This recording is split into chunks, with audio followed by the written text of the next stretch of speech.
$29.99 due. Matt Blatt, Nissan.com.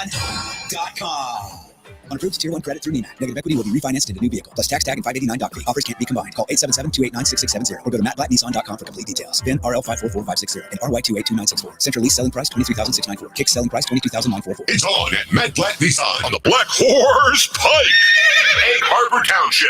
Wow, New Jersey's got a lot of summer wow, from sun and wows to fun and wows, and every wow in between.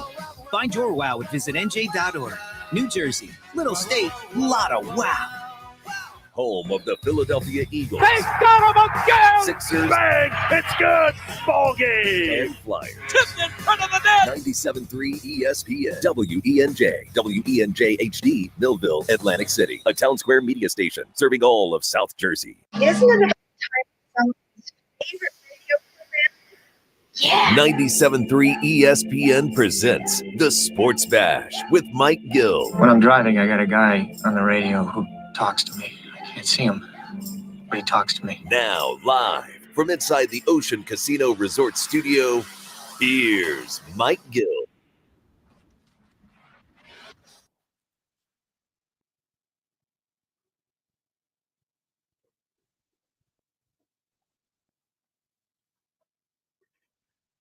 Welcome into a happy hour Friday edition of the Sports Bash, along with Nick Earnshaw. I'm Josh Hennig, filling in for Mike Gill, live in the Ocean Casino Resort Studios. Yes, it is Friday, ladies and gentlemen. Phillies have won 3 straight games. Eagles' first preseason game is tonight. Here's the game right here on 97.3 ESPN. We got a lot to get to on the show. Nick, welcome back into the studio. How you doing today? What's going on, Josh? Nice to see you once again. I don't have to be on the phone like yesterday. I can tell you today.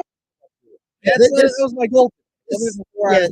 Folks, this jerk was watching the Olympic game yesterday and giving me updates, and his updates are like a minute ahead of the television behind me. You're welcome. You're welcome. You know, my feed was on the right path. It was on the right timing, and you're welcome for the early feed to get out to our listeners I'm not right thanking away. you for anything. You should thank me, Josh. You're thanking me for that. I'm not thanking you for anything.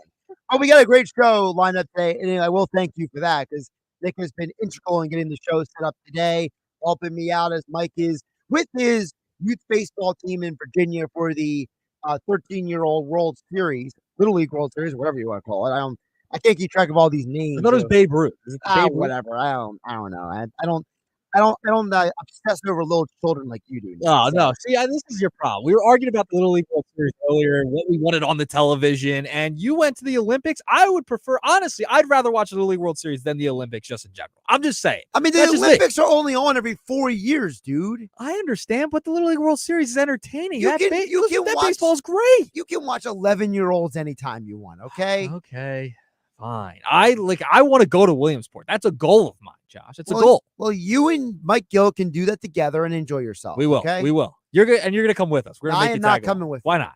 There's a lot of other things on my sports bucket list. That's not one of them. It's because I'm a baseball fiend. That's why, Josh. I mean, I want to go to SEC football games. I want to go to the Pro Football Hall of Fame. I want to go to the Baseball Hall of Fame. I want to go to the Hockey Hall of Fame. I want to go to the Rose Bowl in Pasadena.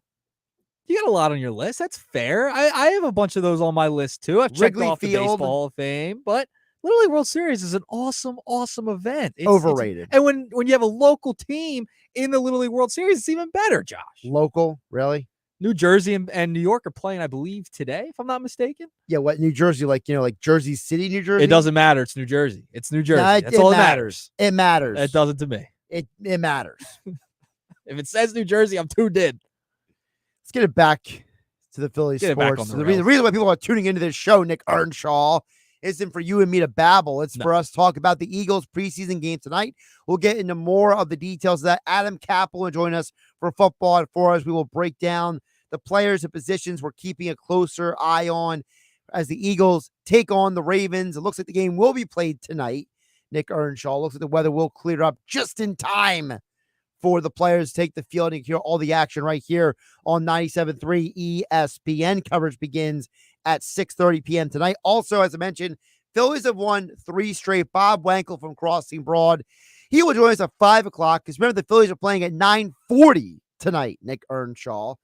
How late did you stay up last night for the game? I got about to the 5th or so, 6th inning again. I have like the same schedule, it seems like, when I fall asleep. So I got to like the 5th and 6th, caught the highlights in the morning, and yeah, hey, they're winning. They're winning again. It feels like the Phillies again, but thank goodness this is the last late game for a while, Josh. So I don't have to like fall asleep early anymore. I can watch the game in its entirety. Because you know me, I'm an early riser, but I go to bed early. That's my problem. So enough of these late games. 9:40 start tonight. It's the last one for a while.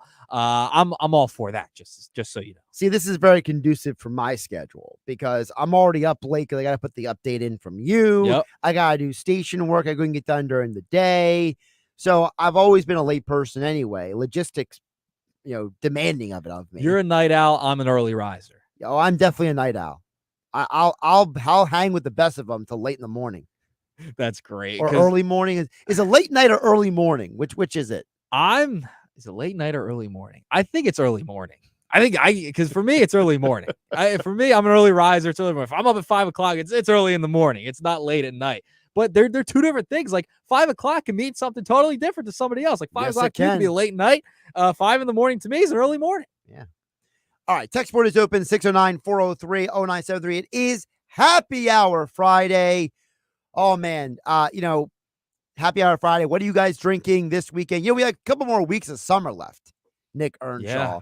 So what are the people doing for Happy Hour Friday? What are people doing for the weekend? Let us know. 609-403-0973.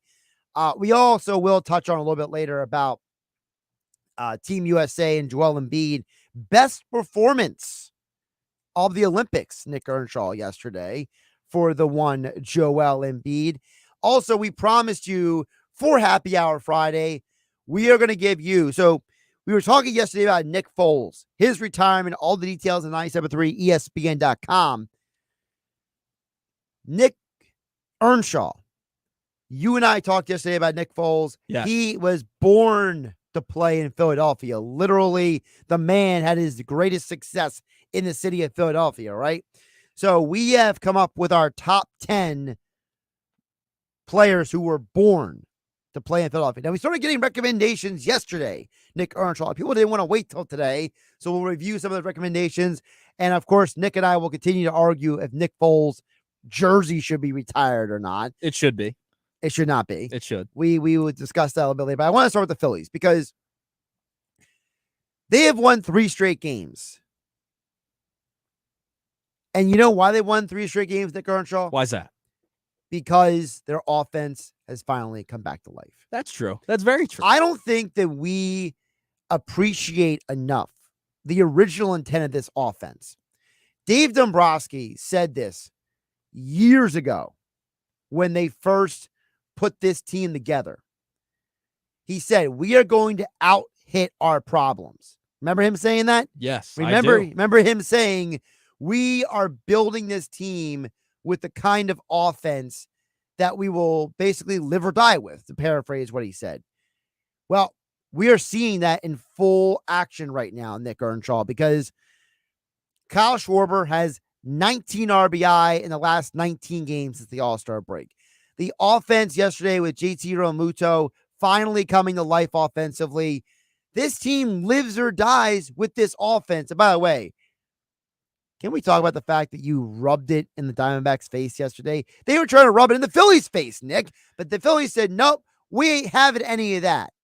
Yeah, celebrating your NLCS win last year. What a disgrace. And you go out and win. It doesn't matter anymore. It's in the past. They lost the World Series anyway, so who cares? They didn't get farther and didn't win anything after they beat the Phillies in the NLCS for the pennant last year. It's fine. It's fine because they come out. JT Realmuto has a big game, and I want to talk about JT Realmuto a little later. I mean, yeah, he gets a big home run after a 7-pitch at bat, fighting, battling at the dish. But you're seeing this team come back to life a little bit, right? We've talked about the ebbs and flows of the season in baseball. Listen, the Phillies aren't the only team that has struggled within the past couple of months during the dog days of summer, right? Like the Yankees, the Orioles, Guardians, Dodgers, they're all 500 or worse in like their last 40 games, okay? So the Phillies aren't the only team who have struggled as of late. They're now starting to get back to who they actually are. They're hitting the baseball. When all those guys, Turner, Schwarber, Harper, at the top of the lineup, Real Muto, are struggling offensively, you're not going to win ball games. This is how this team is built. They are built around their superstars.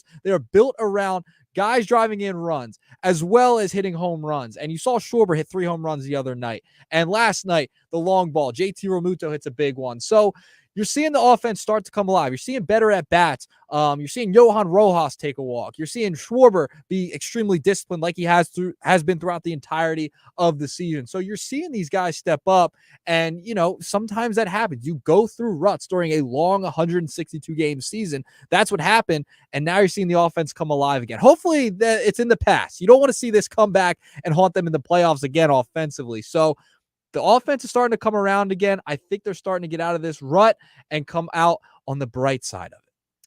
609-403-0973 is the text board. Also, your DMs into the 97.3 ESPN mobile app powered by First Bank of Seattle. With all that being said, Nick, I think that as long as they win one more game, it's enough. You're at 500 if you win one more game. Because we know this is not a great team on the road, right? We know they're not a great road team. But if you can salvage the road trip, right? You already got 2 out of 3 against the Dodgers. That was huge. Now, if you win one more game in this series, you have the chance to at least go home with your head held high. Because I'm not guaranteeing they are going to win 2 more games, because they do have to play Zach Gallen tomorrow, and he's a Jekyll and Hyde pitcher right now. And we don't even know who the Diamondbacks are pitching on Sunday. I just looked it up, Nick. They still haven't announced a starter for the Diamondbacks on Sunday. Yeah, we have no idea who's going to be pitching for them. But I know who's pitching tonight for the Phillies, and that's Zach Wheeler. Yes, it is. And that's why I'm saying win tonight, lock yourself into a bare minimum split. And now you get to go home and say, look, it doesn't matter that we lost Saturday or Sunday. What matters is we won 4 straight games on the road, on a road trip that was supposed to be a losing proposition for us. Yeah, I mean, 10 games on the roads on the West Coast. You had the Mariners, who are a playoff team, the Dodgers, you win 2 out of 3 against them, the Diamondbacks, who are fighting for a wild card spot. Like, these teams are really good. And this was like, everyone was freaking out as you were going into this West Coast road trip. It's like, oh man, you're playing all these really good teams. They start off slow against the Mariners, and then they come back against the Dodgers in that LA series. And now you start off against Arizona with a W. So it was a good thing maybe to get away from Citizens Bank Park a little bit. You go out west, you're with your team, you're with your guys for the entirety of that trip, and you're able to get out of this rut. If they're able to get out of this rut during this West Coast road trip, it's a huge momentum shift, right? Like, they needed a momentum shift. If they can do that,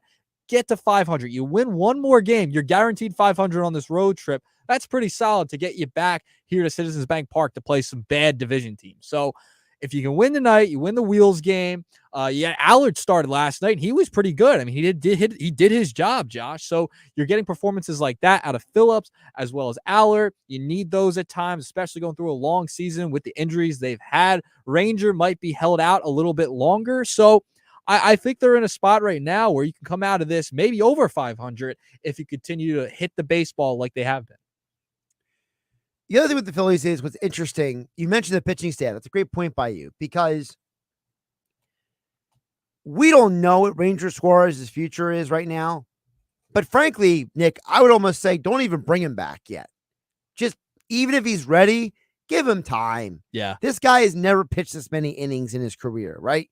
So you're talking about a pitcher, Ranger Suarez, who has never pitched, 180 innings in a season. So why are we sitting here trying to rush him back as soon as possible? Look, if this team is supposed to out-hit their problems, right? Let him sit. Let him rest. Listen, it's hilarious saying this. Just get Taijuan Walker and Spencer Turnbull back and let them pitch. Yeah. For the rest of the month. Eat the innings. Just let them eat innings. Even let Allard eat innings. Let Tyler Phillips eat innings. Let all these guys eat their innings. Can you believe Kobe Allard has turned into something that we can actually be happy with? Yeah. Last night, I mean, he was fine last night. He kept him in the game, he did right? The job. He did his job. That's all you needed out of him. 5 innings, 1 earned run, 6 hits, 3 I'm Ks. surprised you didn't walk in here today, strutting your stuff with your chest out with Estevez getting a save last night. He did get a save. He did give up a run. But, that's why your chest wasn't out. But Okay. it was an unearned run. So, but hey, he got the save. He got the save. That's fine. I'm just saying I was expecting a little, swagger coming in here, from you. I don't need swagger when I already know what's going to happen with Estevez. I'm so confident in him. You're that I'm like, all right, yeah, he got another save. Good. Now I wouldn't even mention his name if he blew the save last night. That would be a problem because then everybody would looking at me like you wanted to trade for this guy. You called him out weeks ago. But listen, he got the job done. Listen, the bullpen's very important. Kerkering, he's been struggling lately, and it seems like when he's not mixing in his fastball, he's not as good as he usually can be. Like he needs to use that sweeper as his out pitch, right? Like he can't lean on it too much because then he becomes predictable. He gave up some runs yesterday. So, I mean, there's still a little bit of concern with some of the bullpen guys. You want Alvarado to try and get back to where he was. Kerkering's been struggling a little bit. You need him to use that fastball a little bit more, in my opinion. But yeah, you're getting these starts out of these younger guys and Allard and Phillips and who no one knows who they are, where they came from. They come from AAA, and you need guys to eat innings at this point in the season, right? So you can get your starters fresh for the postseason. Keep Ranger out. I'm with you on that. Keep Ranger out for as long as you possibly need till he's 100% ready to go for the postseason. He's Nick Earnshaw. I'm Josh Henning, filling in for Mike Gill here on the Sports Bash on a happy hour Friday edition of 97.3 ESPN. Before we get to the text board, one more point I want to hit on with you about the Phillies is that I don't think that this team going through that, and I've had arguments about this, Nick, and that is I don't think them going through the losing streak was a bad thing necessarily, because sometimes you need to be humbled. Sometimes you need to be reminded that, that your bleep don't stink. You know what I mean? Right. Sometimes you got to be reminded that you are beatable. You are going to lose. And baseball is the ultimate losing sport. Yes. I mean, you have people who fail 70% of the time who go to the Hall of Fame. That's what a 300 hitter is. A 300 hitter is someone who fails 70% of the time. So we got to remember that losing is a part of baseball. Losing is part of the grand scheme of things. And like I said, get a win today against Arizona. You split the road trip. Then you can go home and deal with the lowly Marlins and the lowly Nationals. Pile on some wins for your next road trip, Nick. Yeah, because they have a lot of road games coming up to end the season right here in August and September. You want to get those W's against those Marlins, against the Nationals. Hey, by the way, Christian Pache, you'll face a former Philly when you do play the Marlins, which is hysterical. But yeah, like I hope someone hits him in the head. Oh, gee, no, don't go there, Josh. Jeez, I liked Christian Pache. Remember, I told you. Christian What did Pache? No, wait. What did I tell you? What's wrong with you? What did I tell you? I said he was going to be a trade kicker. He was going to be a kicker in a trade, and that's why they were playing him. That doesn't mean you like the guy. He was fine. He was fine. You're It is what ridiculous. he is. Yeah, I don't want him to get hit in the head. Jeez, that's crazy. All right. Anyway, but back to the point with the Phillies. Like, if they win just one more game out of these next three against the Arizona Diamondbacks, they at the very least are at 500 on this road trip. They have a real chance to go over 500 on this road trip, and that's a win for the Phillies. Remember, the Phillies have still the best record in baseball. They have the most wins in baseball, 69 wins. And like to your point, baseball's a losing sport. They've lost 46 times this year, and over the past couple of weeks, it's felt like they're the worst team in baseball. We're freaking out and all this. They still have the best record in the league. Like I mentioned, the Orioles, the Guardians, the Yankees, they've all struggled. The Dodgers over the past couple of months too. The Braves haven't caught any ground essentially on you. They're still 8 games out. The Mets are jumping them. Or no, the Braves are 8.5 and the Mets are 8 games out. Like that, the Braves have not been that great either. So with where the Phillies are at, they're okay. We can take a breath. They still lead by a lot in the division, and they have some easier competition coming up against the Marlins, against the Nationals at home, by the way, and you'll be getting guys like Taijuan Walker back, Turnbull, Rangers taking his time, but you'll get him back as well. So the injuries aren't going to be as piled on heading into the rest of the season, knock on wood, as they have been. Over on the text board at 609-403-0973. Also your DMs into the 97.3 ESPN mobile app powered by First Bank. See how we already got people chiming in, but not about the Phillies, Nick Earnshaw. They're chiming in about Happy Hour Friday. Happy Hour. Jake in Egg Harbor City says, happy hour Friday. I'm going to get some right after work. And he sends a picture of the Kelsey's Garage beer. Oh, that sounds really good. Now, have you had the Garage beer? I've never had it. I've seen it, though. I've never gotten a chance to have it, Josh. Maybe I got to join you and Jeff or somebody to try and have this beer at some point. See, I haven't had it either yet. And I do want to have it because, one, the explanation for why the Kelseys like this beer is a little suspicious to me. Why is that? So if you've listened to their podcast, Jason and Travis, they talk about how they're not big fans of craft beer, but they're also not big fans of just the normal light beer all the time. Okay. So they claim this is kind of like an in-between of the two. I want to taste it and see for myself because I am someone who does like the craft beer. You know, I like to go to the local craft breweries. I plan to go to some more this weekend, right?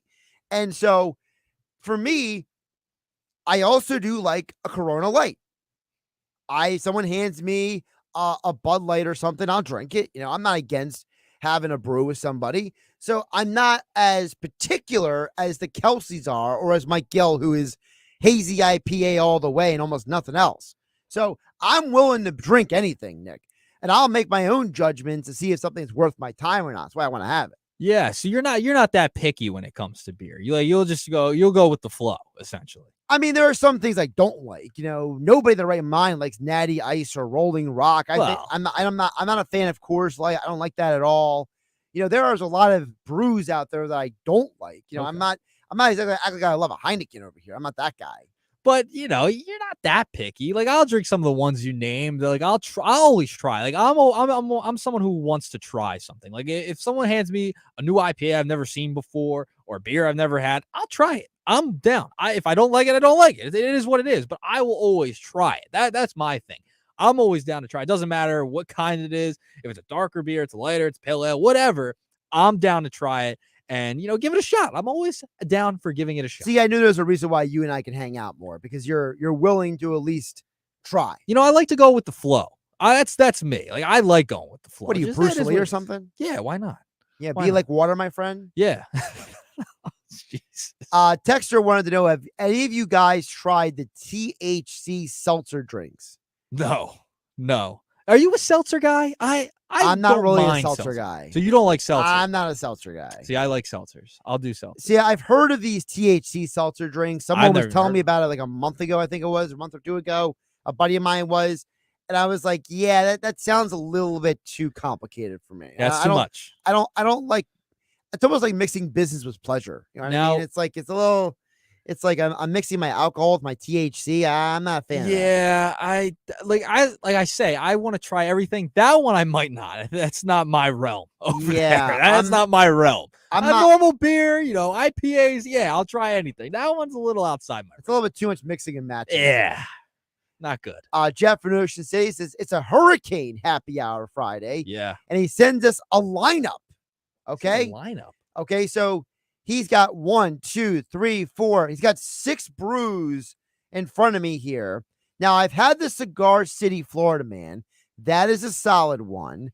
I've also had, it's the Pineland Swamp Donkey. How's that one? That's a great name. Swamp Donkey? That's fantastic. It's a good brew. It's a real good brew. I actually like the Swamp Donkey more than the Florida Man. Okay. To be honest with you. Swamp Donkey sounds fantastic. The other brews I have not had because one of these is Freak Nature, and I can't see exactly that. What is that? Wicked Weed Brewing. Never had a Wicked Weed Brewing. Now I've had Double Nickel Brewing. That's more up where your end of the alley is, Nick. They're up in Pennsauken. Okay, that's my neck of the woods. Yeah, but I've never had Super Mini Dank 420. Never had that one. I wonder if that's like the THC beer the other texter. No. I think it's a little different. Okay. I was just saying. Jeff from Ocean City is not a THC guy as far as I know. Yeah. And then another one on here is from 21st Amendment Brewery. Hell or High Water Watermelon. It's a wheat beer brewed with watermelon. Now that sounds interesting because I feel like watermelon is one of those hit or miss things. Like you either like it or you don't like it. Yeah. It's like that's your taste. You're either a fan of that type of flavor in a type of drink, an alcoholic beverage, whatever. That's someone. If you're into watermelon, yes, you're gonna like that one. I do. I think that's something I would probably enjoy. Interesting. I'm getting excited for after the show now. What time is it? Like I'm ready to go now for Happy Hour Friday. Well, there's one more here. So it's called Pacific Blonde. It's from Golden Road Brewing. That's the other one that Jeff from Ocean City sends in. Now, a blonde ale is always a good option, but not all blonde ales are made the same, Nick Earnshaw. Wow. You know, something new every day. You know, they're not all the same quality. So I don't know, is this Golden Road Brewing going to be on the same caliber that I personally like or not? But it's a heck of a lineup. It's a heck of a lineup. So, but I've had 2 of these brews. Definitely Nick Earnshaw is in for the watermelon wheat beer. Yes, and the Swamp Donkey. And the Swamp. I've had the Swamp Donkey. It is good. Okay, so good to know. It's an IPA. Okay, so you got to prepare yourself for that. It's a little bit higher alcohol content for your skinny body over there, Nick Earnshaw. Yeah, listen, and I've been working out lately, so I'm losing a couple more pounds too. Josh Hennig and Nick Earnshaw filling in for Mike Yell here on 97.3 ESPN FM, 97.3 ESPN mobile app, powered by First Bank of Seattle. Coming up on the other side, Mike Begay from the Press of Atlantic City. He joins us to talk about the Phillies and more here on 97.3 ESPN on a Happy Hour Friday edition of the Sports Bash. You're listening to the Sports Bash with Mike Gill. Never thought this radio stunt would catch on so big. On 97.3 ESPN. Go for the endless ocean views and the non-stop entertainment. Go for the lucky whirls and the late night twirls. Go for the gourmet eats and the next level sweets. Go to celebrate. Go to rejuvenate. Go for an escape that's anything but ordinary. Go for the win. Go to Ocean Casino Resort. Book your trip at theoceanac.com. Must be 21 or older. Gambling problem? Call 1-800-GAMBLER. Madam Giselle senses something in your future. Is my boyfriend going to propose? It's a big storm. Wait, we're going to get in a fight? No, a literal storm. Wind, heavy wind. I see a tree falling on your RV. Oh, that's fine. I'm covered by Progressive. So, is my boyfriend there? Maybe on one knee? The entire roof is crushed. So, no ring. Be prepared for the unexpected with Progressive, a leader in RV insurance. Progressive Casualty Insurance Company and Affiliates. Product features subject to policy terms and may not be available in all states or for all vehicles and coverage selections. Everyone on the road is trying to make it to their destination safely. You can help by staying aware of the large trucks and buses around you. They take longer to stop, have large blind spots, and make wide turns that require caution from other drivers. It takes all of us working together to share the road safely. Learn more at www.sharetheroadsafely.gov. Paid for by FMCSA. I went hands-free. I went hands-free. I went hands-free. I went hands-free with Skechers Slip-ins. Join the millions of people who are celebrating going hands-free with Skechers Slip-ins. Footwear you just step into and they're on. It's crazy how something as simple as a pair of shoes have made my life better. After trying Skechers Slip-ins, I want all my shoes to have this technology. See what everybody can't stop talking about. Go hands-free with Skechers Slip-ins at a Skechers store, Skechers.com, or wherever stylish footwear is sold. Our daughter Jessie loves playing detective. But since we discovered she has sensitive skin, we've been playing detective too. We thought the problem was our puppy. But it was actually our old detergent. So we switched to Tide Free and Gentle. Tide Free and Gentle has no dyes or perfumes, so it's gentle on her skin. If it's got to be clean, it's got to be Tide Free and Gentle. This back-to-school season, Tide and Downy are giving back with $1.5 million in scholarships. Enter to win. No purchase necessary. US/DC 17+. End September 30th. Rules. Tide.com/scholarship/official rules. Life hack number 7. Get an iPhone 12 on Straight Talk. Life hack. Here's how it works. You walk into Walmart, go to the electronics section, ask for iPhone 12 with 5G and a dual camera system, and select the new Silver Unlimited plan. They'll smile because it's a good plan. You get real unlimited data all for just $20 a month for the whole first year. Get it at Walmart or StraightTalk.com. Straight Talk. Less dollars, more sense. Taxes and fees apply. Requires activation of iPhone 12 and a new Silver Unlimited plan or higher end auto pay enrollment. $25 a month service credit applied for up to 12 months if eligibility requirements are met. For network management practices, visit StraightTalk.com. What's up? I'm Miles. Hey, and I'm Jara. And a little thing we love about the Chick-fil-A Maple Pepper Bacon Sandwich is how the flavors come together. First, I taste the smoky grilled chicken, then the pepper bacon with that maple bun, added with the sweet heat and the pickles. I'm really sold on the pickle. It meets you in the middle with the sweetness and the heat. It's spicy Spice-tastic. Yum-licious. Flavoristic. The sandwich of the summer. The Maple Pepper Bacon Sandwich. Order the Maple Pepper Bacon Sandwich on the Chick-fil-A app today. Available for a limited time. Real guests paid for their testimonials. Hey, if you have ugly yellow toe fungus, you got to hear about the secret 2-minute trick that I found for my husband. It works from both the inside and the outside. Thousands of people are using it to get rid of their toe fungus. You can check it out at crystalflesh.com. Jake started off with a small spot on his big toe, and then it spread and got really bad. His toes were nasty. It was so embarrassing. He was afraid to take his socks off. He hid his yellow and crumbly toes from everyone. He tried everything to get rid of it. Nothing helped. And then we found crystalflesh.com. It was the only thing that worked. In just a few weeks, his toes looked amazing. He's now walking around barefoot again. You guys need to try this. I'm telling you, this stuff is different. It's not sold in stores, but go check it out at crystalflesh.com. They'll even let you try it risk-free, so you have nothing to lose. But whatever you do, don't let it get worse. You don't have to live with this anymore. Go check it out now. Just click over to crystalflesh.com. Beat the heat this month at Matt Blatt Kia during our sale Abrasion. Take $7,500 off MSRP or pay 0% for 48 months.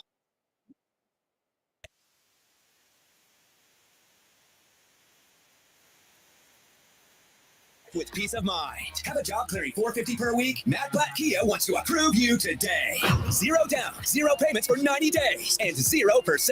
So if you're currently stuck in a loan or lease, we want to get you released. It's gotta be a Matt Blatt Kia. With approved credit, 24 Nero EV and EV6, 2083 per thousand. Not all will qualify. Credit may affect down payment. Offers can't be combined. Go to mattblackkianj.com for complete details or 888-505-6679. Price includes all costs to be paid by consumer except for licensing, registration, and taxes through KMF. $7,500 customer cash from Kia America for the purchase or lease of a specially tagged 2024 vehicle. Bonus cash must be applied for the purchase or lease and not available for cash. Subject to vehicle availability and dealer participation. EV6 rebates and incentives to dealer. Matt Blatt Kia, 6211 Black Horse Pike, Egg Harbor Township, and on Route 37 in Toms River. It's the Sports Bash with Mike Gill. And I am the voice of the voiceless. On 97.3 ESPN and the 97.3 ESPN free mobile app.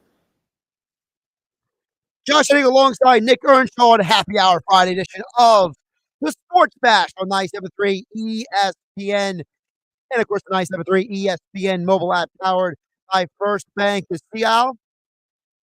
Chris right now is Mike McGarry for the Press of Atlantic City. Of course, he joins the Sports Bash every Monday, Wednesday, and Friday on the show. And, you know, Mike, good to have you on, not just because it's a happy hour Friday, not just because we talk to you each and every week, but Mike, we actually had a chance to talk about the Phillies actually winning games in a row for the first time in a while. How you doing today?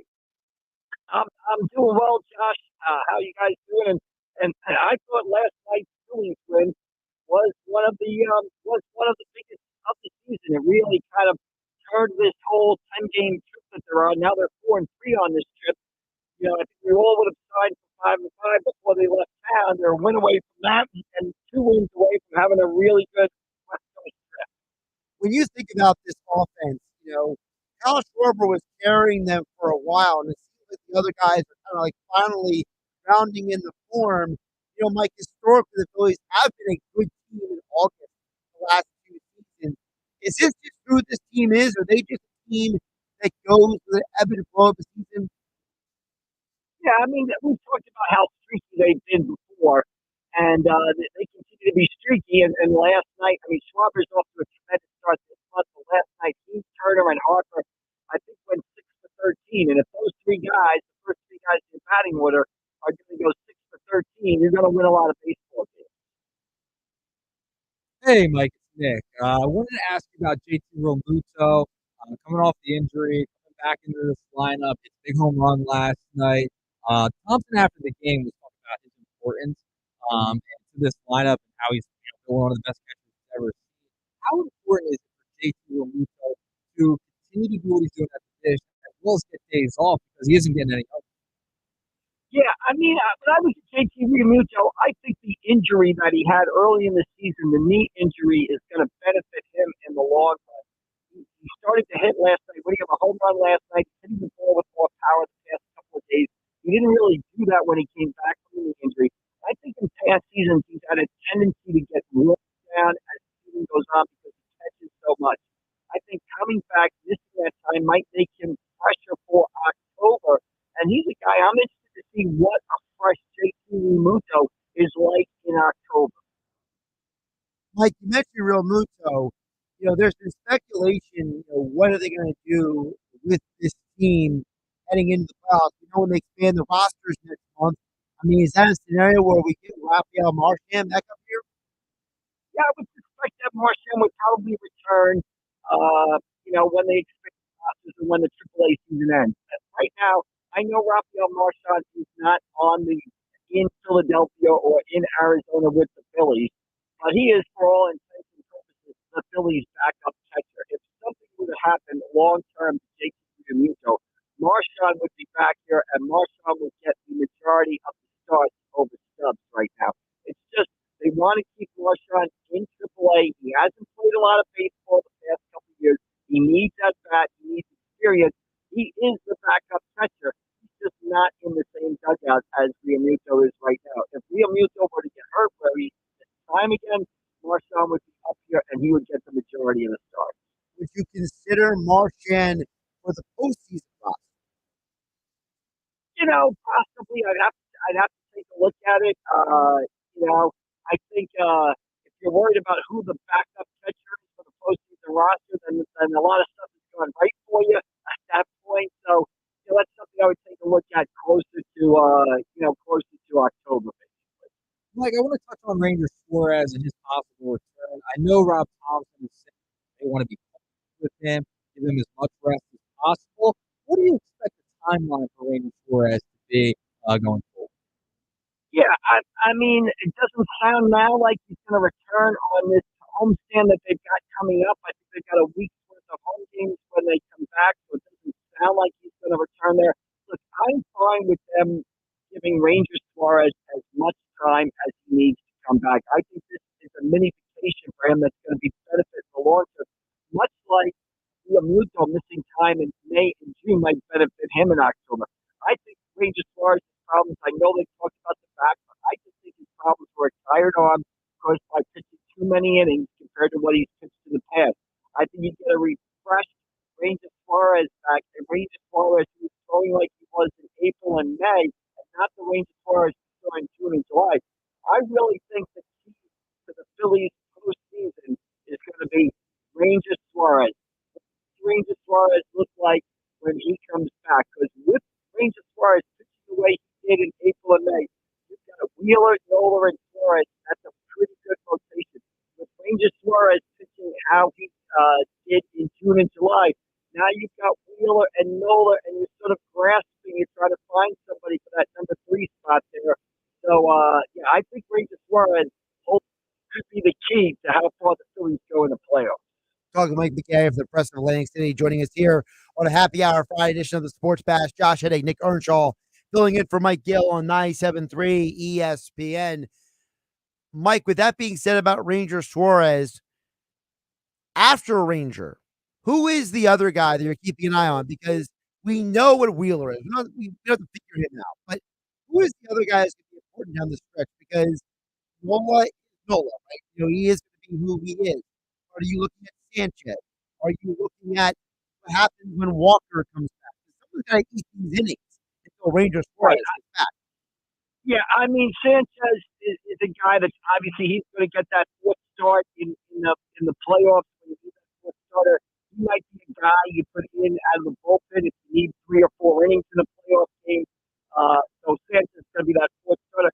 I think you're exactly right. They need somebody to eat innings over the next 2 months. It'll be interesting to see what Taijuan Walker looks like. Tyler Phillips bounced back and kept the Phillies in the game against the Los Angeles Dodgers. And I think last night, Colby Allred, that's his second straight, really good outing. They've got some good work from him. So I think you really got to give some credit from guys like Allred and Phillips, guys that kind of picked off the scrap heap here and kind of turned into contributing players on a team that's headed for a division title. Like, I want to talk about Orion.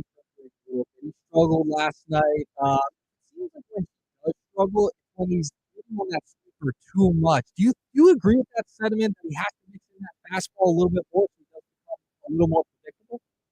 Yeah, and I think his inability to command that fastball is the reason why he's kind of leaned on that sweeper a lot, right?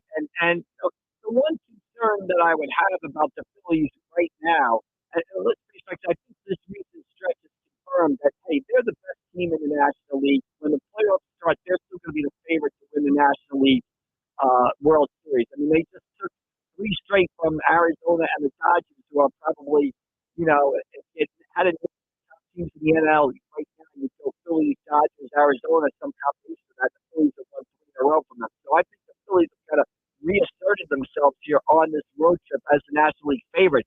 But, I'm worried about the bullpen. I mean, Kirkring has not been effective. Alvarado's control, command has not been there. Hoffman has given up some big hits recently. And, Estevez last night showed a couple of cracks there. So if I had to have a concern with the Phillies right now, I think the bullpen, I'm a little worried about it. You mentioned the bullpen, what can happen between now and the end of the season to change that? Because it's like you trade for somebody else. It's not like you sit there and be like, hey, let's go out and get another pitcher. Like, you're pretty much stuck with who you got. It's not like you can go to the minor league. You know what I mean? Right. Well, what you need is those guys to return to how they were pitching in April and May. You knew there was going to be some sort of market correction. Matt Strom is not going to go the whole season without giving up a run. Jeff Hoffman was going to have a bad season or two. But we just need that now to correct back the opposite way. And the great thing about the bullpen is that, it's almost like spinning a roulette wheel out there. You never more than a spin away or an outing away from starting a hot seat, right? So, I think there's talent out of that bullpen. I think there's depth out there in that bullpen.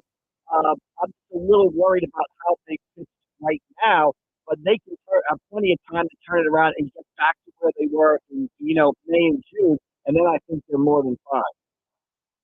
Mike, let's switch the tables really quick because Joel Embiid actually looked good yesterday for Team USA.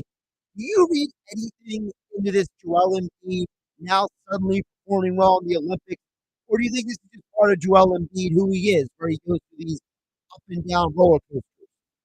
Well, I think, first of all, a couple things about the Embiid game yesterday, and I watched the whole game. I thought Embiid was tremendous on offensively, and I thought he played well and was getting a lot of credit, well deserved. But, not to look at the glass half full, a lot of the fault that, of course, the Sixers in playoff games in the past were evident in that game.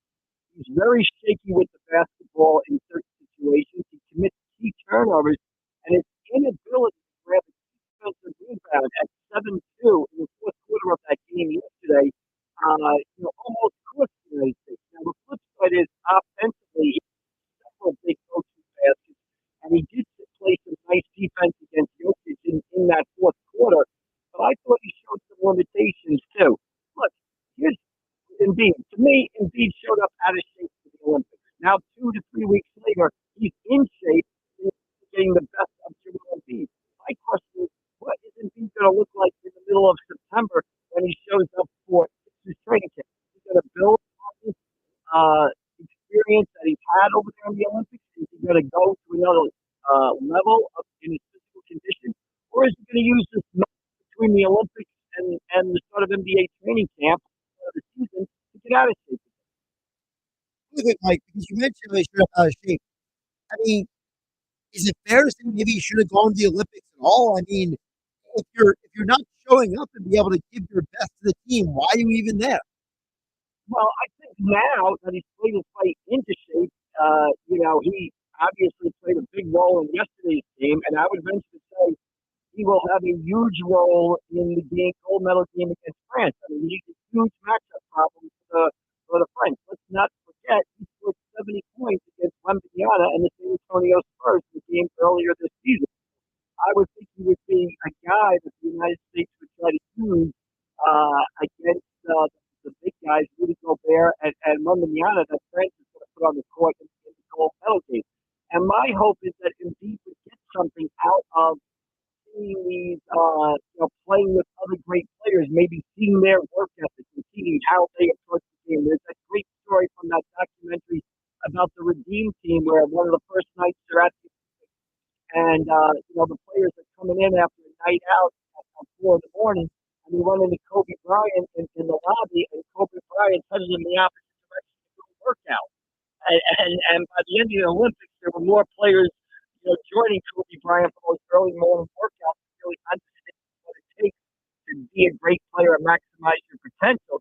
You hope that that's what Joel Embiid would get out of this Olympics, seeing what LeBron does, seeing what Curry does, seeing what Kevin Durant does, the work they put in to get to the top of their craft. You would hope that would rub off on Joel Embiid. Mike, you talk about some of the limitations towards the end of the game with Joel Embiid. There were some positive things, obviously, on the offensive side. But looking at it from a Sixers perspective, when you have Tyrese Maxey out, who's continuing to evolve and grow, you bring in a Paul George. Do you think it's now that, with the way the Sixers are built, that you can kind of lean on those guys more so in the latter part of the game, in the crunch time of the game, in the playoff, more so than Embiid has to do as much during the end of it? Yeah, absolutely. I mean, that's been the issue for the 76ers, and are not really fair to Embiid is because of the nature of his position. It is hard for him to create offense by himself in the fourth quarter of close playoff games. They have needed somebody who can create shots for themselves and their teammates off the dribble in the fourth quarter of playoff games. Ben Simmons certainly wasn't able to do it. Markelle Fultz couldn't do it. James Harden could do it some of the time. Now, Maxey did it in a game or two last year. In the other time, Paul George is another guy that can do it for you. You almost need that perimeter guy to create shots off the dribble for himself and teammates. And that having that guy, whether it's Maxey continuing to develop or it's Paul George coming in with a healthy Joel Embiid, makes the Sixers a formidable NBA defender. Mike McKay from the Press of Atlantic City.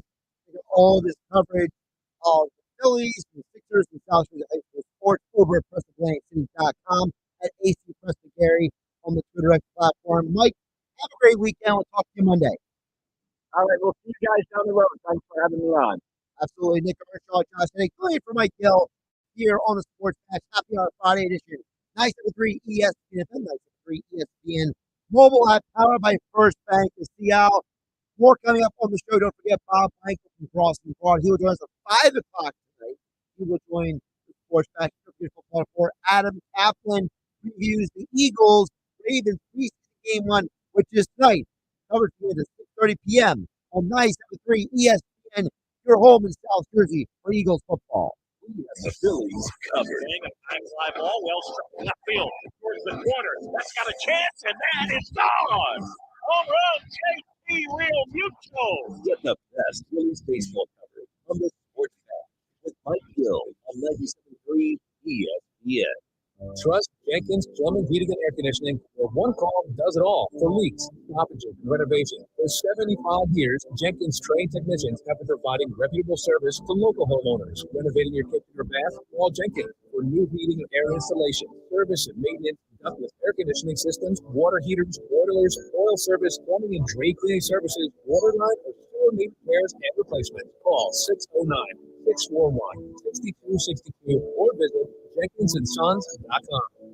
We all hear the radio ads about the IRS. They tell you to be afraid, to be scared, and they try to frighten you into calling. I'm not here to do that. Tax Relief Advocates is different. TRA is here to tell you that if you owe money to the IRS, whether it's $5,000, $50,000, or $500,000, we have a solution. It doesn't matter if you're sitting in your car, at work, or with your kids. No matter where you are, call now.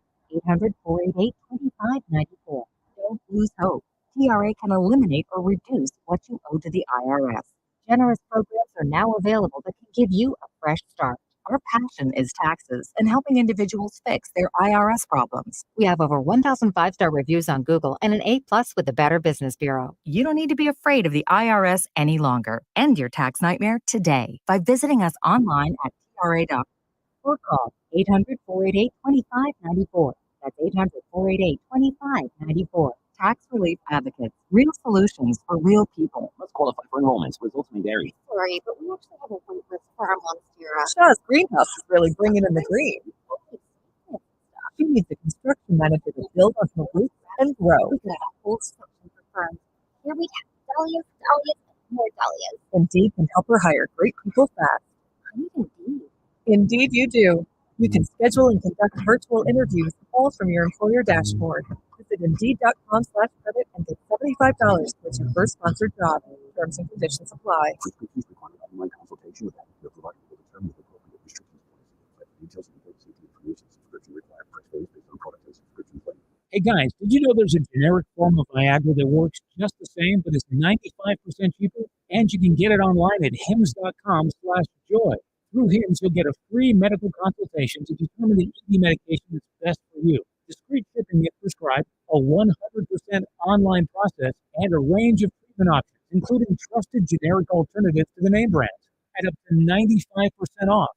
ED is personal, and at Hims, so is treating it. Just go to hims.com/joy and get connected to a licensed medical provider online for free with zero copay, no expensive appointments, and no awkward face-to-face conversations. To start your free online visit, you need to go to this exclusive address, hims.com/joy. That's hims.com/joy for your free online visit. HIMS.com/JOY. Last year's RV trip, we met a couple with the same bumper sticker. What are the odds? Your cousin isn't a good storyteller. He was a podiatrist, or was it a pharmacist? You know, But she owns an RV protected by Progressive, and you don't. So until you get your own RV, her stories are the most interesting stories you've ever heard. wow, interesting. And if you do get your own RV, save money by bundling it with your own auto or other vehicles with Progressive. Oh, anesthesiologist. He was an anesthesiologist. Our daughter Jessie loves playing detective. But since we discovered she has sensitive skin, we've been playing detective too. We thought the problem was our puppy. But it was actually our old detergent. So we switched to Tide Free and Gentle. Tide Free and Gentle has no dyes or perfumes, so it's gentle on her skin. If it's got to be clean, it's got to be Tide Free and Gentle. This back-to-school season, Tide and Downey are giving back with $1.5 million in scholarships. Enter to win. No purchase necessary. US/DC 17+. End September 30th. Rules. Tide.com/scholarship/official rules. Hey, Birds fans, it's about that time. Football season is back, and Boardwalk Honda is giving you the chance to score big. Stop in and take advantage of game-changing savings all month long. Shop our lineup of new pre-owned and certified pre-owned Hondas. We have something for everyone, and credit problems are no problem with over 25 financial lenders to get you approved and on the road to victory. Visit us in Egg Harbor Township or online at boardwalkhonda.com. And remember, from Maine to Miami, nobody beats a Boardwalk deal. Hi, I'm Stephen Malad. People are always commenting on how healthy my dogs are. One of the reasons is the food my dogs eat. Dr. Marty's Nature's Blend is premium freeze-dried raw dog food designed to support your dog's health, happiness, and lifespan. Save up to 54% off Nature's Blend and get a free bag of cod Krispies. Go to drmartypets.com/deal or text DEAL to 511-511. Your order is back with a 90-day guarantee. All dogs are unique. Your dog results can and will vary. Message and data rates may apply. You're listening to The Sports Bash with Mike Gill on 97.3 ESPN and the free mobile app. Nick Earnshaw joining me, Josh Hennick, here in the Ocean City Studios on 97.3 ESPN. Now, coming up, Nick, you and I are going to discuss the top 10 athletes who were born to play in Philadelphia, because with Nick Foles retiring, he's on that list, right? Oh, he's got 100% be on that list. Now, I don't know if he's top 5, maybe he's top 5, but he's got to be on that list somewhere, somehow. You know, it's going to be interesting. I want to hear your list. I'm going to critique it because I started getting people with recommendations or own list yesterday. You know, Tom from Margate said his list yesterday. And I think that we all can agree this is going to be a subjective list. Yes. And it's generational, too. But there are some people I feel who have to be on the list no matter what. Right. I feel agree. like there's like a handful of people that will be on everyone's list. I can't wait. It might not be that's why I didn't do a Mount Rushmore. It's a long list. Yeah. There's a lot of guys on the list. Yeah, there's a few guys that can fit on this list, most definitely. And I tried going to a generation before me, too, showing my history, my historical knowledge. So I wanted to make it fair. There's one to flex. Yeah. Josh Hennick, Nick Earnshaw, filling in for Mike Gill here on 97.3 ESPN. Still to come on the show, of course, we got Adam Kaplan, Football at 4, powered by the Inside the Birds podcast. Bob Wankel from Crossing Broad, talking about the Phillies coming up at 5. And you guys can join the conversation as well. 609-403-0973. Your DMs into the 97.3 ESPN mobile app powered by First Bank of Seattle. Don't forget tonight on 97.3. Eagles, Ravens, preseason game number 1. Coverage begins at 6:30. And then the Hall of Famer, Mel Reese. Isn't it cool to say? The Hall of Famer, Mel Reese, and Mike Quick call all the action here in your home for Eagles football in South Jersey. 97.3 ESPN. 97.3 ESPN has teamed up with Seize the Deal for incredible weekly offers from some fantastic local restaurants. Here's this week's big deal. Get a $50 gift card good for use at Yuri's Waterfront Restaurant in Wildwood for just $25. This great deal is on sale now at seizethedeal.com. Hurry, chances are this deal will sell quickly. For more info on this great deal, go to seizethedeal.com. SeizeTheDeal.com. We all hear the radio ads about the IRS. They tell you to be afraid, to be scared, and they try to frighten you into calling. I'm not here to do that. Tax Relief Advocates is different. TRA is here to tell you that if you owe money to the IRS, whether it's $5,000, $50,000, or $500,000, we have a solution. It doesn't matter if you're sitting in your car, at work, or with your kids. No matter where you are, call now. 800-488-2594. Don't lose hope. TRA can eliminate or reduce what you owe to the IRS. Generous programs are now available that can give you a fresh start. Our passion is taxes and helping individuals fix their IRS problems. We have over 1,000 5-star reviews on Google and an A+ with the Better Business Bureau. You don't need to be afraid of the IRS any longer. End your tax nightmare today by visiting us online at TRA.com or call 800-488-2594. That's 800-488-2594. Tax Relief Advocates. Real solutions for real people. Must qualify for enrollment. Results may vary. This is the story of the one. As head of maintenance at a concert hall, he knows the show must always go on. That's why he works behind the scenes, ensuring every light is working, the HVAC is humming, and his facility shines. With Grainger's supplies and solutions for every challenge he faces, plus 24/7 customer support, his venue never misses a beat. Call quickgrainger.com or just stop by. Grainger, for the ones who get it done. Beat the heat this month at Matt Blatt Kia. During our sale, Abrasion. Take $7,500 off MSRP or pay 0% for 48 months and make no payments for 90 days on every clearly marked EV in stock. Plus, with our 4-day love it or leave it return policy, you can drive with peace of mind. Have a job clearing $450 per week? Matt Blatt Kia wants to approve you today.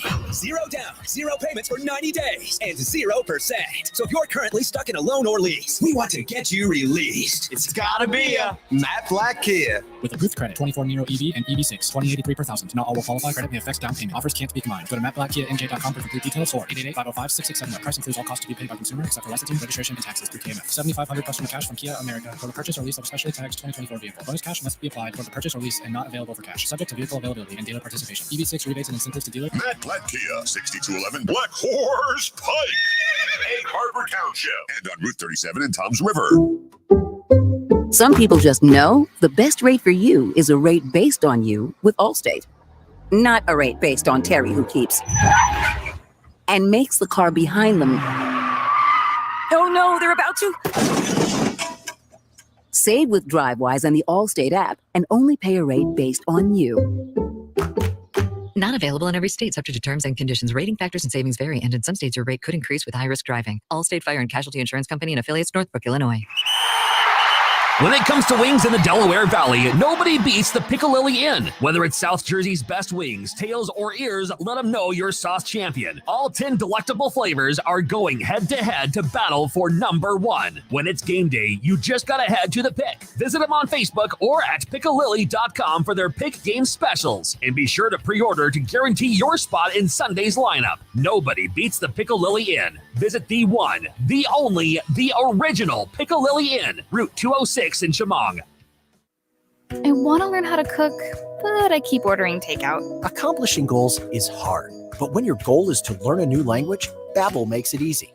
In just 15 minutes a day, Babbel will help you start having conversations in as little as 3 weeks. Words and phrases you'll actually use. So when someone asks, "How's your French going?" you can say, Babbel facilite grandement l'apprentissage d'une nouvelle langue.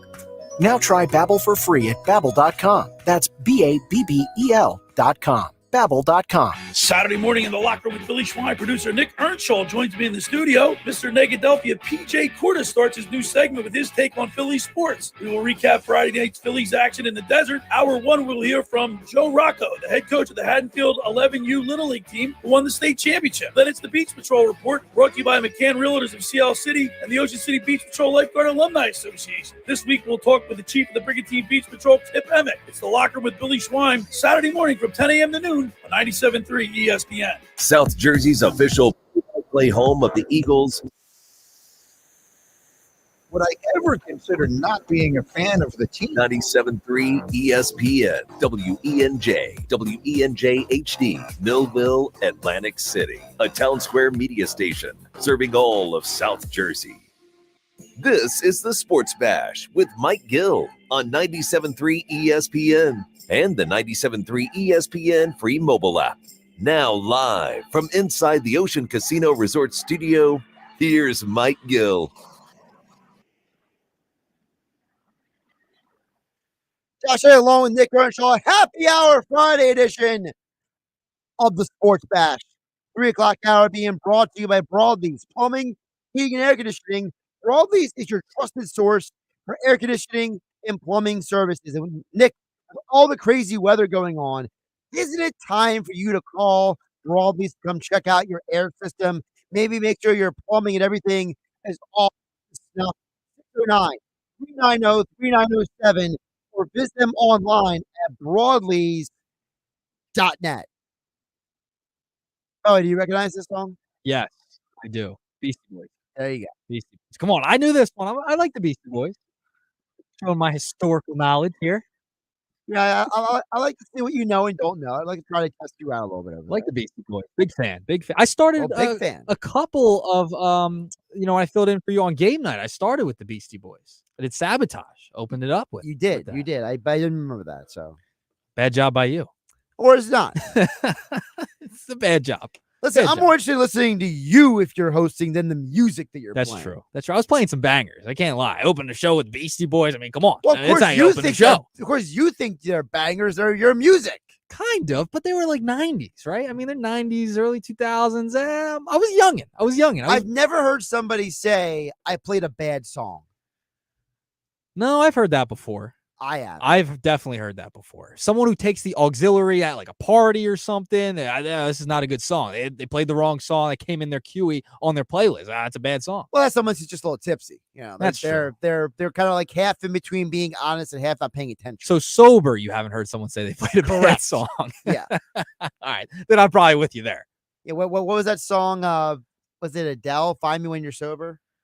I don't know. I listen to the Adele hits, but I don't even know. Are you a big Adele fan? Is that what I'm hearing? Not really. I mean, Jumping into her album. I know enough of the music to like know who she is, kind of right. thing. Speaking of music, I was on my way in today, and the rapper Logic dropped a new album. There was an Avante Maddox line in there. What? I was shocked. Do you believe this? It's on his new album, Ultra 85, that came out today. Ghost in the Machine. He didn't say a feature on the song said it.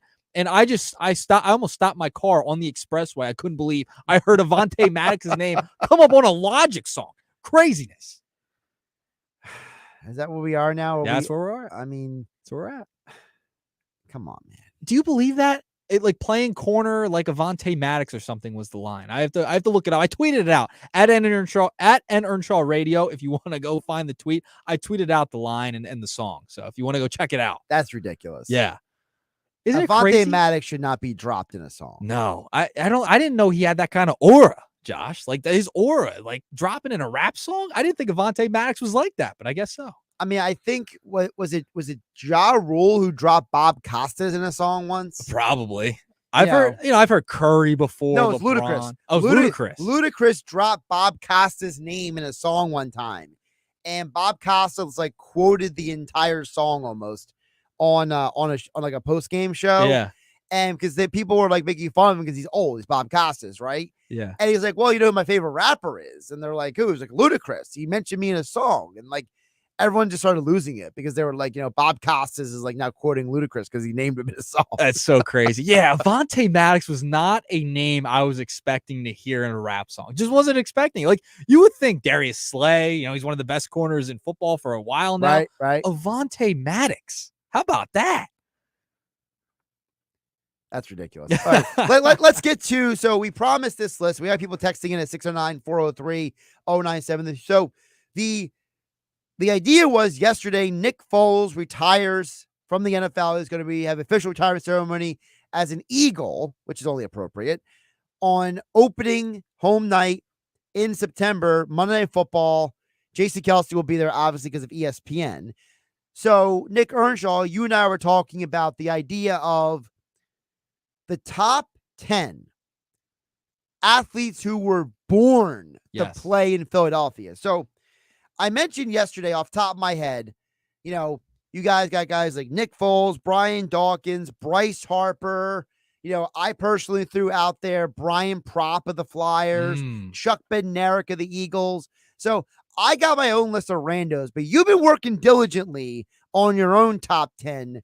So let's share it with the people, and we'll get the texts that are coming in at 609-403-0973. Okay, so my top 10 Philly athletes born to play here. I'll go from 10 to 1, okay? I just want to preface with this. I don't think my numbering and the order is great. I wish there might be guys I would want to change by tomorrow, but this is what I ended up with. By tomorrow? Yeah. Not by the next hour? But these are the names that have to be in the top 10. They have to be in the top 10.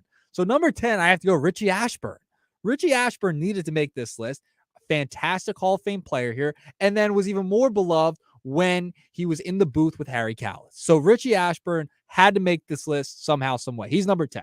Number 9, Reggie White. I mean, the greatest defensive player in Eagles history, no doubt about it. One of at least top 2. You could argue whatever it may be. Reggie White, number 9. Number 8. Chase Utley. Chase Utley was beloved here. Has to be here. He was born to play here. His mentality, he played the game hard. He always hustled.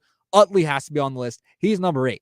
Number 7, have to go Nick Foles. So he falls out of my top 5, but he's still on the list. He has to be there. Obviously, won the Super Bowl, always played well with the Eagles. It didn't matter when. He was usually playing well, and his best football of his career was with the Philadelphia Eagles. All right, number 6. All right, so hold on a sec. So back up. So number 10 was who again? Richie Ashburn. Okay, so my only problem with Whitey is I think that you're basing some of that on Whitey the broadcaster and not as much as Whitey the player. Because people forget, Whitey was not like an elite like power hitter. He was a leadoff slap hitter who hit for average, in the Hall of Fame. Hall of Famer.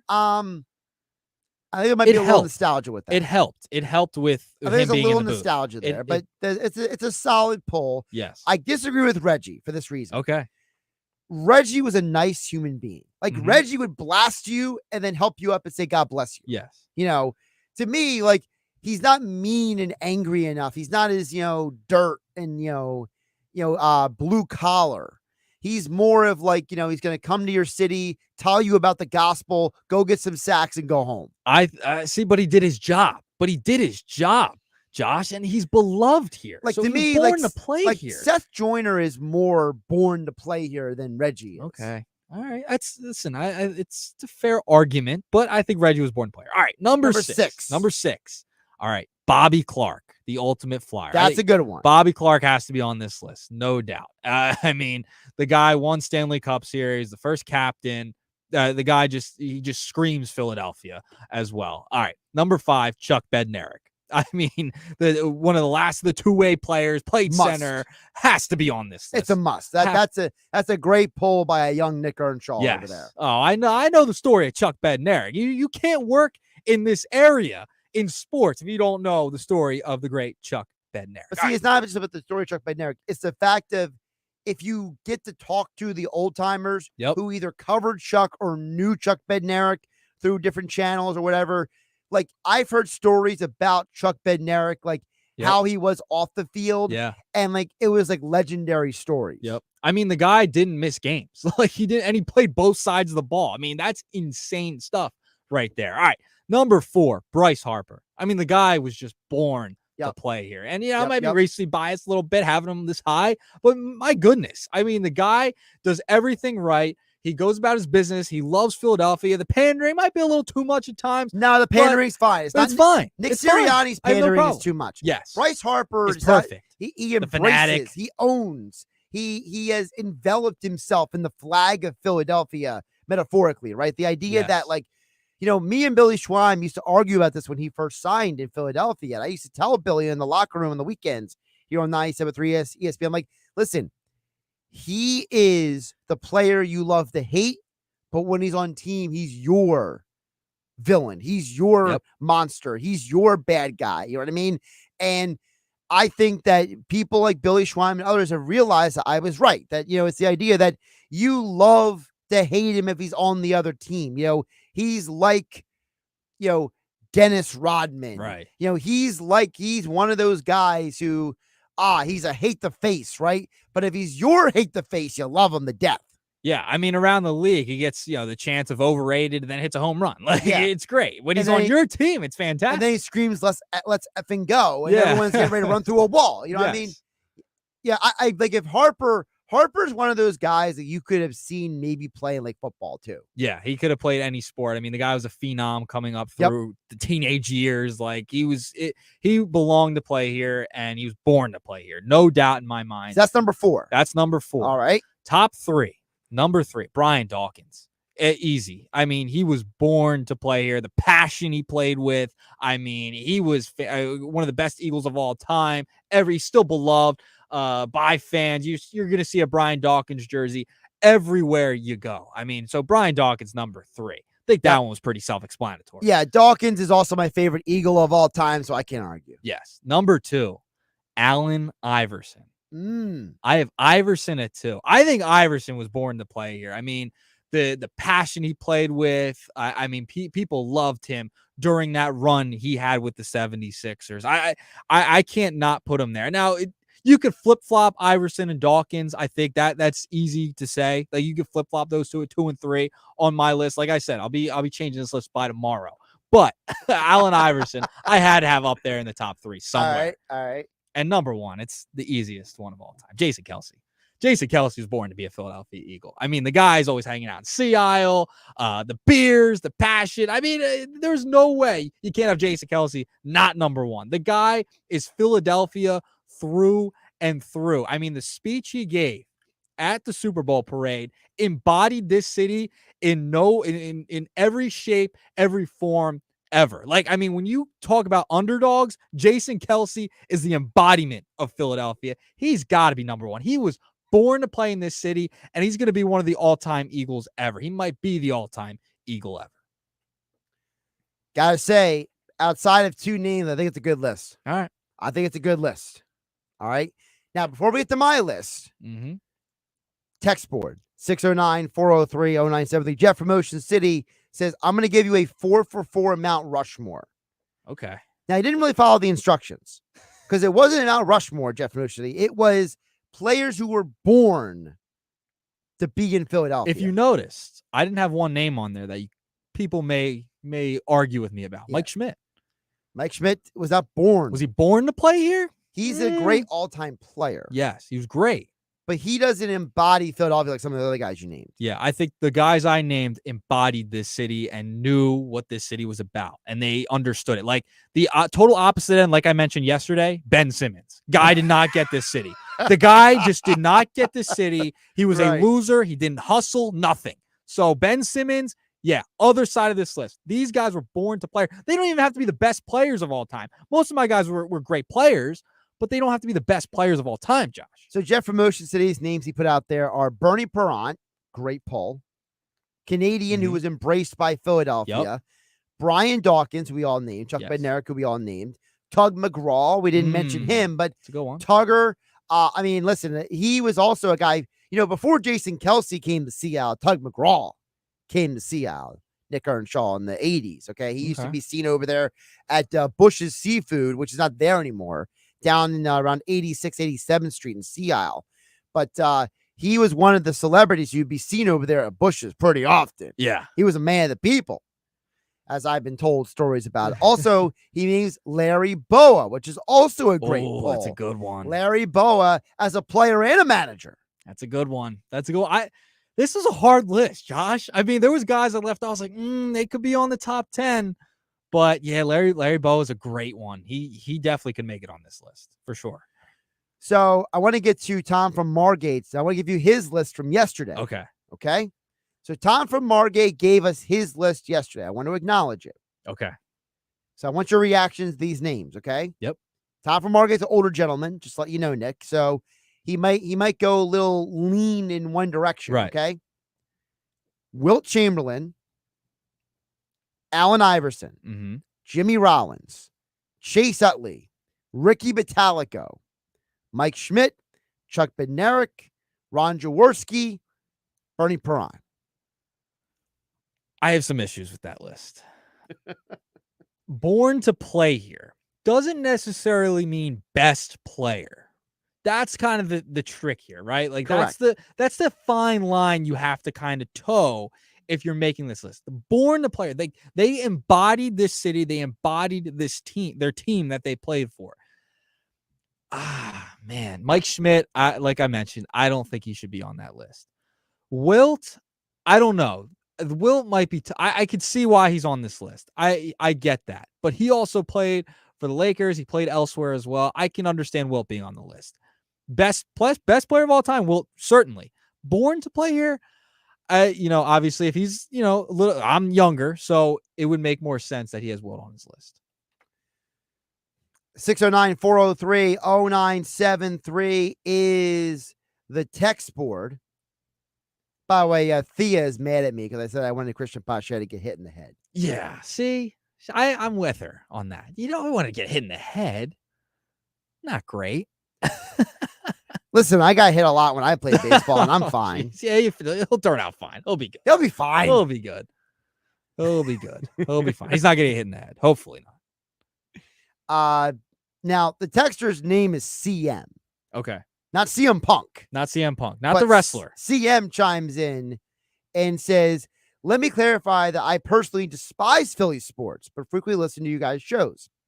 How can you not have Mike Schmidt in your top 10? And the fact that Josh said Reggie White is arguably the greatest defensive end of all time wasn't in a player born to play in Philadelphia is crazy. That's from CM. So, again, CM, the list isn't the greatest Philly athletes of all time. It's the greatest athletes who embody the spirit and the nature of the city. The city is blue collar. The city is not fancy. The city is not, it's not glamorous, okay? You want glamorous, you don't come to Philadelphia, all right? There's some beautiful spots in Philadelphia, don't get me wrong, along the certain parts of the bay, right? But it's not a city known for its glamour. It's not known for its bling, right? It's not known for its, even the rappers in Philadelphia, they're a little bit, tough. Meek Mill, Army of the Pharaohs, Jedi Mind Tricks, Freeway, those hip hop artists, they're not exactly Jay-Z, right? You know what I mean? They don't have the glam to them. So that's what I'm talking about, CM. It's the idea that Mike Schmidt wasn't everyone Nick Earnshaw named, except for Richie Ashburn. No offense to Whitey. You want them on your side in a bar fight. Okay? Right. Nick Earnshaw didn't name a single guy who was worried about his hair or his pedicure. You know what I mean? Reggie White is more likely going to officiate a peace treaty than he is to scrap. You know what I mean? Mike Schmidt, greatest third baseman of all time, right? But come on. Embodying the city. That's kind of the list I was trying to go for. And right? I think Nick Earnshaw did a good job. Not great? Good. It's good. I think it was great. Jeff from Ocean State chimed in and said, Mike Schmidt does not belong on your list. He was not loved by the fans and even wore a wig on the field one day. Schmidt is, if you put him on the best Philly athletes of all time, he's obviously up there. But born to play here, embodied the city, rough and tough kind of attitude, right? Always hustled. That's who I'm looking at. Those are the type of players that I wanted to add to my list, and who Philadelphia just adored. Brett chimes in on the text board at 609-403-0973. He says, how do you guys not have Pete Rose on your lists? Was he born to play here? Best player? Yeah. I don't know if he was born to play here, and he played most of his time in Cincinnati. I mean, he definitely embodies the nature of the city, but I think a lot of us just have a negative view of Pete Rose. Negative connotation, yeah. Yeah, because, and to me, it's not the gambling. I actually don't care about that. No. Listen, I've always said, Nick Earnshaw, and this is controversial, Pete Rose betting on baseball didn't bother me for one reason. He always bet for his team to win. Yeah. He didn't bet against his team. Doesn't that give him incentive to want to win more? Because he put his own money on his team to win? Yeah. And, well, I will just preface this. Put him in the Hall of Fame. I mean, it's ridiculous. I have so much beef with the Hall of Fame. But put a plaque there that explains what happened. I'm with that with the steroid era guys. Like, they all should be into. Like, I was just there, Josh. And on the second floor, third floor, whatever it may be, they have the entire history of the steroid era. And they have stuff about Pete Rose there. You just don't have the plaque there in the downstairs part. It's ridiculous. That's ridiculous. It's ridiculous. You're mentioning their name. You're talking about them in some form, some way in the part of the museum that's all the all the memorabilia and talking about the history of the game. You're mentioning them. So just put them in the hall. They're already there, essentially. Like, the hypocrisy is just crazy to me. It's crazy. Like, you might as well put them in. It's a history of the game. It's a museum. It's a museum. Exactly. So, yeah, put Pete Rose in the Hall of Fame. Embodying Philadelphia, you can make an argument. I think it's just because there's such a negative connotation with Pete Rose and some of the things that have happened since he's left, tough, retired. It's a tough one. So I see your argument. I see. Jay from AC says, how about John Runyon and Bernard Hopkins? Oh, I wasn't going. So I saw someone say Joe Frazier as well. Like, we weren't going boxing here. I was just going the four majors, which is fine. Yeah, I was just going four majors. I wasn't touching boxing or anything outside of that. B-Hop is arguably the second greatest Philly fighter of all time. Yeah. I think that's fine. If you're adding Joe Frazier is number one for Philadelphia, B-Hop is number two. They both embody the spirit of Philadelphia. If you're going outside of the four majors, yes, Joe Frazier, Bernard Hopkins definitely get consideration for sure. I mean, Joe Frazier has to be on the list. By the way, I guess it's not Nick Earnshaw, but Nick from South Jersey. Pete Rose should be on there somewhere too. Okay, it's fine. That's fine. I hear people what you're named saying. Nick. That's what I'm finding. Yeah, there's a lot of people named Nick in South Jersey. It's a great name. It's fantastic. It's too many. Too many. Keep track of all you guys. Too many Nicks. Too many Nick Nicks. Foles. Nick Earnshaw, Nick from South Jersey. Nick Sirianni. My buddy from high school, Nick Purcell. There you go. I mean, a lot of Knicks. A lot of Knicks. Not the New York Knicks here. No, they're the bad Knicks. They're the wrong Knicks. Tim from Summers Point gives a list. Okay. He says Jeremiah Trotter, John Kruk, Herm Edwards, Chocolate Thunder, Daryl Dawkins. I like this list. And LaShawn McCoy, Shady. Okay. I like that list. So the only problem I have with the list is one name. The last one. Shady. Shady was Shady. 20 Cent? 20 Cent Shady, man. That ain't Philly, man. No. Now he's cool. if you ever watch him on the show Speak on FS1, he's always got like the prettiest suit, the designer glasses on. He's a little too pretty for Philadelphia. I love the way he played though. He did play the game the right way. When he was an Eagle. Like, I love Jeremiah Trotter. Jeremiah Trotter's on my list, by the way. I think Trott's on that's my a good list. one. Yeah. Kruk is also on my list. I mean, Kruk is Philly. Kruk, yeah. I mean, Kruk's Philadelphia. I mean, that might be a bad job by me. I might have to have him on there. Herm Edwards is a great pull because people forget Herm Edwards played here. Yeah. Remember, that's the miracle. The first miracle of the Meadowlands is his scoop and score. And Herm, I mean, you play to win the game. Yep. That speech, he's an old school mentality. Miracle in the Meadowlands, number one. Yep. Daryl Dawkins also is a great pull because Chocolate Thunder, he was a character. Yeah. He was a character. Yeah, he was. Let's get one more text in for you to break at Cool. 609-403-0973. Jeff from Summers Point, Mr. Bud Light himself, says, by the way, I'm sipping on my Bud Lights and Fireballs. Whoa. Okay, Jeff. That's how Jeff rolls, man. Is it Jeff from OC? No, it's Jeff from Summers Point. Oh, Summers This Point. is Jeff with a J. Okay. Jeff from Ocean State with a G. Okay. Jeff from Summers Point with a J. Yeah, the one with the G. I think he's not a flats guy. So Right. we have a little beef because he's not a flats. Well, Jeff guy. from Summers Point. He let me know. He has literally. I met Jeff from Summers Point, and he bought me a beer. There you go. Of course, with a Bud Light. Yeah. Hands it right to me. There you go. Says Bud Light. Jeff from Summers Point. Fireball too, huh? Like, isn't that one of the Strong greatest? combination. No, but hold on. I've known that Jeff from Summers Point is a Bud Light and Fireball guy for a while. Happy Hour Friday. I know him for that. The man literally introduces himself. Here's a Bud Light. Jeff from Summers Point. That's great. That is fantastic. That's a great introduction, right? It's a heck of an introduction. All I right, wish I had something like that. Here's his list. All right. Eric Lindros, Jeremiah Trotter, Kurt Schilling, Nick Foles, Joel Embiid, Julius Erving, Brian Dawkins, Jason Kelsey, Bryce Harper, Allen Iverson. Honorable mention, Deuce Staley. Okay. Deuce, yeah, I guess. So I have two problems with the list. I guess. I don't put Joel Embiid on the list. I was having this debate in my head when I was coming up with this list too. But this is so hard. I have no words. And we're on radio. I don't know how to explain it. Like I really don't. I don't know how to explain it. Like he does embody Philadelphia though, but I don't know. The I don't think he laziness belongs in the top 10. The top 10 is where I get a little because it's sometimes you I'm get putting Mopey Deuce Joel Staley ahead of Joel Embiid in this situation. because you can get Mopey Joel at times. Yep. That's like That's my problem. I get annoyed with that at times. I love the addition of Kurt Schilling. Remember, he was arguably the best pitcher on the 93 Phillies when he was a young guy. Right. And then he had those 300 strikeout seasons back to back when the Phillies stunk. Mm-hmm. And then he carried that toughness to Boston with the bloody sock game in 2004. The dude is a borderline Hall of Fame pitcher, and he wasn't because he was a grinder. He was tough. I understand some people don't like his politics after his career.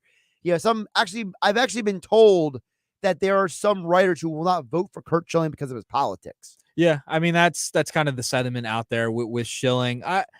I like the Trotter, and you have Trotter on your list. Don't you? I think Trotter's a good one. Man, my other problem with this list, list, a tough one. Yeah, Lindros. Yeah, I think Lindros is now more appreciated because he kind of like owned his problems now. Yeah. He kind of has embraced the fact that, hey, I might not have been the best citizen of Philadelphia when I was here, kind of thing. Great player, legendary story of the franchise history.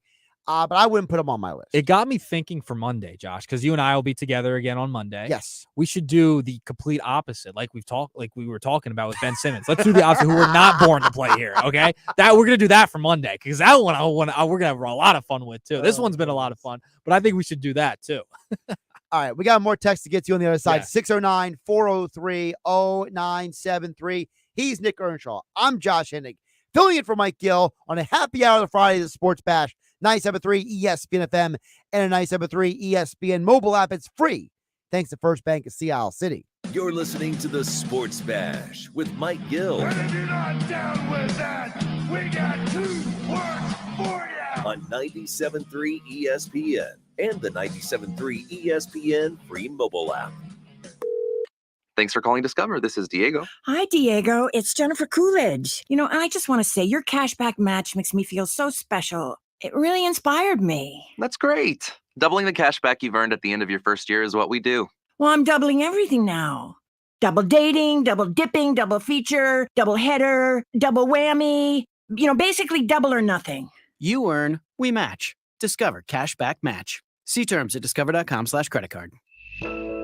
This year, Dell Technologies' Back to School event is delivering impressive tech with an inspiring purpose. Learn how Dell is helping Computer Aid, whose work is helping solar community hubs with tech and AI literacy skills to empower remote, displaced, or disconnected communities around the world. Help Dell make a difference and shop AI-ready PCs powered by Snapdragon X Series processors at Dell.com/deals. That's Dell.com/deals. This is the story of the one. As head of maintenance at a concert hall, he knows the show must always go on. That's why he works behind the scenes, ensuring every light is working, the HVAC is humming, and his facility shines. With Grainger's supplies and solutions for every challenge he faces, plus 24/7 customer support, his venue never misses a beat. Call quickgrainger.com or just stop by. Grainger, for the ones who get it done. Getting quality employees to fill positions in your company is essential, but finding those people can be a major hassle unless you use ZipRecruiter. ZipRecruiter makes finding quality people a breeze. ZipRecruiter's advanced technology identifies candidates with the right skills, sends you great matches, then you can easily invite them to apply. 4 out of 5 employers who post on ZipRecruiter get a quality candidate within the first day. See for yourself. Go to ZipRecruiter.com/free to try ZipRecruiter for free. That's ZipRecruiter.com/free. Life hack number 7. Get an iPhone 12 on Straight Talk. Life hack. Here's how it works. You walk into Walmart, go to the electronics section, ask for iPhone 12 with 5G and a dual camera system, and select the new Silver Unlimited plan. They'll smile because it's a good plan. You get real unlimited data all for just $20 a month for the whole first year. Get it at Walmart or StraightTalk.com. Straight Talk. Less dollars, more sense. Taxes and fees apply. Requires activation of iPhone 12 and a new Silver Unlimited plan or higher end auto pay enrollment. $25 a month service credit applied for up to 12 months if eligibility requirements are met. For network management practices, visit StraightTalk.com. Last year's RV trip, we met a couple with the same bumper sticker. What are the odds? Your cousin isn't a good storyteller. He was a podiatrist, or was it a pharmacist? You don't say. Oh, I can't remember. But she owns an RV protected by Progressive, and you don't. So until you get your own RV, her stories are the most interesting stories you've ever heard. Wow, interesting. And when you do get your own RV, save money by bundling it with your home, auto, or other vehicles with Progressive. Oh, anesthesiologist. He was an anesthesiologist. Progressive Casualty Insurance Company affiliates and other insurers. Not available in all states. Save thousands at Matt Blatt Kia. Get out of your old trade today, even if you owe thousands more than it's worth. Go to MattBlattKiaNJ.com for more details. That's MattBlattKiaNJ.com. It's gotta be a Matt Blatt Kia.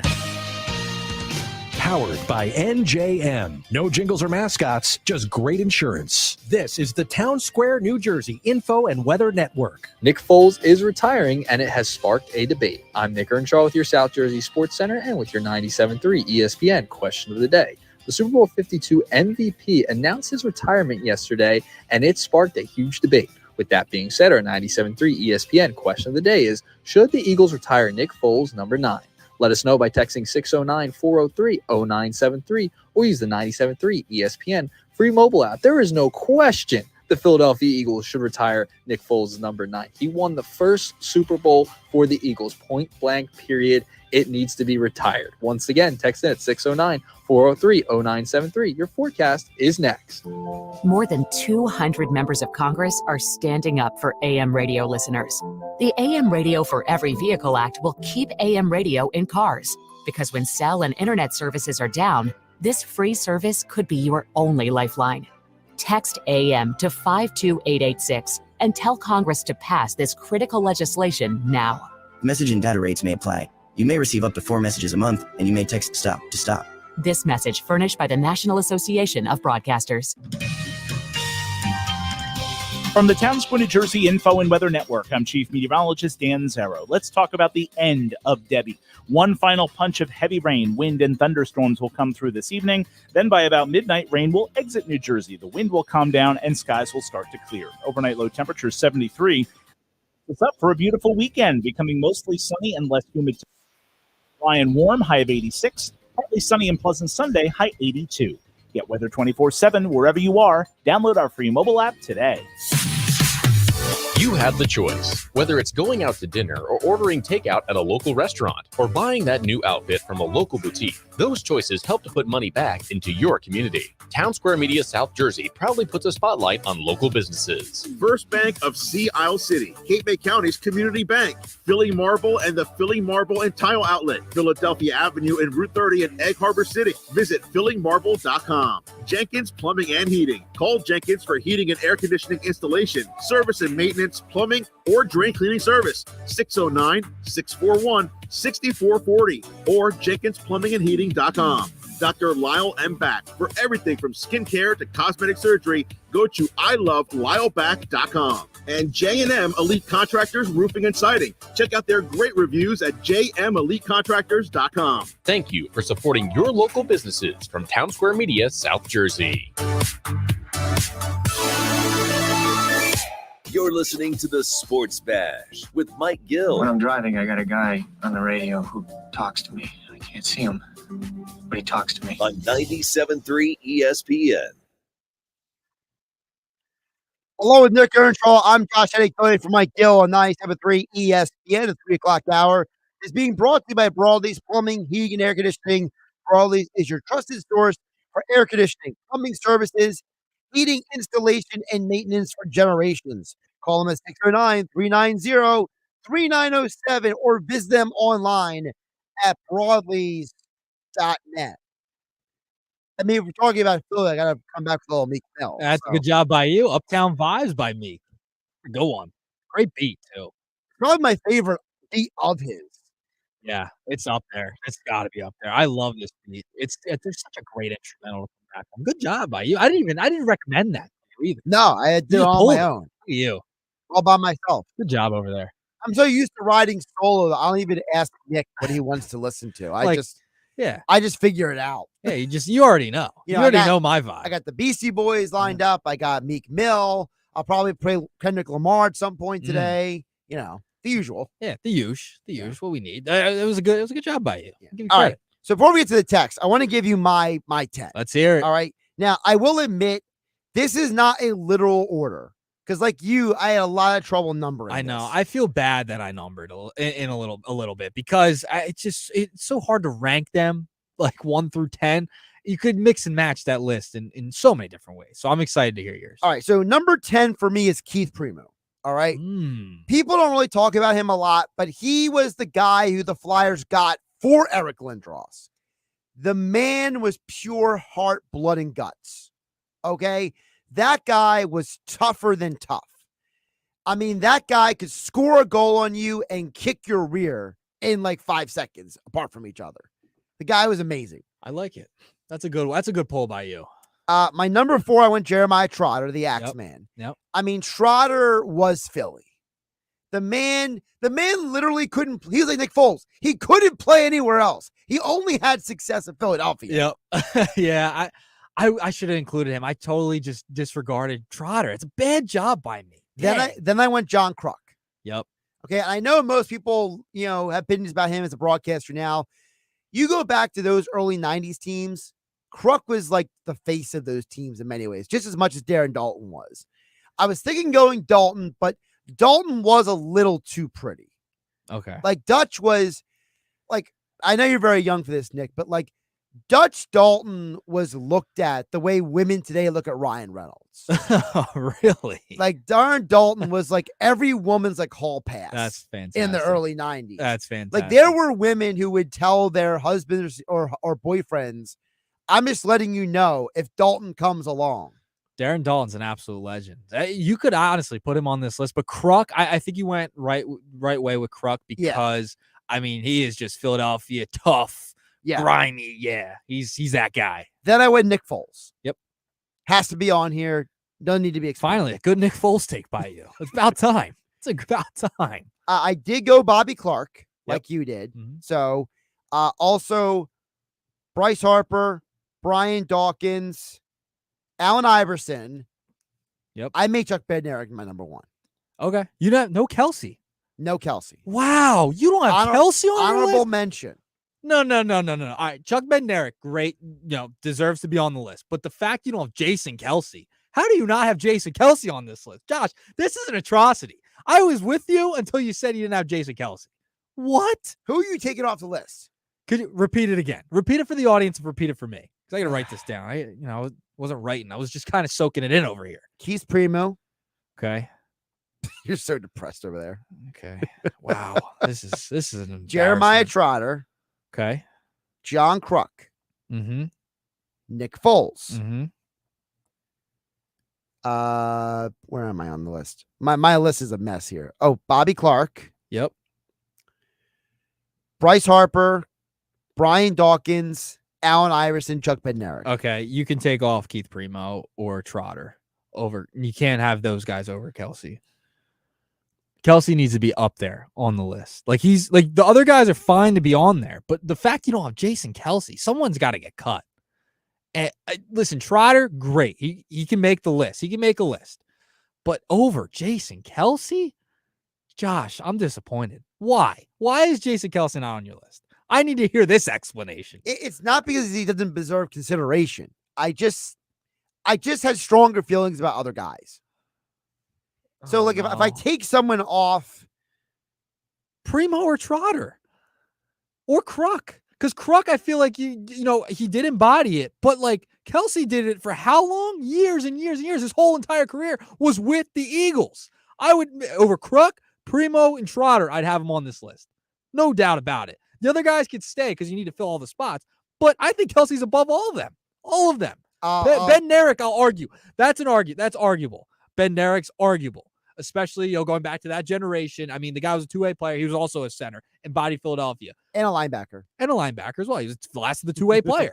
So, but the fact you don't have Jason Kelsey on there is an atrocity, an abomination, and a disgrace. It's a disgrace. Josh, he is Philadelphia. The speech he made at the Super Bowl parade. I mean, it doesn't get more underdog, more Philly than that. It doesn't. You done? I'm done. Text board is 609-403-0973. Alex chimes in and says Kobe Bryant was born to play in Philadelphia, even though he didn't. Okay. I see where he's coming from. We wanted to stick with players that did play here that belonged here. Right. And I was trying to kind of stay in that vein. 609-403-0973. Please tell me that Jason Kelsey's on all your lists. Tom for the Villas has Vince Papale, Jeremiah Trotter, and Andre Waters. Is that just three people? Just three? Well, he's throwing in people that you could add. Okay. Right, you could add. Right. Now, Vince Papale is a great pull. That's a good one. Mr. Invincible. Yep. He's been a guest on Billy Schweim's show a bunch of times. Yes. The only problem with Vince is who do you take off the list to put him on? Yeah. Like Nick Earnshaw explaining to me that I need to put Jason Kelsey on. I get it. Like I see it. Like, and if you told me I got to take Jeremiah Trotter off, put Kelsey on or whatever, like we could have that conversation. I can't rationalize taking anyone off my list for Vince Papale. Yeah, but you can rationalize definitely putting Jason Kelsey on. I can rationalize that for sure. But Andre Waters is the same. It's like Waters was a great hitting safety, but he ain't top 10. He ain't top 10. But you're also saying Jason Kelsey's not top 10. You're making an honorable mention. This is craziness. Jason Kelsey's Philadelphia. Josh, we got to. So you know how I said that I'm probably going to update my list again by tomorrow and I'll make changes. You need to do the same thing. I think you might need to do it in the next 30 seconds because I mean, Jason Kelsey not being on this list. You need a breather over there. Now. I'm going to take a drink or something. You need like a Xanax or something. I don't know. Well, I don't need to go there, but wow. I did not expect that out of you. Sea Isle, the Super Bowl speech, the games he played almost every game. Listen, I'm not Pat Costello. Okay. I'm not the producer for the ESPN National Morning Show with Evan Cohen, Chris Canny, and Michelle Smallman. I don't get to hang out with Jason Kelsey. Okay. The whole him and Sea Isle thing doesn't get me. You don't need to. You don't need to hang out with him for him to put on your list. The guy embodied. We're talking about players that embodied Philadelphia, and no one has embodied him more than Jason Kelsey. Not anyone on my list. He's number one. Right, if I had to make a list, you need to breathe. I'm trying. You got me going over here. An anonymous texter says we should have mentioned Scott Hartnell. Okay, that's a recency bias to me. Honorable mention. Not top 10. Not top 10. Honorable mention. Honorable mention for sure. Apparently, honorable mention, just like Jason Kelsey and Josh's list. I think this one will get you more mad than the Kelsey one, which is Estrada from Hamilton. Hey, says, I'm sorry, guys, but let me give an honorable mention to the Italian stallion, Rocky Balboa. Oh, no. See, that's a bad job by Estrada. Here's the thing, Estrada. That's a bad job by you for this reason. He's a fictional character. Oh, that's bad. Yeah, no. Listen, love Rocky, love the movies, love the whole idea. But we're talking about top 10 athletes from the four major sports that embodied this city. Not a fictional character. That's fictional. Not a fictional. As someone who went to high school in Hamilton, bad job, Estrada. Bad job. You gotta give us. Yeah, send us in another name. Send us in another name. So what is worse? Me having Jason Kelsey honorable mention, or Estrada saying that Rocky Balboa should be out there? Oh, well, I think it's got to be you. I'm sorry, come on, John. no, Rocky's the worst. No, that's a bad. It's bad. You're just biased to Hamilton. No, I'm not. Go get yourself some blueberries. I will. No, I'm just. But no, you didn't have Jason. You're wearing an Eagles shirt right now. If you're watching on the Twitter X platform while we're streaming, you don't have Jason Kelsey. We're talking about embodied this city, and you don't have Jason Kelsey in your top 10. Top 10. I didn't say I wouldn't put him in there. You need to relax over there. You got me fired up. Kevin from Brigantine chimes in and says, I got some names to throw out there for you guys. Steve Carlton, Tug McGraw, Bobby Clark, Bertie Perron, Darren Dalton. That's from Kevin and Brigantine. Okay. My only problem with Carlton is that Carlton was a little more like odd and zany than he was like natural Philly. Right. Tug McGraw, definitely. I mean, I have some people have told me stories about Tug McGraw. I mentioned him earlier. Bertie Perron's a great poll. I always feel like Perron gets forgotten because as time goes by, but it's not about one of the greatest goaltenders of all time. Yep. Bernie was tough, man. Bernie was like the Rock of those Flyers teams in the 70s. I would honestly probably put Bernie over Keith Primo too. I think Bernie's like right outside my top 10. I think like he's right there, and you can honestly put him in. Like I could maybe make a switch, but over Primo, I can see Bernie Perron being over Primo because he one of the best goaltenders ever. I mean, he embodied this city for sure. So I think Bernie might have to even put over Keith Primo. Joe in Pleasantville chimes in and says, I love Allen Iverson, but he should not be on the list. Coy Detmer should be. That's a bad take by Joe. No, Allen Iverson. Allen Iverson was blood and guts. Yes. Allen Iverson gave you everything and more. And Coy Detmer, really? You're giving me Mr. Neckbeard to be on the list? No, Iverson gave you everything he had every single night he stepped on the floor. Now, practice? Maybe not. But during the game, he gave you 1,000% every single night. And that's an embodiment of Philadelphia. When you were going out there hustling and, giving all that you got on every single given occasion that you're out there, that's Philadelphia. And that's what people in this city expect and want to see. Iverson did that for sure. Another texter chime in says, how about Dave Schultz? Good pull. Good pull. Yep. I feel like that might have been Billy Schwan texting in though. It might have been. Is it Billy? I don't know. I don't really remember what Billy's number is off the top of my head. It's because Billy's a big hockey guy. He's gonna lean hockey guys. I could totally see Billy Schwein making a top 10 list of just Flyers. Yeah, it would just all be Flyers players. He might leave off Jason Kelsey too, like you. No, it would do. Billy would have like 2 Eagles and the rest would be Flyers. Yes. Is baseball a sport in this city? Do they play? What's that? Sixers? Oh, there's another team that shares a stadium with the Flyers. I didn't know that. Which is funny because it would be the opposite. Like Mike Gill would have like 1 Flyer on the list, and everybody else would be like Phillies and Eagles. Kind of like me. Yeah. I mean, kind of like me here. I got mainly Phillies and Eagles on this list. By the way, we'll confirm the John for the Villas. We have mentioned Brian Dawkins multiple times. Yes. We have Dawk on both of our lists. He says Weapon X was the heart and soul of the city, says John from the Villas. Yes. No, we agree on that. I don't think the contention, I think we all agree that in some capacity, some order, Chuck Bednarik, Brian Dawkins, Bryce Harper, Allen Iverson, Nick Foles on everybody's list. And Jason Kelsey, other than yours. Other than yours. I told you I'm making a modification. Okay. You got to make a modification. I just don't know who I'm taking off yet. I haven't figured that out. Okay. I haven't figured it out. You're making a modification. We're going to make sure you do during the commercial break. Your official list that goes out on social media when you tweet out, because I'm going to tweet out my list during the show or after the show. And I need you to tweet out your official list. That'll be the official finalized version. How about you tweet out my list next to your list? Okay, that's fair. And I'll do people it. can vote on it. That's fine. I'll do it. Take it to the people. Take it to the people. Democracy. Yes, that's what we do here. He's Nick Earnshaw. I'm Josh Hennig, filling in for Mike Gill here on 97.3 ESPN Happy Hour Friday edition. More text to get to on the other side, 609-403-0973. And don't forget Adam Kaplan coming up for Football at 4, powered by the Inside the Birds podcast. Eagles, Ravens, preseason game number 1 tonight. Coverage begins at 6:30 p.m. on 97.3 ESPN. It's the Sports Bash with Mike Gill. Keeping the fans entertained and happy. On 97.3 ESPN. and the 97.3 ESPN free mobile app. Trevor Noah is bringing his new off-the-record tour to Atlantic City. I wonder if that's how the dinosaurs went out, you know? There's an asteroid coming down to Earth. How the dinosaurs are like, asteroids are not real.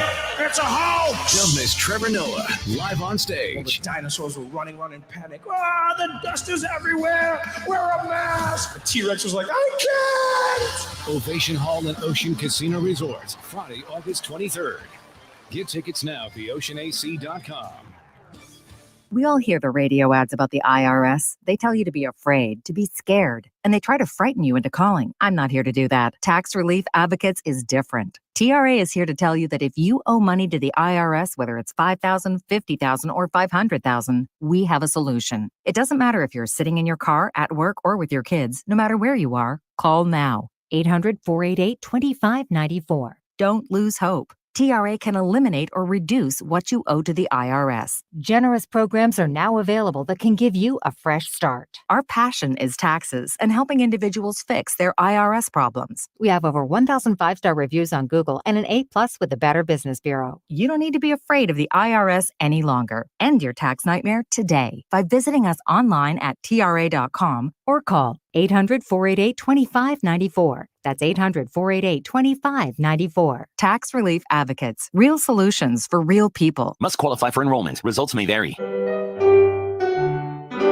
Timmy, everybody.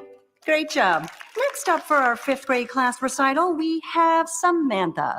10 times better performance can make a big difference. Castrol Edge Motor Oil gives your engine 10 times better high-stress performance. Castrol Edge, better oil for maximum performance. Now through December 28th, Castrol Edge and Edge High Mileage Motor Oil are on rollback at Walmart. Claim based on sequence 9 test under high-load conditions versus API SP test limits. High five! Up top! Heck yeah! Dave's company just got the first ever 5-year price lock guarantee from Comcast Business. Yeah, 5 years! It's 5 years of gig speed internet. High five for gig speed. 5 years of advanced security. Security win. And 5 years of a great rate that won't change. Our rate ain't changing. All from the company with 99.9% network reliability. There it is. He hasn't given this many high fives since Deborah brought in her famous banana bread. Woohoo! Now he's got savings. I'm so excited. Yep. Dave's feeling it, but it's only for a limited time, so don't wait. Switch today and ask how to get the first ever 5-year price lock guarantee from Comcast Business. Powering 5 years of savings, powering possibilities. Comcast Business. And it's hurting, but I am not stopping. Woo! Ends 8/21/24. Guaranteed rate applies to monthly service charge for new customers on qualifying internet bundle, excluding taxes and fees. Other restrictions apply. Sorry, but we actually have a wait list for our Monstera. Shaw's greenhouse is really bringing in the green. We can't keep snake plants and stuff. She needs a construction manager to build on her roots and grow. We could add a whole section for ferns. Here we'd have dahlias, dahlias, and more dahlias. Indeed can help her hire great people fast. I need Indeed. Indeed you do. You can schedule and conduct interviews all from your board. Visit Indeed.com/credit and get $75 towards your first sponsored job. Terms and conditions apply. Thanks for calling Discover. This is Diego. Hi, Diego. It's Jennifer Coolidge. I just want to say your cashback match makes me feel so special. It really inspired me. That's great. Doubling the cashback you've earned at the end of your first year is what we do. Well, I'm doubling everything now. Double dating, double dipping, double feature, double header, double whammy. Basically double or nothing. You earn, we match. Discover Cashback Match. See terms at discover.com/credit card. It's the Sports Bash with Mike Gill. Do I have everybody's attention now? On 97.3 ESPN and 3 ESPN. Nick Earnshaw, along with Josh Denning, live in the Ocean Casino Resort of Atlantic City Studios. 97.3 ESPN FM. Let's squeeze in some more text from people. So we've been giving out our players who were born to play in Philadelphia. They embody the heart of the city. Matt from Sicklerville chimes in and says Chase Utley and Charles Barkley. Now, I don't dislike the Charles Barkley mention, Nick Earnshaw. My only problem with it is I feel like Barkley's more beloved now than he was when he played. You know what I mean? Yeah, I think you're right. I think now because he's on TNT. I think it's because he's been such a personality as a broadcaster that people love him much more than back then. By the way, your boy Estrada says he's trying to redeem himself. Okay. He says Greg Lazinski. That's a great Ooh, pull. See, there you go. That's a great pull. Yeah, they're my people from Hamilton. Yes, that is a great That's a pull. redemption right there. Yeah, you definitely redeemed yourself, Estrada. Great pull by you. You got to go 4 majors here. We left out the boxers. Understand that, but with fictional character, we can't go fictional character. Greg Lazinski, great job by you. Arthur from Mays Landing joins you, Nick Earnshaw. He says, I'm a Josh Hennick fan, but I'm not a fan of Kelsey not being on your list. Oh, okay. He says also Jimmy Rollins and Chase Utley need to be on anyone's list. Yeah, Jimmy, I just had to get other people in. I had to try and get other sports in there, you know? By the way, an anonymous texter said, how about Big Dom? Oh, no. I mean, listen, he embodies Philadelphia. He's an Italian. He's not an athlete. He's not an athlete. And he has bad pizza taste. Yeah. You see that social media post a few months ago on the Ocean City Boardwalk? Yes. I mean, he picked the worst pizza on the Ocean City Boardwalk. Yeah, no. You can't be a real Italiano and pick that pizza. Oh, see, I think he embodies Philadelphia, but no, not on a top 10 list. No way. Coming up next, we'll get it back to the Eagles. Speaking of Big Dom, Eagles, Ravens preseason game tonight. Who are the players Adam Kaplan is keeping an eye on? That's next on 97.3 ESPN. This is South Jersey's official home for Philadelphia Eagles football. The Eagles return to open the 2024 preseason tonight in Baltimore against the Ravens. They've got him! It's a sack! It's Brandon Graham! Listen to all the action with Merrill Reese and Mike Quick with pregame coverage starting at 6:30 and kickoff at 7:30. This is the play-by-play home of the Philadelphia Eagles. 97.3 ESPN, South Jersey's Eagles station. Hi, I'm Cesar Milan. People are always commenting on how happy and healthy my dogs are. One of the reasons is the food my dogs eat. Introducing Dr. Marty's Nature's Blend, a premium freeze-dried raw dog food. I have been feeding them Dr. Marty's freeze-dried raw formula for years. And this food is a big part of why their joints are more flexible, their teeth are cleaner, and their coats shinier, and why they seem more youthful and playful. And dog parents across the U.S. are loving it. My dog Hazel is a 10-and-a-half-year-old golden retriever. And ever since I've been feeding her Dr. Marty's Nature's Blend food, she is like a puppy again. It's unbelievable. We're so confident your dog will love it. Your order is backed with a 90-day guarantee. And for a limited time, save up to 54% off Nature's Blend and get a free bag of Cod Krispies. They're wild caught, ultra crunchy cod skin treats. Go to drmartypets.com/deal or text DEAL to 511-511. Text DEAL to 511-511 today. All dogs are unique. Your dog results can and will vary. Message and data rates may apply. At Lowe's, we know how to save pros time and money. Save 20% on 1-gallon cans and 5-gallon pails of Valspar Defense or Cabot Stain. Plus, save 15% on your choice of 6 or more Purdy items. And get free same-day delivery to the job site when you order by 2 p.m. Because Lowe's knows pros. Valid through 8/21 while supplies last. Discount taken at time of purchase. See store or Lowe's.com for details. Must be single receipt purchase. Delivery by 8 p.m. Subject to driver availability. Additional terms apply. See Lowe's.com/same-day delivery for details. Taco Bell's new cheesy street chalupas have a lot going for them. For one, they come in pairs, both with your choice of shredded chicken or grilled marinated steak. Then there's the cheesy chalupa shells and creamy jalapeno ranch sauce. Can't count those out either. But the star of the show is their authentic street style, topped with onions and cilantro, and perfectly sized for eating one-handed. You know, while you're walking around the street or your living room, wherever. Grab some cheesy street chalupas at a participating Taco Bell today. For a limited time only while supplies last. Total Wireless is made to totally keep up with you. We now have unlimited data that never slows you down. Covered by the Verizon 5G network. And for less than $30 a month, we make your phone your ride or die. Switch now and pick a free 5G phone with qualified plan purchase. And your fourth line at no additional cost. Visit your local Total Wireless store today. Total Wireless, we're totally with you. Actual speeds may vary by location. For data management practices, see TotalWireless.com.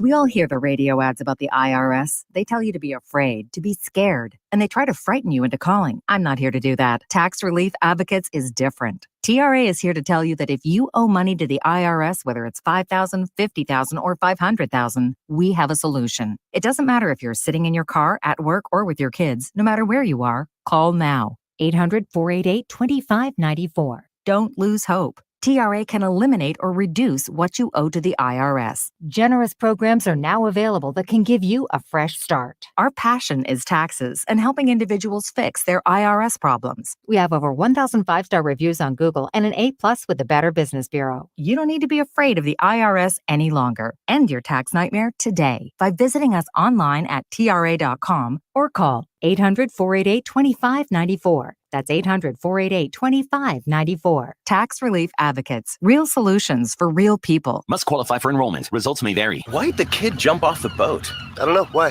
Peer pressure. Oh, good one, Ned. Ned isn't funny, but Ned owns a boat, and you don't. So every time Ned tells another one of his unfunny boat puns, you're going to laugh loud and keep on laughing until you get a boat of your own. A pier where you put a boat. Yeah, I get it. And when you do get a boat of your own, make sure you save money by bundling it with your home, auto, or other vehicles with Progressive. Progressive Casualty Insurance Company affiliates and other insurers. Not available in all states. 97.3 ESPN has teamed up with Seize the Deal for incredible weekly offers from some fantastic local restaurants. Here's this week's big deal. Get a $50 gift card good for use at Yuri's Waterfront Restaurant in Wildwood for just $25. This great deal is on sale now at seizethedeal.com. Hurry, chances are this deal will sell quickly. For more info on this great deal, go to seizethedeal.com. SeizeTheDeal.com. Home of the Philadelphia Eagles, They've got him. It's a sack. Sixers, Oh, baby. and Flyers. He scored! 97.3 ESPN, WENJ, WENJ HD, Millville, Atlantic City, a Town Square media station serving all of South Jersey. 97.3 ESPN presents the Sports Bash with Mike Gill. It's time for Football at 4 with Adam Kaplan. Powered by the Inside the Birds podcast. I give my heart and soul to this franchise, as so many of us do. Now live, this is Football at 4. Josh Henning alongside Nick Earnshaw here at Football at 4, powered by the Inside the Birds podcast, as we are live in the Ocean Casino Resort Studios. As we do every Friday here on 97.3 ESPN, we are joined by the one and only NFL insider Adam Kaplan. Inside the Birds podcast. Like, subscribe wherever you get your podcast. Don't forget the Inside the Birds YouTube channel and Inside the Birds exclusive content on Patreon. Eagles, Ravens tonight. Adam, how you doing today? Josh, I'm good, man. Yeah, I'm looking forward to this as we'll get into kind of what and how NFL teams evaluate preseason games. But it's good we have a game. The weather's going to be fine. It might rain the second half. The lightning is not going to happen. It happened earlier. I've been checking on the weather report. I'm kind of obsessed with weather. People who listen to our show kind of know this. It's going to be fine. People are overreacting, and we'll see what happens to the game. But, yeah, look, we've got the first of 3 preseason games for the Eagles, and it's important for coaches, which we'll discuss later. Yeah, people overreacting in Philadelphia. I nenever heard of that before. Yeah, exactly. Exactly. Before we get to that, speaking of overreacting, there has been some interesting reaction to that Tim McManus ESPN.com piece earlier this week. And Adam, I got to preface it by saying I was reading the piece and all I kept thinking of is, well, if people have been listening to the Inside the Birds podcast for the last several months, they would know some of this information already. Yeah, so I thought the piece was good. I thought Tim, who's a friend who I used to work with at ESPN, and Jeremy Fowler, who I know, I saw Jeremy in LA last week. I thought they did a good job. Yeah. So what they did is where we told people on Patreon, especially, there was a disconnect between Sirianni and Hurts. They put context, because they were writing. They did a good job of sourcing it. And a piece like this cannot get done in 1 week. You need time to get people on the phone. They talk. What I found interesting is instead of saying they talked to a source, they said team sources a lot. And when I write pieces like this, I would not call it a hit piece, by the way. It's just telling the truth about what happened. I typically won't say team source. I literally could have done a piece on a team, and all my sourcing came from a club. I would not let anyone know that. I'm good at trying to hide who I speak with, but that's their deal. They could do whatever they want. But overall, I thought it was a really good piece. It gave context to the issues where you got the stubbornness of Sirianni, which we knew about. But it gave way better, deeper context. They did a good job on that. And what Hurts won, and what they didn't really talk about is what we outlined on Inside the Birds very well. Hurts did not play well last season. I get it. He wanted more responsibility. That's fine. But from the people who work with us at Inside the Birds, like Jason Avant, Quentin Michael, Greg Cosell, and Clay Harbor, and and others, and John DiFilippo, by the way, the former Eagles quarterbacks coach, they all seem to agree in one way or another. Hurts didn't see the field really well. That's not a coaching issue. That's when the guy's open. The guy's got to get the football. That can't be defended. Like the tape shows this. But I also think that Hurts, and this is the second time that a piece has been written where clearly from Hurts' camp they wanted out there that he wanted more responsibility and didn't get it. So you mentioned about the coaches. So going into tonight's game, Adam, talk to me about what do coaches look for in the preseason? Because you know how fans are. They're always looking for their favorite players. They're always looking for things like that. But what do coaches look for in a game like this? Yeah, coaches don't care about that. What they want is they want tape. Because the Eagles don't hit in practice. By my estimation, the only two times over Sirianni's 4 years that they've hit, and I don't know why they've done this in the open practice in the link. The third team offense and third team defense went live, although the quarterback can't get hit in that. They went live for about 5 minutes. I don't know. Maybe they're doing it for the fans. I never really asked why they were doing it. I assume that's what it was for. I just found it odd that at the link that they're going to hit with the third team. But so basically, this is the real time here that the quarterback can get hit. Yes, it's a real game, and this is important. You want to see Kenny Pickett under pressure. He has an okay camp. Tanner McKee's had a nice camp. You want to see how these quarterbacks handle pressure. You want to see how these backup receivers. We'll get into that. Coaches have told me for years they need to get tape when it really matters. And these preseason games are very important for the back-end players, Josh. Starters, it really doesn't matter. If they play tonight, they're going to play briefly anyway. It's about the backups. Always has been and always will be.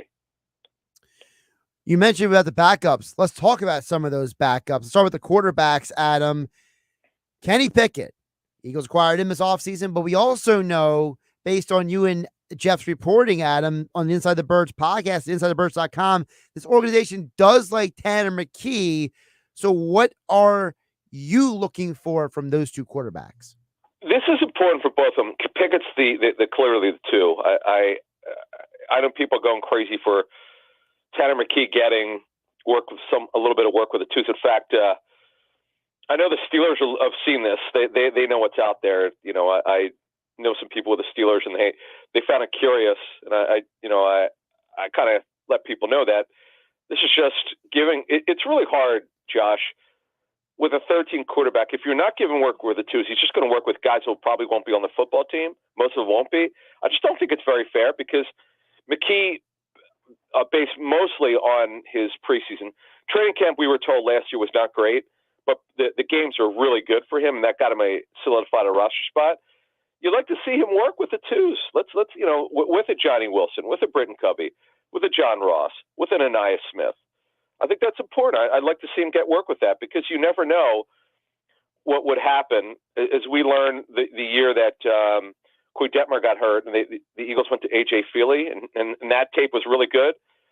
That tape got the Eagles, wound up getting the Eagles a second-round pick, if you remember, from the Dolphins, which shocked the world. You never know.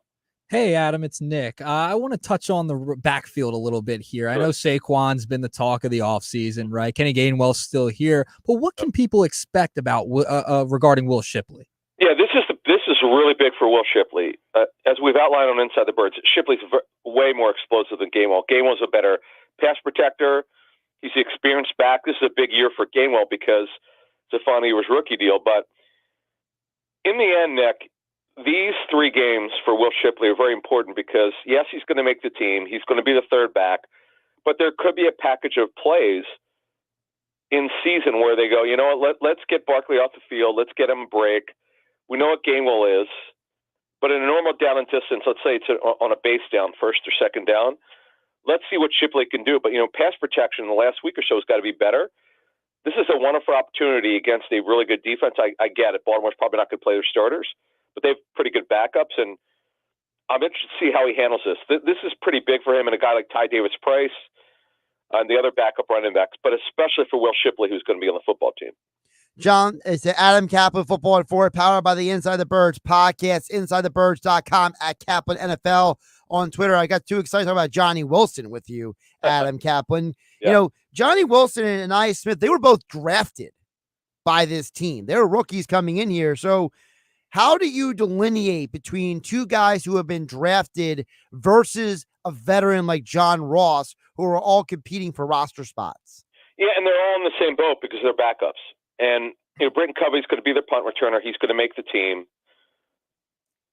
He's had such a good camp, Britton Covey. It's been really a 2-week run for him where he's just been terrific.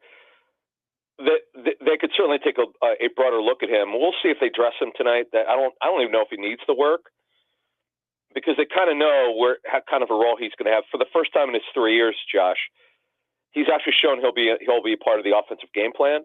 It's really, for me, for Johnny Wilson. Now, I know Johnny Wilson right now it would be the top guy for the number 3 role, but here's the thing: he's not been tackled. He's not going against another defense. Now, I know Tuesday they'll practice with the Patriots in Foxborough, and look, that's what they call a mini game. That's the way coaches look at it. We'll talk more about that on Tuesday's Football at 4. But Josh, this is really big for these backups. Joseph Ngata, Jacob Harris, I know the Eagles are interested in. Austin Watkins, I know a lot of fans were hot and bothered about this offseason. He's had a quiet training camp. This is where a guy could shine. Joseph Ngata had a very good training camp in preseason last year. He didn't wind up making it, but he was on their roster, their practice squad the entire season. This guy's he just doesn't get separation. But overall, these backups, Josh, there are a lot of backup jobs, quite frankly, open in terms of the rotation. Hey, Adam, when it comes to tight end, I know Kellen Moore likes to use 2 tight ends at times. Dallas Goedert's also missed time throughout his career. Well, what can we expect behind Dallas Goedert and some of those guys like Grant Calcaterra? Yeah, he will use the tight end, especially like last year with the Chargers. Kellen Moore's background is 11 personnel, 1 tight end, 3 receivers, 1 back. Last year he played more 12 personnel, which is 2 tight ends, 2 receivers, and 1 back because of the injuries. They had massive injury issues with the Chargers. So Gerald Everett did a little bit better. Their tight ends were used more than they probably planned on it. Grant Calcaterra has had the best offseason of his 3-year career. This is his 3rd year of his 4-year rookie deal. The thing for him is he's got to show he can block. I know that the Eagles have a lot of tight ends on their roster. They actually have 7. They claim Amani Rogers, who's a former college quarterback of Ohio University. He's a tight end who the Commanders really love, but he tore his ACL last year, so he's kind of working his way back. It's going to be big for C.J. Uzomah, who's not had a great camp. Albert Okwuegbunam. E.J. Jenkins is a converted receiver who's a big dude. It's really it's not so much about Grant Calcaterra, Nick. It's about those other guys that I mentioned. Adam, when you think about other guys, offensive line, I am so curious to see what the plan is long-term with 2 specific guys, Mekhi Becton and Trevor Keegan, 2 guys coming into this team with 2 very different backgrounds, circumstances, but they both could legitimately be on this team when the season starts. Yeah, and I think when you look at that situation, guys, Howie Roseman, the Eagles GM, has a history of keeping his drafted players. He rarely cuts them prior to their first year. So Keegan's only a left guard. That's all, I believe, where he's lined up. Darian Kennard. I don't know about if Becton's going to play tonight. Becton, who's competed for the right guard job, and as well as being a top backup offensive lineman, because he's coming back from a little something. And Tyler Steen's come back with an ankle injury. But yeah, it's definitely big for guys like that. Dylan McMahon, who should play a lot tonight at center. Matt Hennessy, who's not had a great camp, he's got to get some work. And remember the name Aneem Dankwa, an undrafted free agent out of Howard, who's played a lot more right tackle than left in training camp. But watch him tonight. Adam, I want to switch over to the defense and talk about the interior defensive line. Guys like Moro Ojomo, Thomas Booker, Gabe Hall, the Eagles. There's names there now that you really haven't heard of as much because there's not as much depth with Fletcher Cox retiring. What can we expect out of those type of guys? Yeah, and here's the thing, Nick. When you look at the situation, this is, again, about the backups. It's about Thomas Booker, Marlon Tuipulotu. Moro Ojomo, boy, he's had a really good training camp. He'll be their 3rd tackle. He'll back up Milton Williams and Jalen Carter. Tui Pelotu, Thomas Booker, who's coming on. And then Gabe Hall is kind of my sleeper training camp, who needs to get a better shot here. So I'm really looking forward to seeing what Gabe Hall can do, number 96, who they're paying a lot as an undrafted free agent. They guaranteed a lot of money. This is a guy that they're very high on. He's 6'6", guys, an undrafted free agent out of Baylor. Adam, we heard Vic Fangio talk about earlier that he does not include the defensive ends in the defensive line lineups. Let's talk about a couple of those ends. Nolan Smith, a guy that Darius Slay has a lot of high expectations coming into this year. Jalix Hunt, their Eagles draft pick, who is a developmental project. Tell us about what your expectations are for Smith and Hunt. Hunt's really, that's a guy that I want to watch tonight when you talk about the edge rush group. I am so interested because you can't teach size. He's really come on here. He's very underrated because he's a project. We get that, but man, this guy's got length. He's talented. He's new to the position. Want to watch him. Nolan Smith has had a very good training camp. We're looking forward to seeing what he does tonight. Yeah, this is big for the edge rush group because without Fletcher Cox, without Hassan Reddick, they've got to find other ways to rush the passer.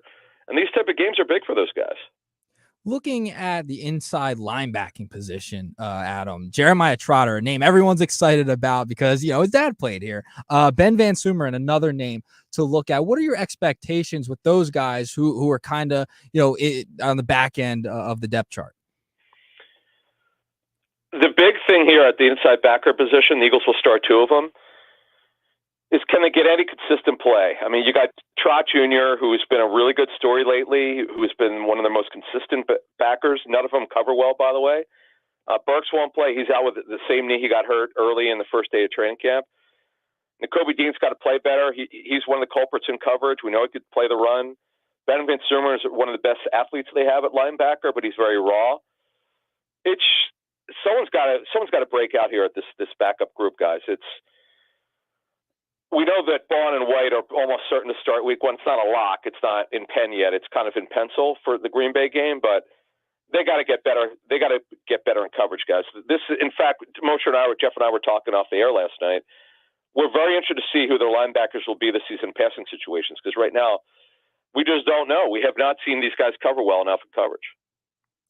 Speaking of coverage, Adam, the secondary.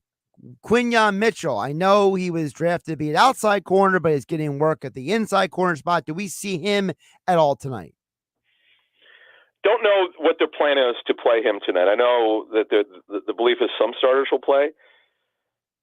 I don't know if they need to see him play on the outside right now. At some point they do.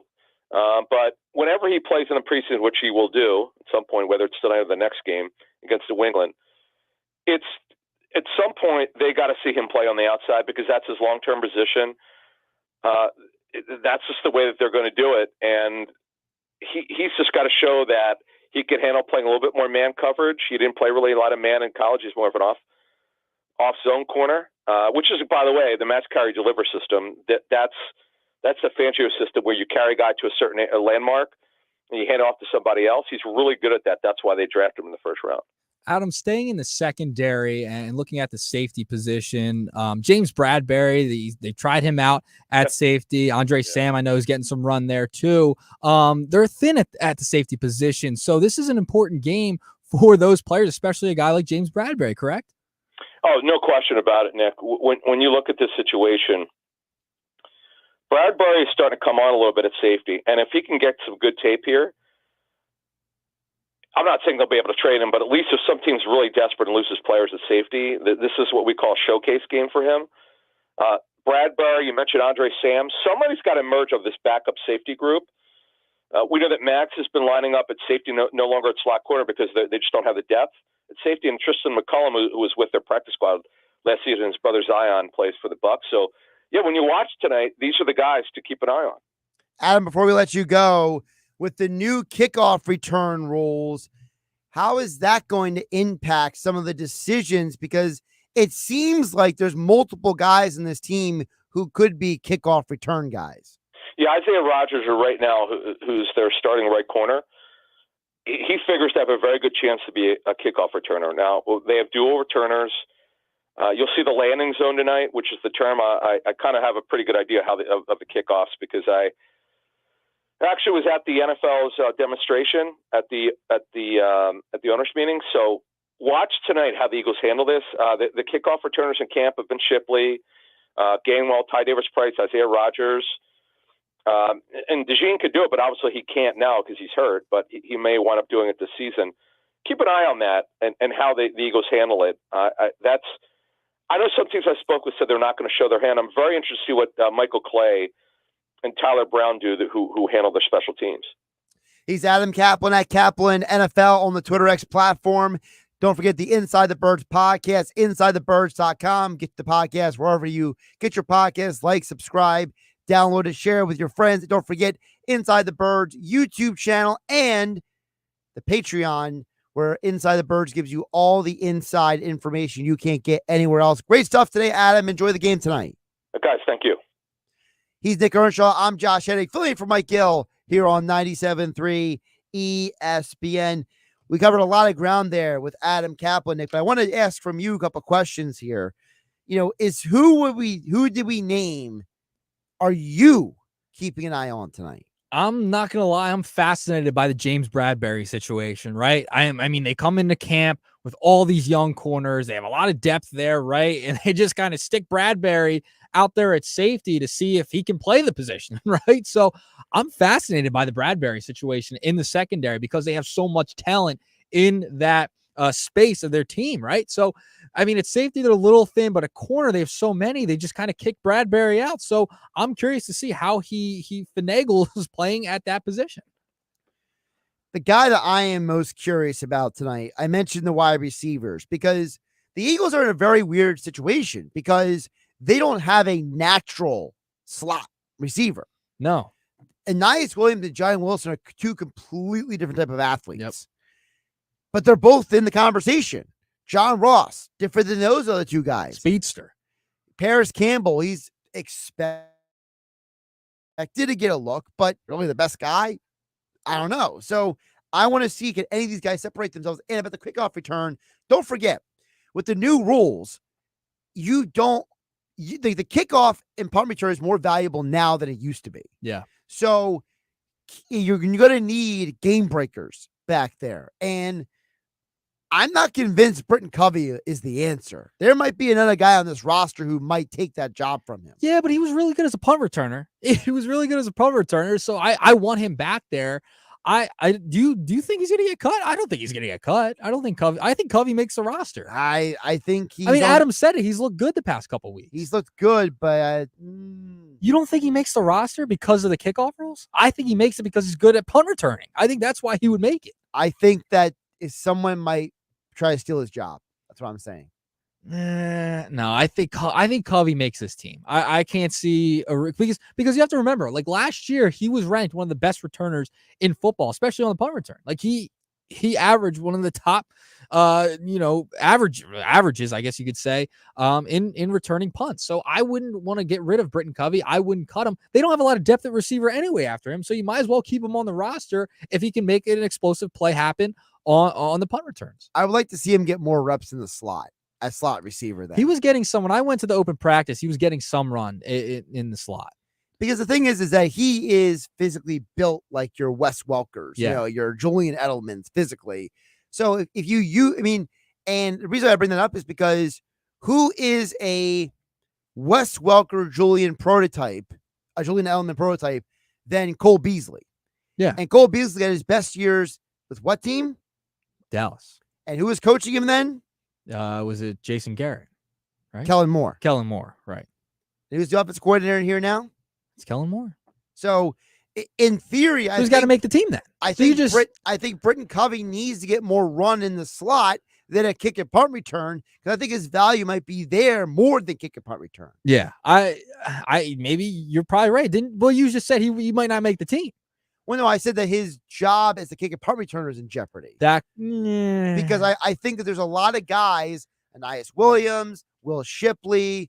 Yeah. There's a lot of guys on this team who could theoretically do that job. But he's had a good camp. That's the thing. He's had a really good camp, and Adam even, expressed that. Like, he's been really good over the past couple so did of Paul weeks. Turner 8 years ago. Yeah, but Britton Covey has been with this team for a couple of years as well. Like, he's actually been in big games, caught punts in regular season football. So, he's ranked high as a punt returner. I like Britton Covey. I don't hate him like Christian Pache, okay? I mean, I'm not hating the guy. I'm just saying that his best role with this team might not be the role he's been given you. Okay, so maybe he gets an expanded role. Now, this also makes me think with where they're at wide receiver, right? Like, we've seen Howie Roseman go out and make a trade during the preseason before and during training camp.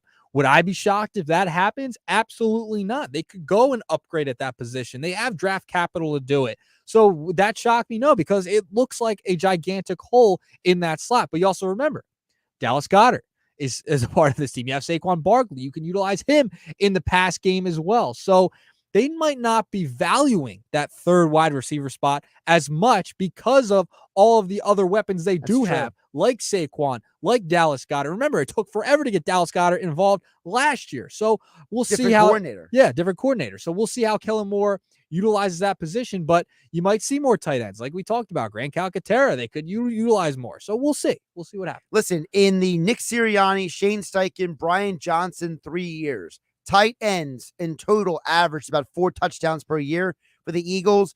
In the Kellen Moore offenses, they average almost 8 touchdowns per year. So that should give you an idea. Kellen Moore targets the tight end way more than the Sirianni Steichen system. Which is why you could see maybe Britton Covey get some run in that third spot, right? Like maybe that's how he wants to utilize them. Or spot plays or something like that. Or do the tight or does the second tight end get more? Calcaterra, yeah. Calcaterra, we know what kind of athlete he is. And don't forget, Grant Calcaterra, Oklahoma.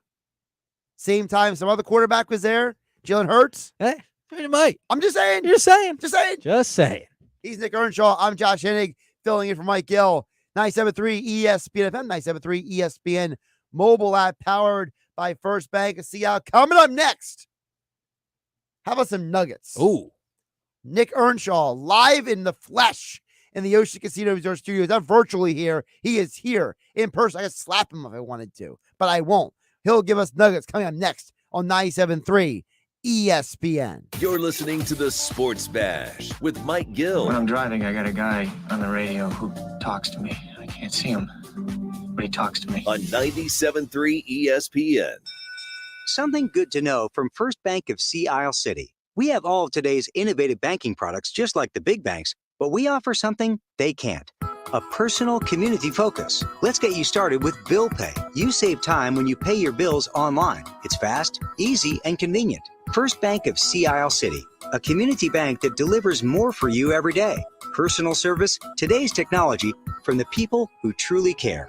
Learn more at firstbankseaisle.com. Member FDIC, equal housing lender.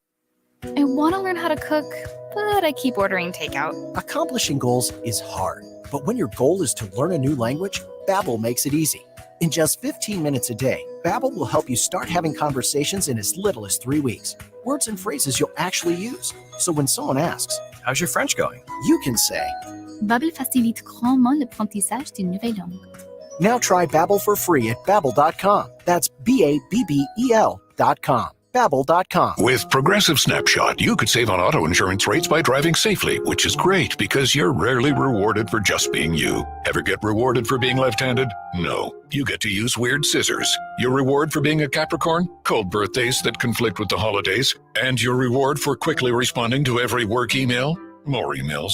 But with Snapshot, even left-handed Capricorns with proper email etiquette could get rewarded for good driving. So download the Progressive app today. Progressive Casualty Insurance Company affiliates. Snapshot not available in all states or from all agents. Life hack number 7. Get an iPhone 12 on Straight Talk. Life hack. Here's how it works. You walk into Walmart, go to the electronics section, ask for iPhone 12 with 5G and a dual camera system, and select the new Silver Unlimited plan. They'll smile because it's a good plan. You get real unlimited data all for just $20 a month for the whole first year. Get it at Walmart or StraightTalk.com.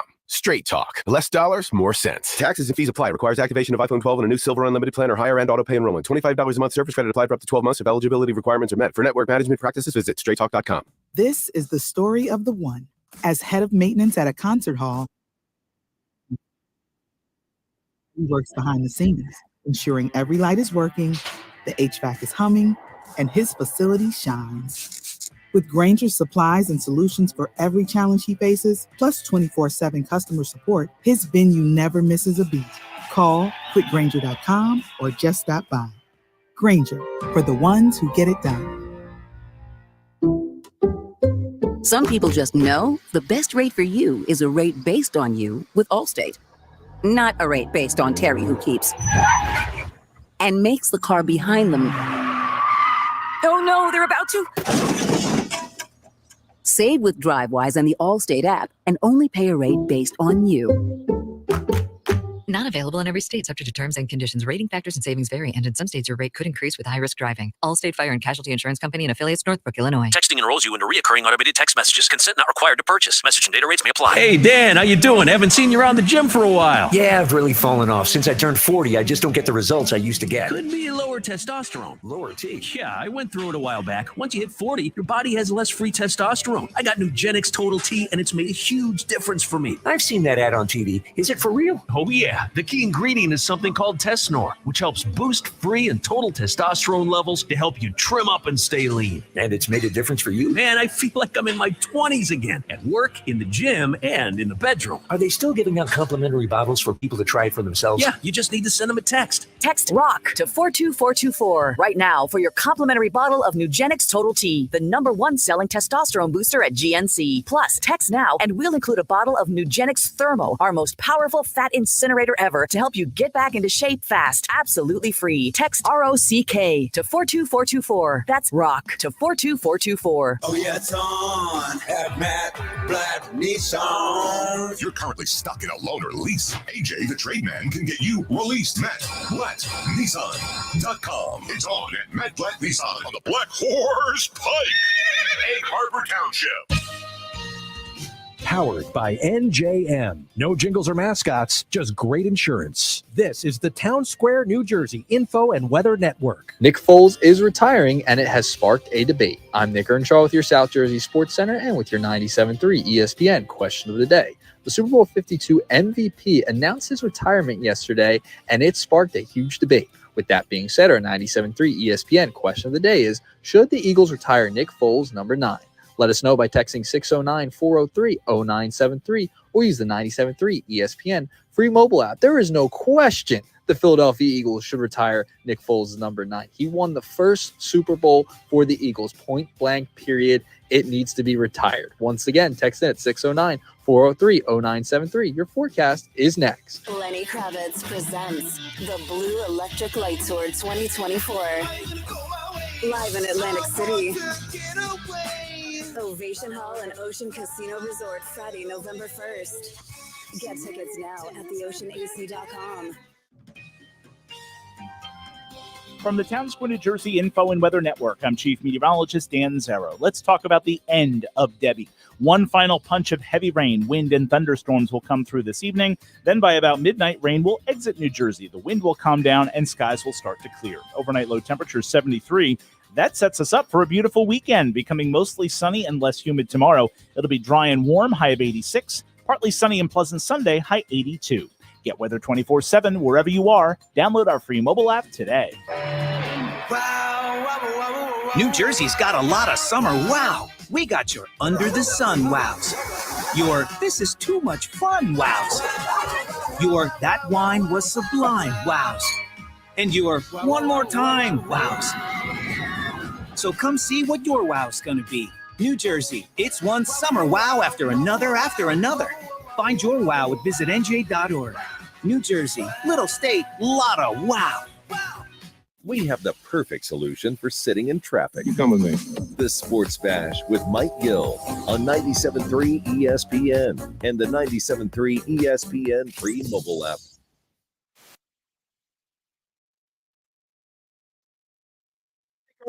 I'm Josh Denny, filling in for Mike Hill on a Happy Hour Friday edition of the Sports Bash on 97.3 ESPN.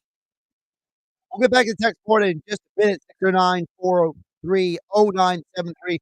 But right now, it's time for some nuggets from Nick Earnshaw live here in the Ocean Casino Resort studio. What's going on, Josh?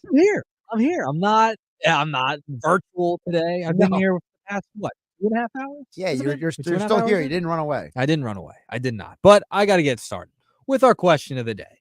Should Nick Foles' number be retired? And I wanted to continue the conversation from yesterday's Nuggets because I feel like we got a little rushed at the end because we were running out of time. But Josh, there is no way, shape, or form that Nick Foles' number should not be retired.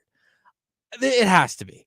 It has to be. When you are the quarterback of the Philadelphia Eagles to win the first Super Bowl in franchise history, your number deserves to be retired. And that is nugget number one for me. And I'll also preface it with this. And this is another reason, a few other reasons why Nick Foles' number should also be retired on his retirement night this year against the Falcons. First of all, he's the first backup quarterback since 2001 to beat to win the Super Bowl just like Tom Brady did in 01. He also leads the team in team history in passer rating. He's third in completion percentage, and he's top 10 in yards and touchdowns. So the numbers are kind of there, Josh, for the most part, because I know he didn't play enough for the Eagles. He wasn't a starter forever. It doesn't matter. I don't care if he was a backup. Like we talked about, guys that embodied Philadelphia, Foles is on your list, he's on my list, and he's probably on everyone else's list. That's why the number deserves to be retired. He made a significant impact on the city, on the franchise. He's got to have that number go up into the rafters and never should be worn again. Because every time you think of number 9 on the Eagles, it would be Nick Foles. It's not going to change, Josh. All right. So a couple things here. First of all, I appreciate your irrational passion. What's irrational about it? I just laid out all the factual information for you. First of all, you even said yourself just now that he didn't play that many years. It doesn't matter. But that it does matter. No, it doesn't. It does matter. Roy Halladay had his number retired by the Philadelphia Phillies. This isn't baseball. I'm just saying. Numbers get retired in baseball all the time. He did not play here long enough, if you think about it, right? Like, according to your logic, he didn't play here long enough to have his number retired. Baseball is different than football. Why? Why is it different? Because you can't retire all the numbers because you're going to run out of numbers, first of all. So you have to be, all right, this person is someone we're going to retire their number for XYZ reason. Important, like they're an important part of your history. And Nick Foles is. Second of all, having the best passer rating in franchise history is like the equivalent of having the best WAR in baseball history. It's one of those stats. It's like, what do you do with it? I'm just saying, well, it's an important stat. Wins above replacement's important. Passer rating's important for a quarterback. You got to be able to pass football. We have already proven through time that the wins above replacement stat is very, very odd. Okay. I'm not disagreeing with you. There's some great all-time players who don't have very good wars. And it's like, oh, am I supposed to say all of a sudden that Hank Aaron is a bad baseball player? Don't tell my co-host that. Do not tell my co-host on the shift that. I mean, he loves war. He's an analytic guy. I'll come for him. I ain't scared of him. You better. I'm not afraid of him. I'm not afraid of you, for goodness sake. Why am I afraid of him? You should be afraid of me in this conversation because you're dead wrong. Nick Foles needs a number retired. I think you're way too emotional about this. This is not emotional. I think that you're hanging on basically one game, it's one not moment. One game. It's not one game. It was one game. He had that great year. We threw 27 touchdowns. Remember that great year. He had that great year. He also threw 7 touchdowns in one game for the Eagles. He also won the freaking Super Bowl, Josh. Yeah, but oh my goodness. All right. First of all, again, I said this yesterday. People are quick to forget that Nick Foles was not great the entire run. He was great in the championship game. He was great in the Super Bowl. In the one game. The championship game, he wasn't great? He was good. He was great. They won 38-7. The Eagles defense just decimated. How'd they play in the Super Bowl? How'd they play in the Super Bowl? But that's the point. Teams win championships, not individuals. I'm not saying every game is a different part of the journey, okay? And I'm not going to sit here and give Nick Foles more credit than anybody else just because he won the Super Bowl MVP. You want to go through the list of guys Super Bowl MVP who are not in the Hall of Fame? We could do that. It's not about being in the Hall of Fame. He He is an important integral. Retiring your number. If you saw someone else wearing the number 9, you saw a backup quarterback, Tanner McKee, wearing number 9. I mean, that's going to make you feel a type of way. He shouldn't be wearing that. Nick Foles won the Super Bowl. This guy brought Philadelphia the first championship. So you're telling me backup wearing number 9? So you're telling me a statue isn't enough? No, it's not enough. He deserves to have his number retired. No quarterback deserves. Yes. What he threw 971 yards, 6 touchdowns, 1 interception during that playoff run. Okay, he was pretty efficient. The 5th most passing yards in a Super Bowl in Super Bowl history. Okay, he went toe to toe with Tom Brady, brought you your first championship in franchise history. He was the quarterback when everybody counted him out. If you're giving him his number retired, you got to retire Brandon Graham's number 2. I agree. I said that yesterday. Because I said Brandon you have Graham to retire is it. just as important That's to fair. that Super Bowl as Nick Foles. Because if he doesn't get that strip sack, I they agree. don't stop the Patriots from scoring again. And who knows how that game ends. I am not disagreeing with you. I think he should get his number retired too. He was an integral part too. This is my bargain.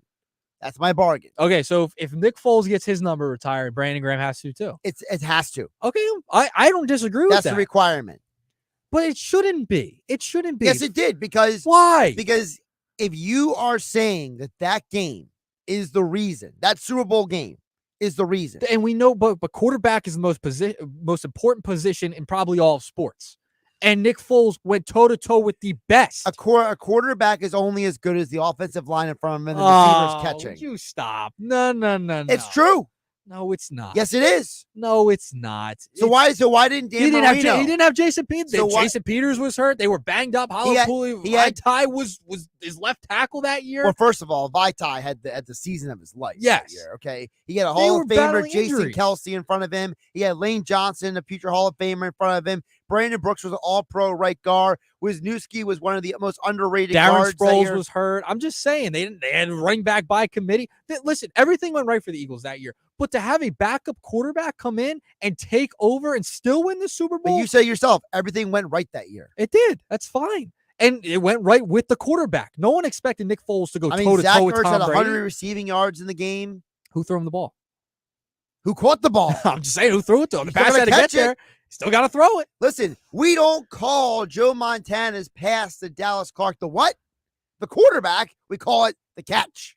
Why? Because he made an amazing catch in the end zone. How are you going to have someone in your top 10 list that embodied Philadelphia, that were born to play here, not have him retire his number? I just don't understand. I don't it. see John Crook's number retired. It's not. Oh, no. Let's go through the list no. here. Let's go through all the names here. Oh, my goodness. Let me see here. This is brutal. How could you not retire? Is Jeremiah Trotter's number retired? You think of number 9. You think of number 9 in Philadelphia Eagles history. You're only going to think about Nick Foles. It's the right thing to do. That's he fine. earned it. Then earned it. Then retire Brandon Graham's number. That's fine with me. I want it done the same day. No. Stop. Brandon Graham still has a year to play. I think they should retire when Nick Foles announces his retirement on that Monday night. I think he should be retired then. Nope. That's when it should be. He should come back for the 10-year anniversary. No. 10-year anniversary of the Super Bowl. He comes Oh. back. He has the trophy in his hand. They can retire his number then. So you're okay with some backup during training camp wearing number 9? I didn't say that. So why should everyone? Who else would you give number 9 to? I didn't say I was giving number 9 to everybody else. So here's your thinking that you're not going to. No one's going to wear number 9 ever again, but you're not going to retire it. I didn't say that either. Then what are you saying? I'm saying that if we're giving out the retiring number for the reasons that you gave, there are other people who have to be considered as well. I'm not disagreeing with that. Brandon Graham should probably have his number retired. Jason Kelsey, number probably should be retired. Fletcher Cox. I'm with you. But when you're the quarterback, he was a backup quarterback that led you to Great a Super story. Bowl. It's a fantastic story. No one has Happened before, by the way. Oh, that's fine. It's not since 01, since Tom Brady, the guy he beat in the Super Bowl to win it. No one has worn number 9 since Nick Foles left here. So if you're just going to keep it on the shelf anyway, retire it. Retire his number. No one's going to wear it. Not one Eagles fan is going. Not only number 9 jerseys you will see from now until the end of time will be number 9 Nick Foles jerseys. You're not going to see anyone else wearing a number 9 for the Eagles. And I don't think players would want to wear number 9 because he was so important to this team's history. He won the first Super Bowl as the starting quarterback and went toe-to-toe with the GOAT. I don't know how you can't retire him. He's an important part of the franchise's history. No one should wear that number ever again. We've wasted way too much time on this subject. He's Nick Earnshaw. I'm Josh Day. We got more nuggets coming up on the other side. We're going to hit a timeout because Nick Earnshaw needs to catch his breath. He needs to calm down. You're getting me fired up Drink today. some water. Gosh. He needs to put an ice cube and crunch on it in his mouth just to calm down over there here in the Ocean Casino Resort Studios. Hanging out with you. Don't forget Bob Wankel from Crossing Broad coming up in about 17 minutes. Now I'll get to the Phillies as they continue their road trip in Arizona. They won last night, 3 straight games. We'll get Bob Wankel's perspective coming up in the 5 o'clock hour. Along with Nick Earnshaw, I'm Josh Hennig, filling for Mike Gill on the Sports Bash on 97.3 ESPN. We have the Phillies covered. And the Browns is the Turner at short, who throws across his body to Harper at first, and another 1-2-3 inning for Zach Wheeler. Get the best Phillies baseball coverage on the Sports Bash with Mike Gill on 97.3 ESPN. Forget the boat trip. Cancel the cookout.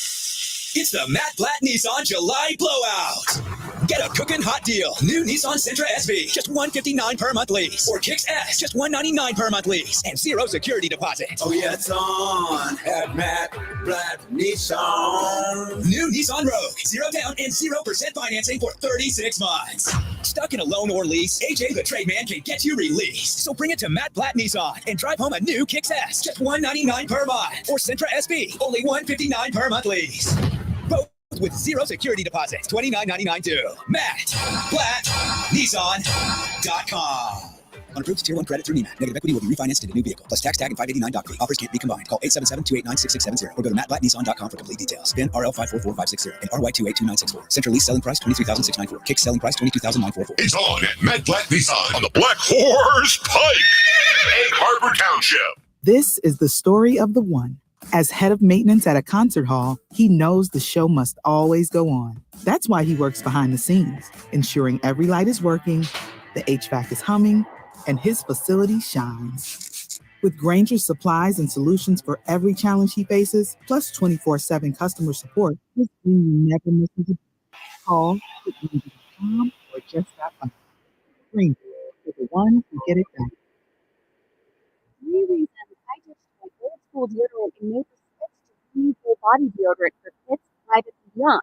First, Lumi is crazy effective. It controls odor in a new way and keeps me fresher longer. Second, it's a whole body deodorant that works on every nook and cranny. You know, the ones we all have. My pits, underboob, thigh folds, behind, and even feet. Use it anywhere. Third, Lumi was created by an OBGYN. I don't know about you, but knowing Lumi was formulated by an OBGYN who knows all about safety below the belt is super reassuring. Experience a new way to control odor longer that works everywhere. There's a special offer for listeners. Go to LumiDeodorant.com and use code SUPER and get 15% off your first purchase with code SUPER. Like the Lumi Starter Pack, Acidified Body Wash, or new Lumi Plus Sweat Control. That's LumeDeodorant.com, code SUPER for 15% off your first purchase. Love it or return it for free. That's LumeDeodorant.com, code SUPER to save 15% today. Not to brag, but Progressive's Name Your Price tool is mankind's greatest tool ever. Even better than the wheel.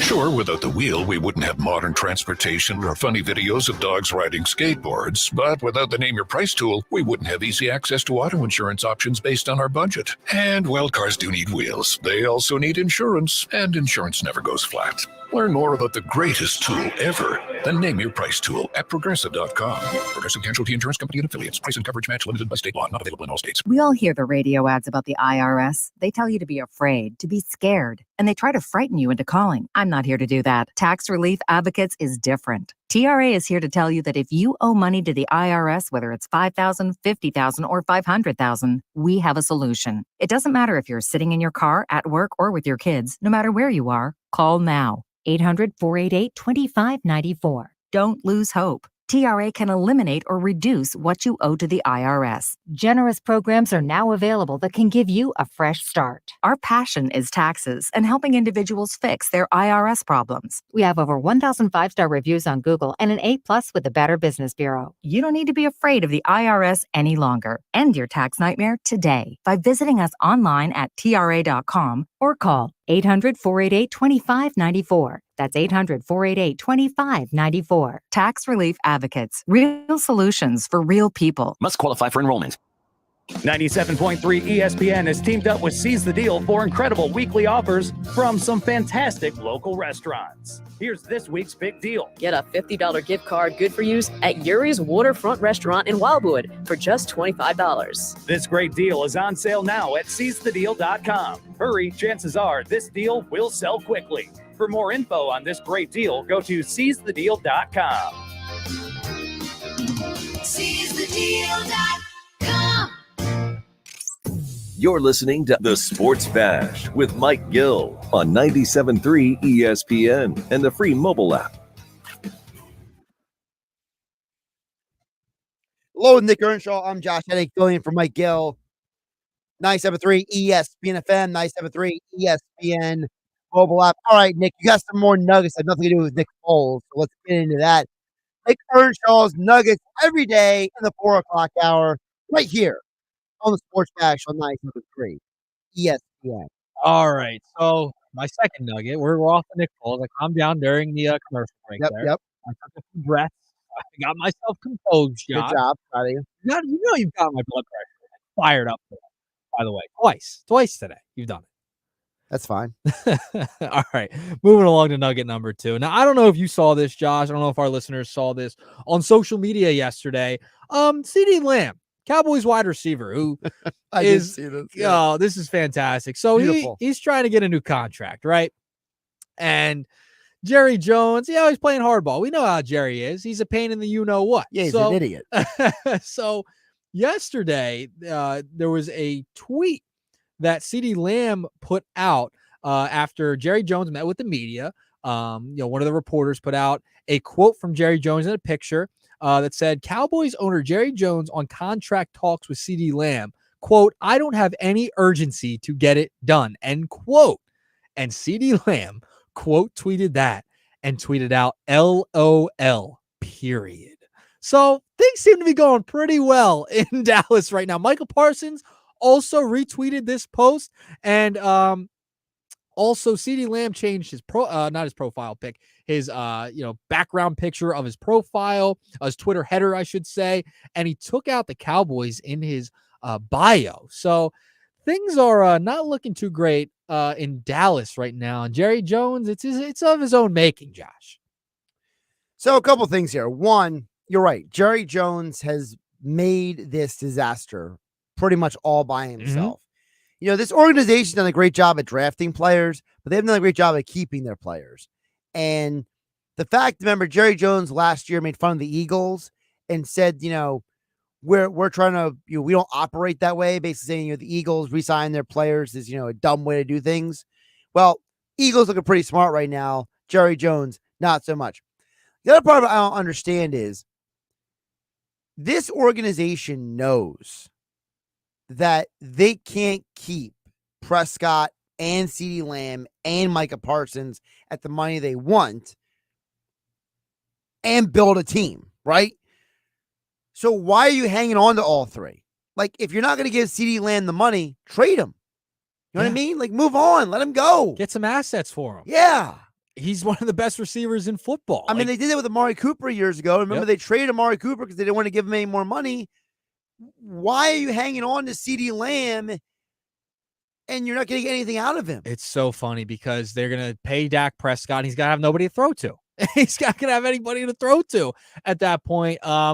This is just fantastic. And by the way, future Eagle Micah Parsons, we all know he wants to be a Philadelphia Eagle down the line, and you know how he's going to pay him. How he's going to pay for him. The problem with Micah is Micah said that he wants to be the highest paid non-quarterback in the NFL. It's fine. I don't know if the Eagles want to. I don't think the Eagles want to do that. Give it to him. Give it to him, Josh. You already got one Penn Stater here. You got it from another division rival. Why not bring another one in? I'm just saying, Josh. I think it would be fantastic. Take a Cowboy, like Micah Parsons on the defensive side, you always want pass rushers. We know the Eagles love pass rushers. Why not? Why not? All right, what else you got for me? All right, final nugget of the day, nugget number 3, and I'm close on time here, but I wanted to talk about Mookie Betts. He was on the Philly Show podcast, Jim Salisbury, Ruben Amaro, and Todd Zalecki. Okay. And they were talking about, they had Mookie Betts on. They were talking about Ruben Amaro wanted Mookie Betts to become a Philadelphia Philly, Josh. How about this? Like, they wanted to try and get him back when Ruben Amaro was a GM, but it just obviously did not happen. Your thoughts? Do you think Mookie Betts could have been on your list at some point as a guy who was born to play in Philadelphia? I don't know if I'll go that far, but I will say that the story is interesting for this one reason. You know, Ruben Amaro was here before the Red Sox won the 2018 World Series. Do the Red Sox win that World Series if Mookie is not on that team? Absolutely not. So you could have literally changed history as we know it if that trade was made. I think it's interesting also that before Ruben Amaro was fired by the organization really fell apart. Yeah. And Ruben Amaro was very much hated. Does Mookie Betts have the career that he's had if he was in Philadelphia? I don't know. Because it was during a time where they weren't great, right? Exactly. Like, it was like, I don't know how much of a difference would it make. There was some bad Phillies teams during that 10-year stretch from like 2011 to 2022. Nick Earnshaw's Nuggets here on the Sports Bash on 97.3 ESPN. I'm Josh Hennig filling in for Mike Gill on a happy hour Friday. Yes, I see you, Josh from K-Maine. We'll get to your happy hour Friday recommendations in the next hour. But coming up next, Bob Wankel from Crossing Broad. We got to talk some Phillies. Nick Earnshaw. They've won 3 straight games on the road. There were people who were saying this team was going to be the playoffs last week. Now they're beating the Dodgers. They're beating the Diamondbacks. Could they salvage this road trip? Well, that's Bob Wankel coming up next here on the Sports Bash on 97.3 ESPN. Saturday morning in the locker room with Billy Schwein, producer Nick Earnshaw joins me in the studio. Mr. Negadelphia, PJ Corda, starts his new segment with his take on Philly sports. We will recap Friday night's Phillies action in the desert. Hour 1, we'll hear from Joe Rocco, the head coach of the Haddonfield 11U Little League team who won the state championship. Then it's the Beach Patrol Report, brought to you by McCann Realtors of CL City and the Ocean City Beach Patrol Lifeguard Alumni Association. This week, we'll talk with the chief of the Brigantine Beach Patrol, Tip Emmett. It's the locker room with Billy Schwein, Saturday morning from 10 a.m. to noon on 97.3 ESPN. This is the story of the one. As head of maintenance at a concert hall, he knows the show must always go on. That's why he works behind the scenes, ensuring every light is working, the HVAC is humming, and his facility shines. With Grainger's supplies and solutions for every challenge he faces, plus 24/7 customer support, his venue never misses a beat. Call quickgrainger.com or just stop by. Grainger, for the ones who get it done. It's common knowledge that after age 30, our metabolism changes. We have less energy and gain weight easier. There's a way to feel better, not in years or months, but sometimes in just days. I'm Chuck Norris. I tried everything. Working with a team of health experts, we came up with Morning Kick. Morning Kick is a revolutionary new formula that combines all my favorite supplements into one daily drink. Morning Kick has probiotics to help you lose weight, prebiotics for digestion, superfoods for muscles and joints, and powerful anti-aging supplements. It'll help you feel youthful, energized, and helps manage stress. I look and feel better than I have in years. Go to roundhouseprovisions.com, use code SUPPORT, or text SUPPORT to 511-511 and claim 40% off. Roundhouseprovisions.com, code SUPPORT. Every purchase comes with our 90-day money-back guarantee. You could be feeling these changes within just a couple of days. Text SUPPORT to 511-511. These statements have not been evaluated by the FDA. This product is not intended to diagnose, treat, cure, or prevent any disease. Tax fees may apply. Life hack number 7. Get an iPhone 12 on Straight Talk. Life hack. Here's how it works. You walk into Walmart, go to the electronics section, ask for iPhone 12 with 5G and a dual camera system, and select the new Silver Unlimited plan. They'll smile because it's a good plan. You get real unlimited data all for just $20 a month for the whole first year. Get it at Walmart or StraightTalk.com. Straight Talk. Less dollars, more sense. Taxes and fees apply. Requires activation of iPhone 12 and a new Silver Unlimited plan or higher end auto pay enrollment. $25 a month service credit applied for up to 12 months if eligibility requirements are met. For network management practices, visit straighttalk.com. Less is more? No, more is more. That's why Taco Bell's new $7 Luxe Cravings box is stacked with all your cheesy, crunchy favorites. Think a beefy 5-layer burrito, a double stacked taco, a Chalupa Supreme, chips and nacho cheese sauce, and a drink for just $7. Live Luxe for less at Taco Bell and sign up for rewards to earn free food. At participating Taco Bell stores for a limited time only while supplies last. Price and participation vary. Drinks exclude freezes. Tax extra. Rewards program subject to terms and conditions. Points earned on qualifying purchases. Whether you own a local business or a global one, you know that these days, generating growth is a challenge. By teaming with Bank of America, you'll not just stay ahead of the curve, you'll move it. With access to experts, award-winning insights, and business solutions so powerful, you'll make every move matter, locally and globally.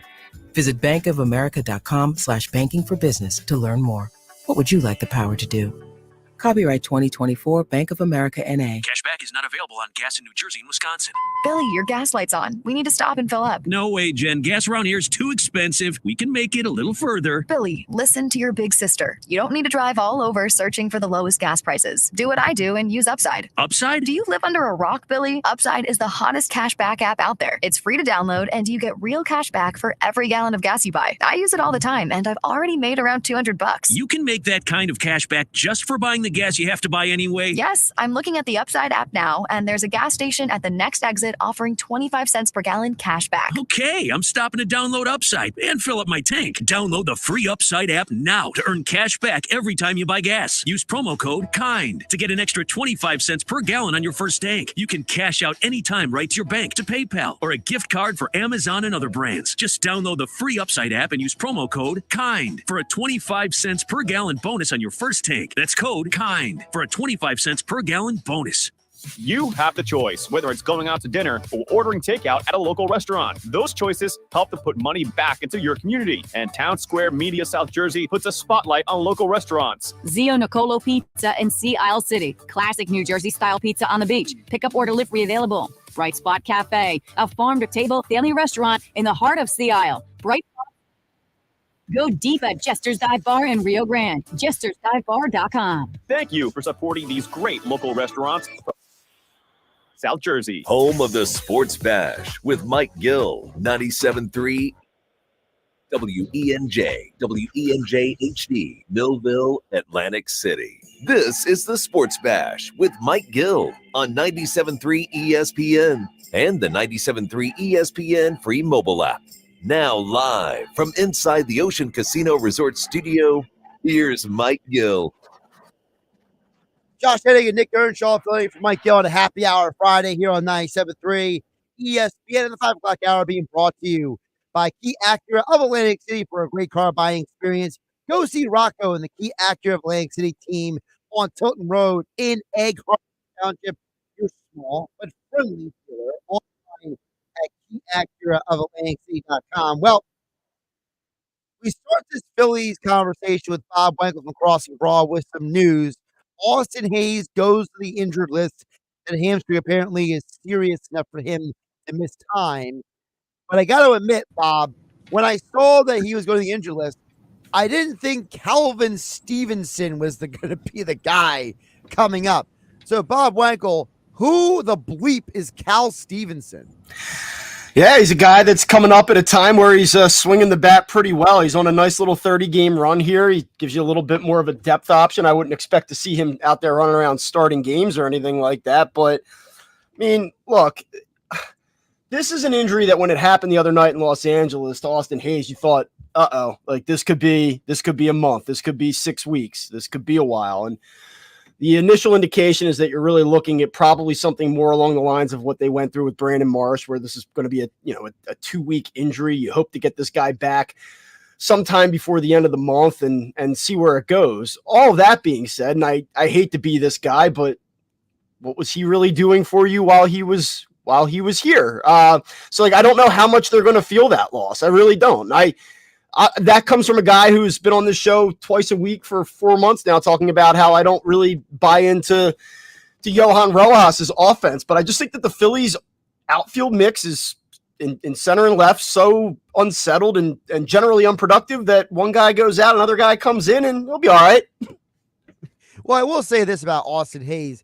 He had some productive games for you, and he's certainly been a major upgrade over the Bleck that was Whit Merrifield and Christian Pache. I don't remember Christian Pache or Whit Merrifield having a ton of great production. No, I mean, look, it's been an upgrade, but he's a guy that I don't think – I think the issue is twofold. One is that he is a platoon piece, and he's been sold as this market upgrade. And the reason why it's a market upgrade is because of the two guys that you just mentioned who weren't doing anything. Yeah, like it's a significant upgrade over Whit Merrifield. Like that's awesome, but I think he's got some holes in his game, and the Phillies are going to press him on you and say, this is an everyday left fielder. And like, I sure as heck don't see that, but hey, they're playing better lately. I actually am a little surprised that this is my tone at the start of this conversation, but I really say that to mean it. Like, I don't know how much that injury is really going to hurt them in the short term. Bob, I want to talk about JT Realmuto a little bit as well. He comes back off the injury. He struggled a little bit his last 15 games. He's batting under 200, but had a big home run last night, right? And Rob Thompson was talking about the importance of him after the game yesterday. For JT Realmuto, he reached 10 years of service time. What does it mean for him to get days off here and there? And I know he's reaching a level now where he's getting a little bit older, and that's something you're going to have to watch now. Yeah, I think it's a big deal, and it does make you wonder if they get into a competitive landscape here down the stretch, these last 48 games or so, are they going to be able to turn to Garrett Stubbs with confidence? JT has caught a ton of games and a ton of innings, and he's creeping into his mid-30s, and his bat speed right now looks a little bit behind. Now, last night, the end of the game, 2 extra base hits, obviously the homer. It had been a while. You hope that gets him going, but I think that there's a difference between being healthy enough to play and then playing at the level you're capable of. And I think in the case of JT Realmuto, he's healthy enough to play, but the Phillies have to hope that this is a process where he's working his way back and that you're still going to see the best of JT Realmuto in 2024 here as you approach the end of August and into September, because it has been a rough go for him since he's come back. Everything looks slow. He's getting beat with fastballs, especially up in the zone. And so you hope here that he's getting healthier and it turns up. To your question, I think it's very important to give him proper rest. And I know that annoys fans. And I know you see some of these lineups and you see Garrett Stubbs and people kind of roll their eyes, but I think you take that short-term loss day to day in order to try to preserve him and get him right later on. At some point, could you see the Phillies making that decision of having 3 catchers on the roster going down the stretch, right? Even bringing Rafael Marchand up for the playoffs. Is that like something that they could consider going down the line? Yeah, perhaps. And not even so much for the postseason, but the way I look at it is you get into September, and if you want to take the foot off the gas a little bit and you want to give JT Realmuto extra days, do you really want to turn to Garrett Stubbs 2-3 times a week in that scenario? And I think the answer privately is probably not. So if they want to do that, I think that there's a real good possibility that you have not seen Rafael Marchand for the last time up here in Philadelphia this season. Bob Wankel from Crossing Broad and the Crossed Up Podcast, RedOctoberPhilly.com, joining us here on the Sports Bash. Josh Hennig and Nick Earnshaw filling in for Mike Gill on 97.3 ESPN. Speaking of the offense, I wanted to ask you, Bob, we were talking earlier about, I will never get out of my mind when Dave Dombrowski said a couple of years ago that, we are supposed to have, I'm not quoting him verbatim, obviously, but he basically implied that, we built this team with the idea that our offense is going to overcome our problems, right? They have invested basically what is almost $1 billion in several players. And so it's like, when you look around this team, I don't mind when a guy has a bad day here or there, Bob, because I know that the team was built for other guys to pick them up. But there's got to be something to be said for the fact that you can't expect 3 or 4 guys to do it every night for you. The other guys got to step up at some point. So what is a realistic expectation for this offense that has been streaky and on a roller coaster ride? I think you're going to continue to see those inconsistencies. They just have a number of players who get very hot for prolonged stretches and they get very cold. Like, that is the DNA of that team offensively. And, are they ever going to be a team that really plays small ball? And I don't necessarily mean by bunting. I mean, having a 2-strike approach and hitting the ball the other way and moving a runner. And is that really where they Are they good at that? No, they over a prolonged amount of time have shown you that that's really not their makeup offensively, that they're going to be aggressive. They're going to look to hit the ball into the gaps, hit the ball over the fence. And for the most part, I think when you step back, though, and you look at it over the course of 110 plus games, you say, like, this offense has been pretty productive. I mean, statistically, it bears out, even with runners in scoring position, for all the troubles that they've had, comparative to the rest of the league. Like, they're actually pretty good. And I think on an individual basis, as we talk right now, and the conversations change and they can change quickly, but I think if you look at their lineup right now, you feel pretty good about the direction Bryce Harper's going in. I think you feel fine with where Alec Boehm's at. I think you feel pretty good about where Nick Castellanos been at. He's been very consistent for them now for really basically about 2.5 months.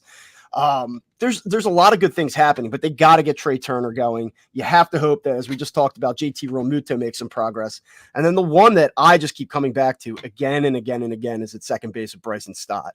And I do think that we are approaching a situation where you might see more of a pure platoon with Bryson Stott and Edmundo Sosa. The numbers are the numbers, and at some point those numbers get hard to ignore, even when you like a guy, you appreciate what he's doing defensively, you think he's a young up-and-coming player. I would just say that progress is not always linear for young players. Look at Corbin Carroll. Look at what's going on with him right now. I mean, he's struggled immensely this season. So guys don't always just progress in linear fashion, but Bryson Stott's reached a point right now where they have to think long and hard about how they're going to utilize him. And he has not gotten it done. He has been probably, in my opinion, the biggest disappointment this year. Bob, kind of building off what you just said about Stott and going to Edmundo Sosa, if Stott doesn't pick it up when you head into September, right? I mean, he hasn't been great all year. Is it something where you might just have to take him out of the lineup completely and utilize Edmundo as a starter at second base heading into the postseason? I think that the rest of the regular season will sort of determine that, but I certainly do think that we are at a spot where you have to play Edmundo Sosa against left-handed pitching. I mean, he's hitting 291 with an 881 OPS against lefties right now. And Bryson Stott comparatively has a 625 OPS, and he's hitting 222 against lefties. I mean, you run the risk with Edmundo Sosa if you play him every single day. He is the classic case of overexposure. And we've seen this when he's gotten starts for an extended stretch of time. He starts to expand the strike zone. Pitchers really start to kind of wear on him a little bit. So I think you have to pick your spots with him. So even if Bryson Stott can't get it going, I still think you're looking at more of a pure platoon at this point. Bob, when you think about also, I mean, the problem I have with Stott is that he was a guy that we all thought was supposed to take a step forward this year, right? We saw Boehm take the step forward. He's a young guy. Marsh has at least come around offensively this year. He kind of found his way back. Apparently going to Stern Harbor was the elixir for him. I mean, I'm not saying Bryce Stott needs to go on a vacation necessarily, but there's got to be some reason why this guy he was like your 5-hole hitter last year in the playoffs. And now you don't even have any confidence in him when he's in the lineup. Yeah, I mean, look, his the thing that jumps out at you is just the weak contact. The bat he's never been a guy with elite bat speed, but when you just look at the bat through the zone, and there's so much weak to moderately hit hard baseballs that go to left field. They don't carry. He can't beat outfielders on a consistent basis. Every now and then he turns on one, but I mean, it just doesn't happen consistently enough. And the one thing that you liked about Bryson Stott, even when he was struggling, he started to turn the corner in the second half of 2022. And you said, okay, I really like his feel for hitting, and the plate discipline wasn't always there. He didn't walk a ton early in his career, and he has gotten better there. But that hit tool seems to have regressed significantly this season. And you're right. I mean, it's a guy that you expected more out of. And I think if you're him at this point, you realize that there's not one swing or one game that is going to undo the damage of this season from a statistical standpoint. It's very unlikely that Bryson Stott finishes hitting 265 or better. It's very unlikely that Bryson Stott finishes with a 730 OPS or higher.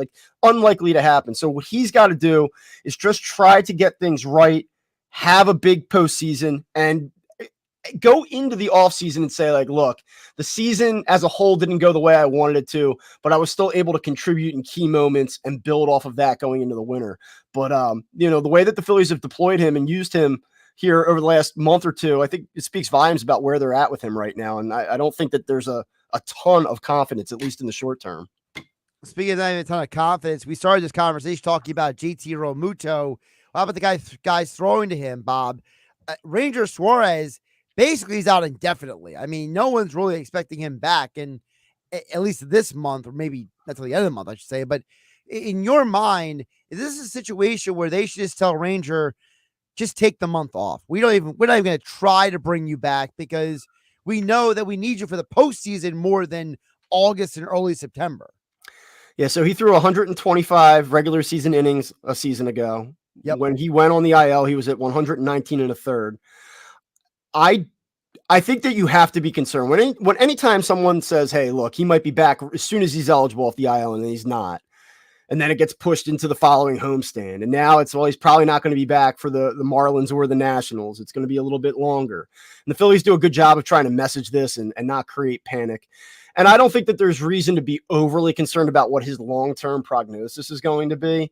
But I do think it creates a little bit of pause and a little bit of concern when the timetable keeps getting pushed back and pushed back.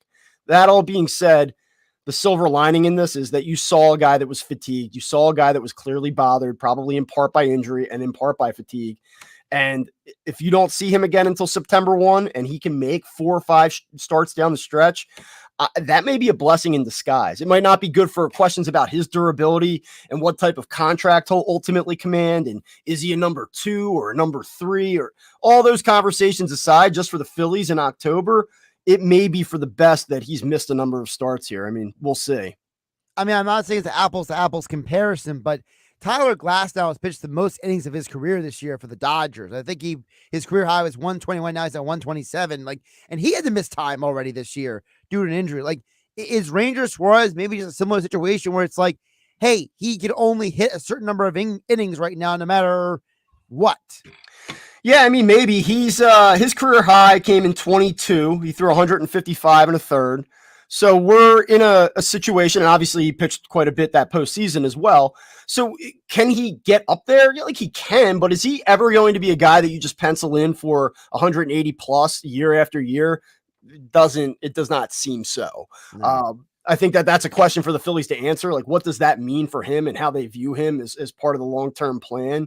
Do they view him as part of the long-term plan? They can answer that question moving forward. Certainly, I think that he's lost a little bit of money on his future contract here over what's happened, not just on field performance and some of the regression, but now the injury concerns. That stuff all comes into play. But for 24, and what does it mean in a game 3 or a game 4 scenario in a DS or a CS? I tend to lean positive on this and say, so long as you see him get back, have some velocity, have command going into October, it probably, I don't want to say it probably will be a net positive, but it might be. Bob, I want to talk about Orion Kerkering a little bit here. He's struggled mightily over the past month or so. An ERA over 4 in July. It's over 6 right now. For him, it just seems like he's utilizing that sweeper too much. He gets too sweeper happy and doesn't command that fastball enough. What's the outlook for Kerkering right now with where he's at? I think it's sort of where you saw him last night, where it's like, hey, we've got a 3-run lead. It's the 6th inning. This is where we're going to go to you. He was thrust into a tough spot last year. They had that hole that they needed to fill, and he was so good coming up and showed promise when he came up at the end of September that it was like, let's just, trial by fire. Let's just throw him into the mix and see what happens. And I think it's fair to say that he wasn't entirely ready for the moment last October.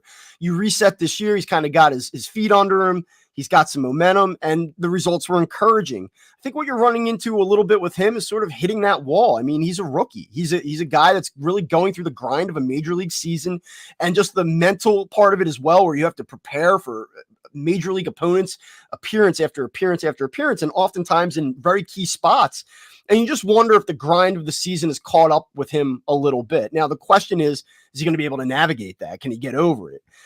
I agree with you. If you asked me what's up with Kerkering, I would have started by saying he falls in love with the sweeper, and he's got to have a little bit more confidence in the fastball, because he has shown the ability at times to spot the fastball.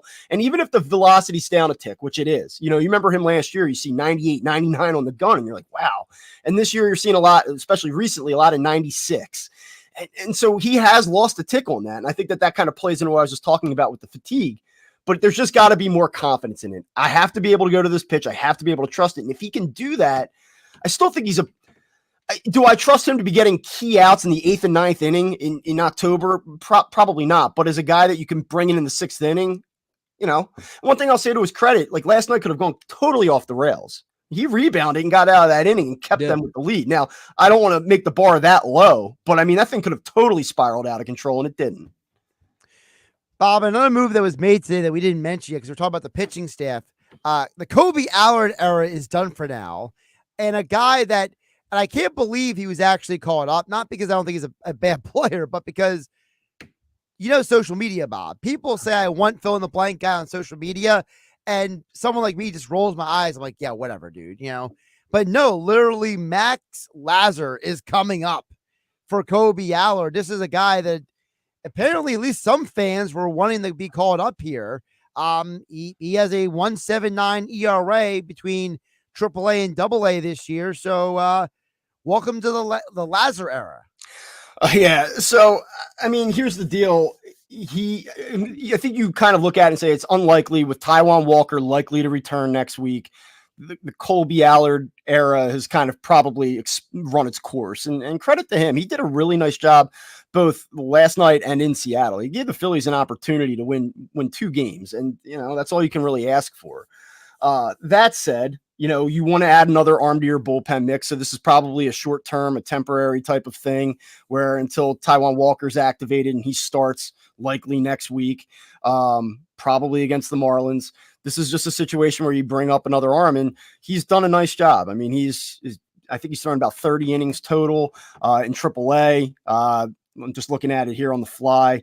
35 strikeouts, 9 walks in AAA with Lehigh. So he's done a nice job. And, maybe if you get a situation where you're up a few runs or down a few runs in one of these games this weekend, you see him. But I don't think it's really much more than that. Bob, this is the final night of the road trip where it's a game starting after 9:30 p.m. All right. So it's finally over with these late starts. That's all Nick cares about. That's all I care about. He wants to go to bed early. I'm ready to go to bed. So I want to ask you, ending this road trip, going over 500, how important is that going into the home series against the Miami Marlins, the Washington Nationals, and ending this road trip on a positive note? There's been a lot of anxiety about the Phillies and the way it's looked for the last 3 weeks, and rightfully so. There are questions here, and I think that there's things that you can be concerned about. But that being said, if you end this road trip, if you just look at the totality of the road trip and say, like, okay, they were what I would call a fluky performance from Jeff Hoffman on Saturday night against the Mariners away from winning that series, to come back, be down 4-1 in the rubber match of that game against the Dodgers and show some grit and come back and win that series, take 5 of 6 against LA. That's pretty impressive. You go out to Arizona, and last night, if you looked at it at the start of the series, like which game do you feel the worst about? It would probably be last night. They take care of business. They come back. If you take care of business here this weekend, you win 2 out of 3, or you take all 4 from Arizona. You look at the standings, how they're currently playing in the moment. I don't know that it totally wipes away the previous 3.5 weeks, but it undoes a lot of that damage. And you have what you have in front of you at home for the next week. You have a chance to really just put the division away and be done with this. And I kind of suspect that they will. If they win tonight, it's going to be interesting. But you could argue, Bob, they have a chance to win more than just Friday night. They could win multiple games over the weekend because of the fact that it's not like Nelson's a great starter tonight, and they still haven't announced anybody for Sunday as Arizona. I mean, it's after 5:00 Eastern on Friday, and Arizona's like, yeah, we don't have a starter yet for Sunday. I mean, in theory, you could walk out of here with more than just 2 wins in Arizona, and I can only imagine how that could boost guys' confidence. Yeah, when you go through a stretch like they did, they need to get wins back. So under normal circumstances, you say, hey, we go out to Arizona and we split. That's good enough. But when you get swept by the Yankees, you let the games go against Minnesota and Pittsburgh and Seattle. Like, you got to go get 1 or 2 of them back to sort of offset that damage a little bit. And they will have the pitching advantage in every single game for the remainder of the series. And you can say, wait a minute, what about tomorrow night? Zach Gallen. Like, I'll take Aaron Nola over Zach Gallen. Sorry, South Jersey folk. I know that everyone gets real excited about Bishop Eustace's own, but I'll take Aaron Nola. I think right now people are more excited about Tyler Phillips than they are Gallen, at least. Yeah, so, yeah. But I did want to, because with that point being said, because you mentioned about getting games back before we let you go, Bob, I had somebody texting me earlier personally on my phone asking me, which team are you more concerned about who's behind you in the standings? So I'll ask it to you, Bob. Is it the Mets or is it the Braves? Which of the two teams are you more concerned about moving forward? In terms of like being cut down in the division and one of these teams, neither. I mean, look, credit to the Mets. I'll say this about the Mets. I mean, their season looked over at the end of May, and to their credit, they've put together 2 pretty good months here to put themselves in the mix. The question I have, Atlanta will get a little bit healthier incrementally, but you just look at Atlanta's starting pitching. It's a mess right now. I mean, I just don't know if the pitching is good enough. Like I give them a lot of credit for their success, especially in the regular season over the last number of years. And I think that they're always a threat to a degree when you have guys that have played in a lot of big games and have won a lot of games. But I just don't know, if you're Atlanta, how do you sustain winning streaks when that's your starting pitching situation? And it's not like the Mets have lights out starting pitching either, but there's at least some momentum there. There's at least some cohesiveness. And the feeling with the Mets, I think, is a little bit different than it is with the Braves. I think Atlanta's got to have a little bit of sense of like, this just is not our year. So if you forced me right now, like, I actually want to say the Mets, but I still would say the Braves, just based on the pedigree aspect of it. He's Bob Wankel. Check out all of his coverage of the Phillies at Crossing Broad. Check out the Crossed Up podcast and go to redoctoberphilly.com for all the latest Phillies news through the newsletter. Bob, appreciate you jumping on today. And as Nick said, yes, tonight is the final late night of Phillies baseball, at least until the postseason. Maybe make sure you get some sleep this weekend. All right, you got to. I will, Bob. I will. Don't worry. All right, talk soon, guys. Thanks. Take care, Bob. Bob Wankler joining us here on the Sports Bash on 97.3 ESPN. He's Nick Earnshaw. I'm Josh Hennig. Back to the text board. Coming up next, 609-403-0973 in your DMs into the 97.3 ESPN mobile app powered by First Bank of Sea Isle City. You're listening to the Sports Bash with Mike Gill. Never thought this radio stunt would catch on so big. On 97.3 ESPN. Broadleaf's Plumbing, Heating, and Air Conditioning is ready to keep you cool. Join their family comfort plan for peace of mind all summer and same-day service when you need it. Thinking about a new AC system? Upgrade with no money down and 0% financing, plus rebates and tax credits on select equipment. Don't wait for your system to break down. Call Broadleaf's today, your local factory authorized Bryant dealer at 609-390-3907 or visit broadleafs.net. Bryant, whatever it takes. Hi, welcome to Staples. Yeah, my daughter needs a laptop for college, but I need to watch the budget. Well, Staples hot deals on tech are backed by a price match guarantee, so our prices won't be beat. Great. I can't believe my baby's starting college. She'll do great. I know. Oh, let's get you a great deal on a laptop. Save big on tech for school at Staples. Now get up to $300 off select PCs. NC24 price match guarantee valid within 14 days of purchase. Exclusions apply. For details, visit staples.com/price match. Your luxury BMW experience is closer than you think. Take advantage of exceptional savings at BMW of Atlantic City. Stop in and shop your favorite models, including the new BMW 2 Series, X3, and more. We're sure to have a vehicle that fits your needs. And with Acceleride, purchase your vehicle online and we'll deliver it directly to you. Looking to trade? We'll pay top dollar for your current vehicle. Experience luxury today at BMW of Atlantic City, closer than you think, in Egg Harbor Township. Shop our complete inventory online at bmwatlanticcity.com. A Gain Scent Bead story. Jim was at the laundromat when he heard his ear said, "Maraca, senor," but his nose said, "Hey, freshest scent ever." Following his nose, Jim found a man pouring a bottle of Gain Scent Beads into the washer. The scent, the freshness. Jim blurted, "Sir, your scent maracas smell amazing." Actually, Jim, most noses call them Gain Scent Beads. Try Gain Scent Beads. Way fresher than detergent alone. High five. Up top. Heck yeah! Dave's company just got the first ever 5-year price lock guarantee from Comcast Business. Yeah, 5 years! It's 5 years of gig speed internet. High five for gig speed. 5 years of advanced security. Security win. And 5 years of a great rate that won't change. Our rate ain't changing. All from the company with 99.9% network reliability. There it is. He hasn't given this many high fives since Deborah brought in her famous banana bread. Woohoo! Now he's got savings. I'm so excited. Yep, Dave's feeling it. But it's only for a limited time, so don't wait. Switch today and ask how to get the first ever 5-year price lock guarantee from Comcast Business. Powering 5 years of savings. Powering possibilities.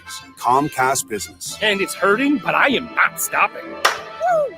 Ends 8/21/24. Guaranteed rate applies to monthly service charge for new customers on qualifying internet bundle, excluding taxes and fees. Other restrictions apply. Some people just know the best rate for you is a rate based on you with Allstate.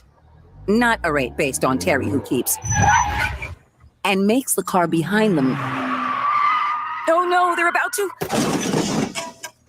Save with DriveWise and the Allstate app and only pay a rate based on you. Not available in every state, subject to terms and conditions. Rating factors and savings vary, and in some states your rate could increase with high-risk driving. Allstate Fire and Casualty Insurance Company and affiliates, Northbrook, Illinois. Powered by the all-new BetParks New Jersey Casino and Sportsbook app. BetParks.com. This is the Town Square, New Jersey Info and Weather Network.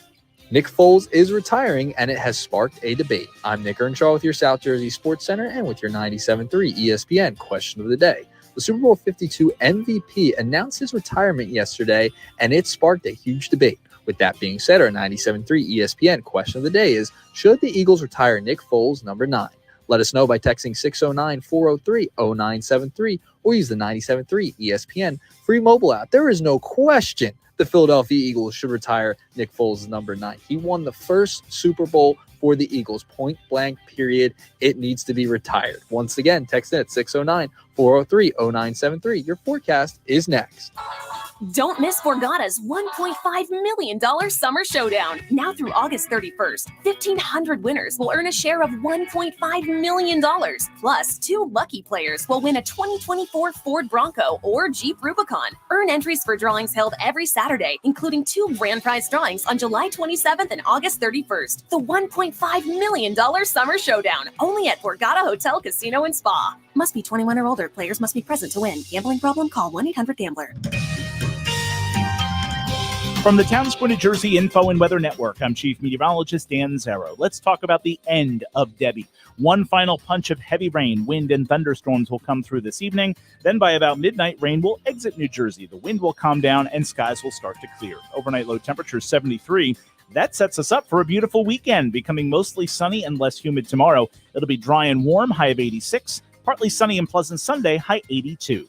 Get weather 24/7 wherever you are. Download our free mobile app today. You have the choice. Whether it's going out to dinner or ordering takeout at a local restaurant or buying that new outfit from a local boutique, those choices help to put money back into your community. Town Square Media South Jersey proudly puts a spotlight on local businesses. Broadlee's, your trusted source for heating and plumbing service and installation for generations. Call 609-390-3907 or visit broadleys.net. Manhattan Bagel. Looking for a quick snack or a full meal? Easy to use menu, customize how you'd like, place your order and sit back. ManhattanBagel.com has you covered. Start fresh, fast, order online for pickup and delivery. And Kindle Auto Plaza, the area's best selection of Ford, Lincoln, Chrysler, Dodge, Jeep, Ram, and Wagoneer. Off exit 10 on the Parkway on Stone Harbor Boulevard. Call 609-465-5000 or KindleAutoplaza.com. Thank you for supporting your local businesses from Town Square Media, South Jersey. You're listening to The Sports Pad with Mike Gill. ESPN.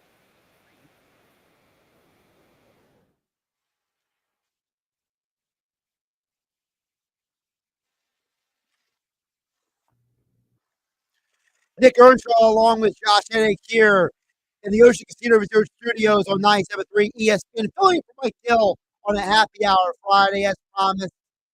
Back to the text board. We'll get some thoughts in here. 609-403-0973. Your DM into 97.3 ESPN Global at powered by First Bank of Sea City. Got some backlog of text to get here, Nick Earnshaw. We do. So I don't want to ignore the people.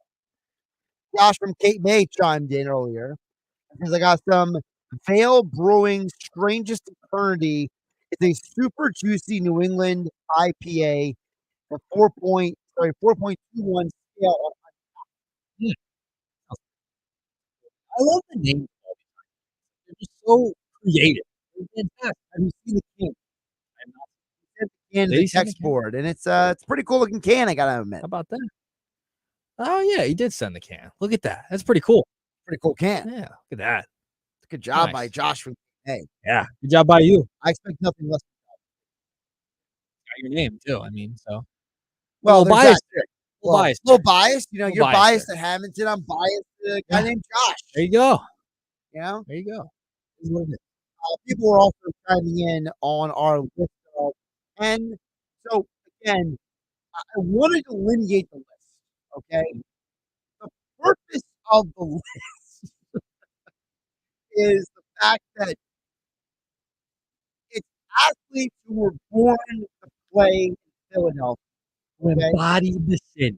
Like they represent what the city loves, what it appreciates, what it's passionate about. So it's not supposed to be a list of just the best players. Yes. Okay. So an anonymous texter sent in their list. Okay. So we'll just call him Mr. 856.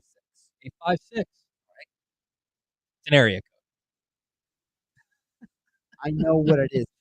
code. Just let everyone know.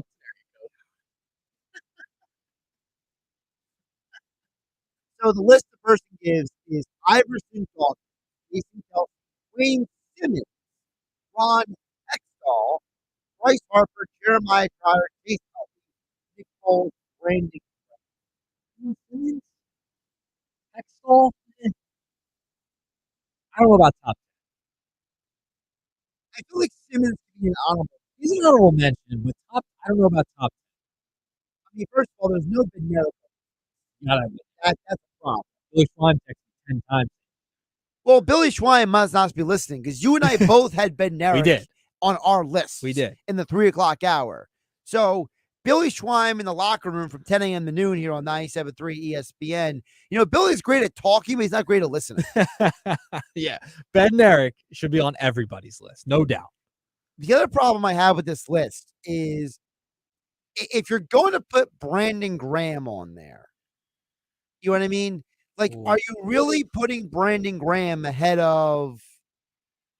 I mean, there's really only one Phillies player. There's 2 Phillies players on this guy's list. Like, I don't know.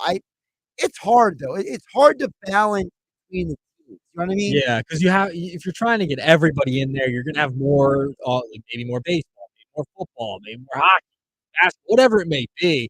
It's a tough balance because that's why it's so hard to make a top 10 list. And I'm like scratching my head. I'm like, who am I going to leave off of the top 10? Like I'm more Eagles players than Phillies. Now, Phillies and Eagles. Mr. 856 just tweeted back in text just 609-403-0973. He heard us talking about him, and he said, "I'm too young to watch some of these guys. So I went strictly off of who I watch." Fair. I'm young too. See, that's a fair context. Yeah. I appreciate the fact that he didn't just come back and say, "Go bleep yourself." He said, "Listen, I made the list based off of who I've seen in my life. Yeah. I like the list better." Yeah, it's a good list. You're just going off who you watch. During your life. Yeah. Fair. I could have done it. I chose not to. I wanted to incorporate historical perspective. Now, I will say another anonymous texter. I'm going to call them Mr. 302. Text in 69403-0973. He's with you, Nick Earnshaw. Okay. He says, "I used to love these West Coast Phillies series, staying up late when I was younger. Now being a grown-up, I have to get up at 5:30 in the morning. What is your hope to stay up till midnight?" I can attest to this. I'm learning. I'm learning that now. I get up early as heck during the work week at like 6 a.m. So this is why someone in their mid-20s, not early. Well, Mid-20s. Yeah. It's less about your age. network. I think that's I'm really rising. you know, it's funny because I've had these conversations with a bunch of people lately because of the fact that I'm pretty much the only person in like anyone I talk to who has the kind of work schedule I do. Right. My work schedule is later than most people because Sports Bash is 2 to 6, and my show comes on at 6 o'clock. And then I gotta get work done when I'm done with the on-air shows Right. that I couldn't get done earlier. So, while most people are working a 8 to 4, 7 to 3, 7 to 4, whatever it is, when people are obligated to work, I'm still working. You know what I mean? Still working. So it's like a lot of people are like, "Oh, well, I'm 9 a.m. to 5:30 p.m." And they're like, "What?" And it's like, "Yeah, I still got 2 hours to get done at work." And you don't mind. So for me, the late start doesn't matter because I'm already either working or already awake. You're there. I'm going to the gym So to me, I understand where people come from because not everyone's on the same schedule as me. So I get the frustration. But not much you can do about it. I mean, they're in California. I mean, It is what it is. it is what it is. It is what it is. No, I'm sick and tired of the late starts. Thank goodness this West Coast road trip's wrapping up. The weekend, I don't mind the late starts. Really quick, which is worse, the Phillies late starts or the Sixers late starts? Phillies. I would say Phillies. There's more games. So I disagree. It's Sixers. Why Here's would it be Sixers? Because I feel like the Sixer games are. I feel like the Sixer games, like baseball, it's first pitch, right? First pitch at 9:40, right? Let's say 10:10. Like basketball, the game is supposed to start at 10, but they never They start. never at start 10. on time. They're Yeah, never on time, and if it's a national game, they got like a 20-minute preamble leading in. So by the time they had the tip off, it's like 15 minutes later. So I feel like the basketball games end later than the baseball. That's a fair point. But with baseball, the problem is there's more games. So it's every single night of the week. So this week it was, right? They didn't have any days off. It was That's Monday, true. Tuesday, Wednesday, Thursday, Friday. And it's all 10, 10, 9, 40. You're playing the Dodgers. Are you Diamondbacks. trying to tell me, Nick Earnshaw, the reason why I'm so tired is because these games are on late, and Yes. that my sleep is being deprived because I'm forced myself to stay up to watch these games? Yes, that is why. The good thing is though because they replay the game. So when I'm up, I get to catch the endings of the games I missed the night before. So that's fine. I'm cool with that. But yeah, I like the 6:40 start. I love how they start. I feel like I have my whole night when they start at 6:40. It's fantastic. So I don't know if anyone agrees with me. Those 6:40 starts, they change it from 7:05. Oh, they have been fantastic. I love this. Love it. Yeah, no, listen, I mean, 609 403. Is from Absence. Merritt, the worst. Cunningham, Brookshire. Now we're getting real. Dawkins, Cole, Bobby Clark, Bernie Perron, and Tommy McDonald. I mean, this is literally the before 1995. Yes. Because there's a problem. It's not just Kelsey. It's very Chase Utley. It's very Eagles heavy. Very. No Chase Utley. There's no Iverson. There's no modern. I mean, no one is talking. There's not one. There's not one Philadelphia.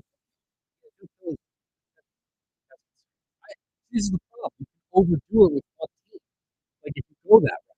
Right. Well, like for example, Billy Schwein, for those who don't know, blowing up our phones. Because for those who don't know, Billy Schwein doesn't think Nick Earnshaw and I work.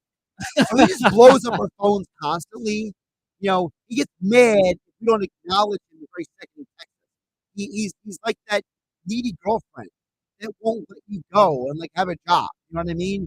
So, like for example, Biz's list reminds me of Billy's list. Yes. Because Billy's list goes Larry Boa, Dave Schultz, Jeremiah Trotter, Brian Dawkins, Allen Iverson, Rick Tockett, Chase Utley, Jason Kelsey, Bobby Clark, Chuck Bednarik. And I got to tell you, did I not tell you it would be Flyers heavy? Yeah, you did. I agreed with you. So Billy's Flyers heavy. Biz is Eagles heavy. Yeah. And at least Billy's got Jason Kelsey. I mean, I'll give him that. I'll give him Jason Kelsey. Biz don't have Jason Kelsey. You don't have Jason Kelsey on your list. I told you I'm putting him on my list. I'm putting him on the list. Okay. I'm gonna modify it. See, at least you admit Yeah, I mean, it was an oversight. Good job. You correct. I'll give you Well, like, credit. for example, on Billy. Yeah, and he numbered. I mean, you're putting Tockett ahead of no Bryce Harper, Dawkins. He doesn't have Harper on the list. I don't see Foles on this list. He doesn't have well, he also said Foles doesn't deserve have his number retired either. I have my. You're gonna step out. I mean, to me, you gotta take Tockett out. Yeah, you gotta put Bryce. I mean, there's no doubt about it. He came here, he embraced it. He embraced the city as soon as he came here. It's been fantastic. An all-time moment in Phillies history with the Bedlam at the bank. See, the problem for me with this list also is that he's got Tockett and Schultz. You know, Billy's hot. So he's going to go psychotically heavy on the hockey heavy. I don't even know. I think I had a good mix. I think you and I both had a pretty good mix. Let's count. Let's see if I can count. I'm counting mine too. But yeah, I think majority is going to be Phillies, Eagles heavy for most people. I feel like, and then you have the people like Billy who are going to go hockey heavy if you're a hockey head, and basketball heavy if you're a big basketball fan. But I think majority of the fan base. I went pretty heavy. I got 5. Can I count on the air? Yeah, Should I do that? Is that good radio if I No. count on the air? No, I'm so You got about. shut up. I got more. I'm gonna get my happy hour Friday. Hey, I mean, I'm looking at my list right now because I got Bednarik, Dawkins, Foles, Trotter, Kelsey. That's 5 Eagles. Yeah, I got 5 Eagles as well. So then I have. I'm looking at the rest of the list. I have 1 Sixer, Iverson. So maybe I went too late on the Sixer. I only went 1 Sixer too. I have 2 Phillies, Harper and Kruk. Yeah, I have 3 Phillies. And I have 2 Flyers. I have 3 Phillies, 1 Sixer, 1 Flyer, 5 Eagles. So I went Eagles. I went football. So did I, actually. I didn't even realize. But I mean, all these people deserve to be on the list and in consideration. There's others that I left off that I hated leaving off. But I don't know. I felt like this was the best. Andy at EHP gives us his list. This is a pretty heavy bias. You'll notice with every list. Ready? Yes. You got to listen to the full list. Got it. Iverson, Harper, Kruk, Dykstra, Foles, Dawkins, Schilling, and Ross. That's actually not a bad balance. It's not a bad list, but you notice what the consistency is? It was mainly Phillies. There's a lot of 90s. Yeah, a lot of 90s. Lindros, Dykstra, Yeah. Rock, Dawkins was drafted in the 90s, Schilling was in the 90s. Yeah, I was like A lot of 90s. I think Andy might be 40 years old. I'm just saying. We might have guessed your age. Andy and AHG might be 42 years old. I'm just saying. You wouldn't be able to guess my age. No. I had a mix. You did a good job. Yeah. You have to put them in the consideration, guys. Ashford, the Bednarik, Bobby Clark. You gotta consider that. He's Nick Ershaw. I'm Josh Jennings. This is Sports Match 3 ESPN being brought to you this hour by Key Acura of Atlantic City for a great car buying experience. Go see Rocco and the team at Key Acura of Atlantic City, a small but friendly dealer located on Tilton Road in Egg Harbor Township. Check out their full inventory at keyacura.com. We'll wrap up Friday edition of the Sports Match. Coming up next, 97.3 ESPN FM, 97.3 ESPN mobile app powered by First Bank, Seattle City. It's the Sports Bash with Mike Gill. Keeping the fans entertained and happy. On 97.3 ESPN and the 97.3 ESPN free mobile app. 97.3 ESPN is teamed up with Season Deal for incredible weekly offers from some fantastic local restaurants. Here's this week's big deal. Get a $50 gift card good for you at your Waterford restaurant in Wildwood for just $25. This great deal is on sale now at Season SafeTheDeal.com. Hurry, chances are this deal will sell quickly. For more info on this great deal, go to SafeTheDeal.com.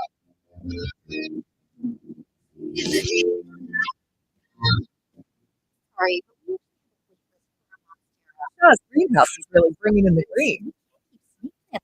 She needs a construction manager to build on her roots and grow. We could add a whole section for ferns. Here we have dahlias, and more dahlias. Indeed can help her hire great people fast. I need Indeed. Indeed, you do. You can schedule and conduct virtual interviews all from your employer dashboard. Visit Indeed.com/credit and get $75 towards your first sponsored job. Terms and conditions apply. We could try to explain what it feels like to get your work done on a John Deere. The way a Z-Track mower finishes in half the time you thought it would. Or how much easier it is to move mountains of soil with a 1 Series tractor. We could even go into detail about how it feels to tow up to 4,000 pounds behind a Gator XUV. But if you really want to know what it's like to run with us, you just have to get in the seat. Learn more at johndeere.com/get or visit a dealer near you. Well, stomach issues again? Stomach issues? Who are you? Your pancreas. I could be the real reason for your diarrhea, gas, bloating, stomach pain, or loose stools. I thought it was my stomach. People often do, but any of these symptoms could mean having a condition called exocrine pancreatic insufficiency, or EPI. With EPI, the pancreas doesn't release enough enzymes to break down food, but EPI is manageable. Use the symptom checker on identifyepi.com and speak with your doctor. That's identifyepi.com. Sponsored by AbbVie. Whether you own a local business or a global one, you know that these days, generating growth is a challenge. By teaming with Bank of America, you'll not just stay ahead of the curve, you'll move it. With access to experts, award-winning insights, and business solutions so powerful, you'll make every move matter, locally and globally. Visit bankofamerica.com/bankingforbusiness to learn more.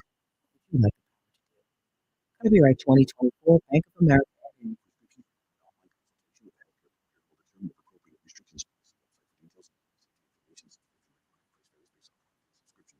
Hey guys, did you know there's a generic form of Viagra that works just the same, but it's 95% cheaper? And you can get it online at hims.com/joy.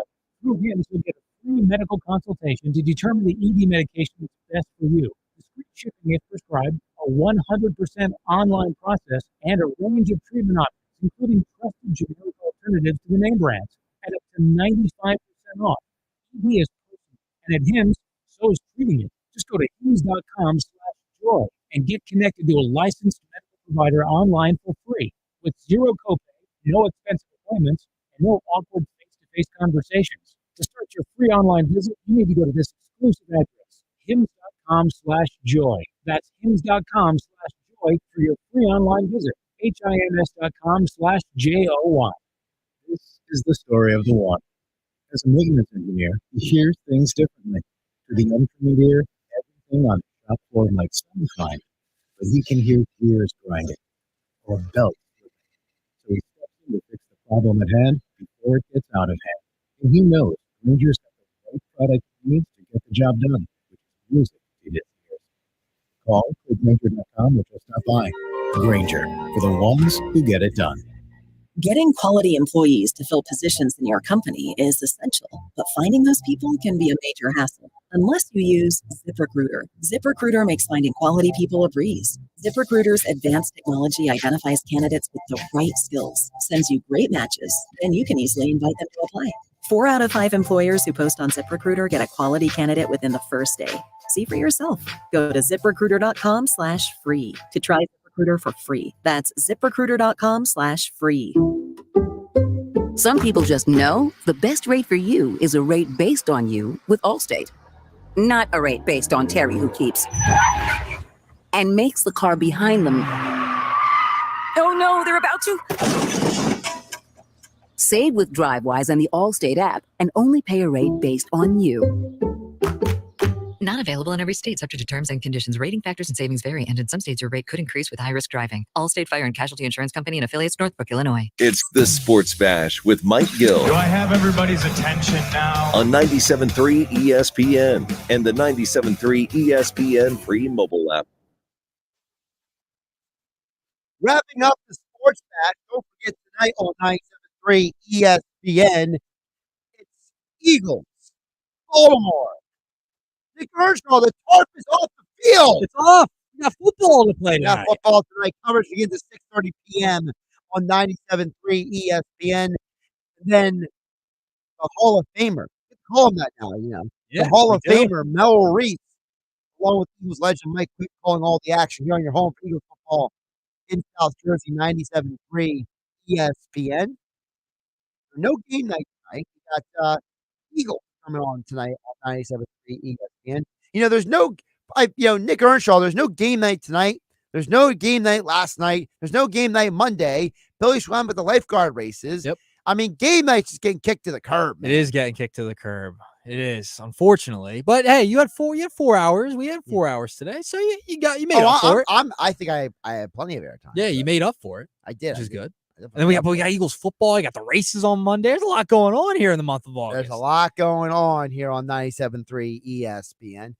Before we get out of here, I did want to hit on something that we didn't get a chance to talk about too much. We touched on with Mike McGarry earlier, Nick. I know that you and I were talking about Team USA coming back from 17 down to beat Serbia. And I got two takeaways from the game. First of all, and I asked Mike McGarry this question. I'll ask you the same question, Nick Earnshaw. Are you encouraged by Joel Embiid's rising to the occasion?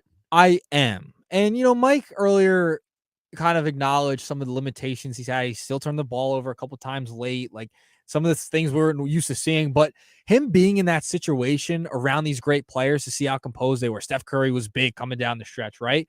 It's good to see that.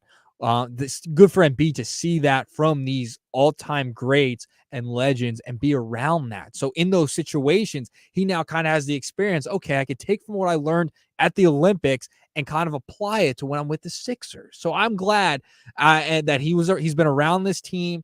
He's around these great players, and in a situation like that yesterday where it could have been a massive upset. The other thing I take away from the game is, Team USA has covered only one game this entire Olympics. Have they really? The Puerto Rico game. Wow. So tomorrow, the game is 13.5. I don't think they cover. I don't think they cover, man. I think the smart play is to get France on that number now. Yeah. USA will win, but I wonder how many points Embiid will score on Wembanyama again. I was at that game when he scored 70. Did you? Yeah. That was great. It was great. That was fantastic.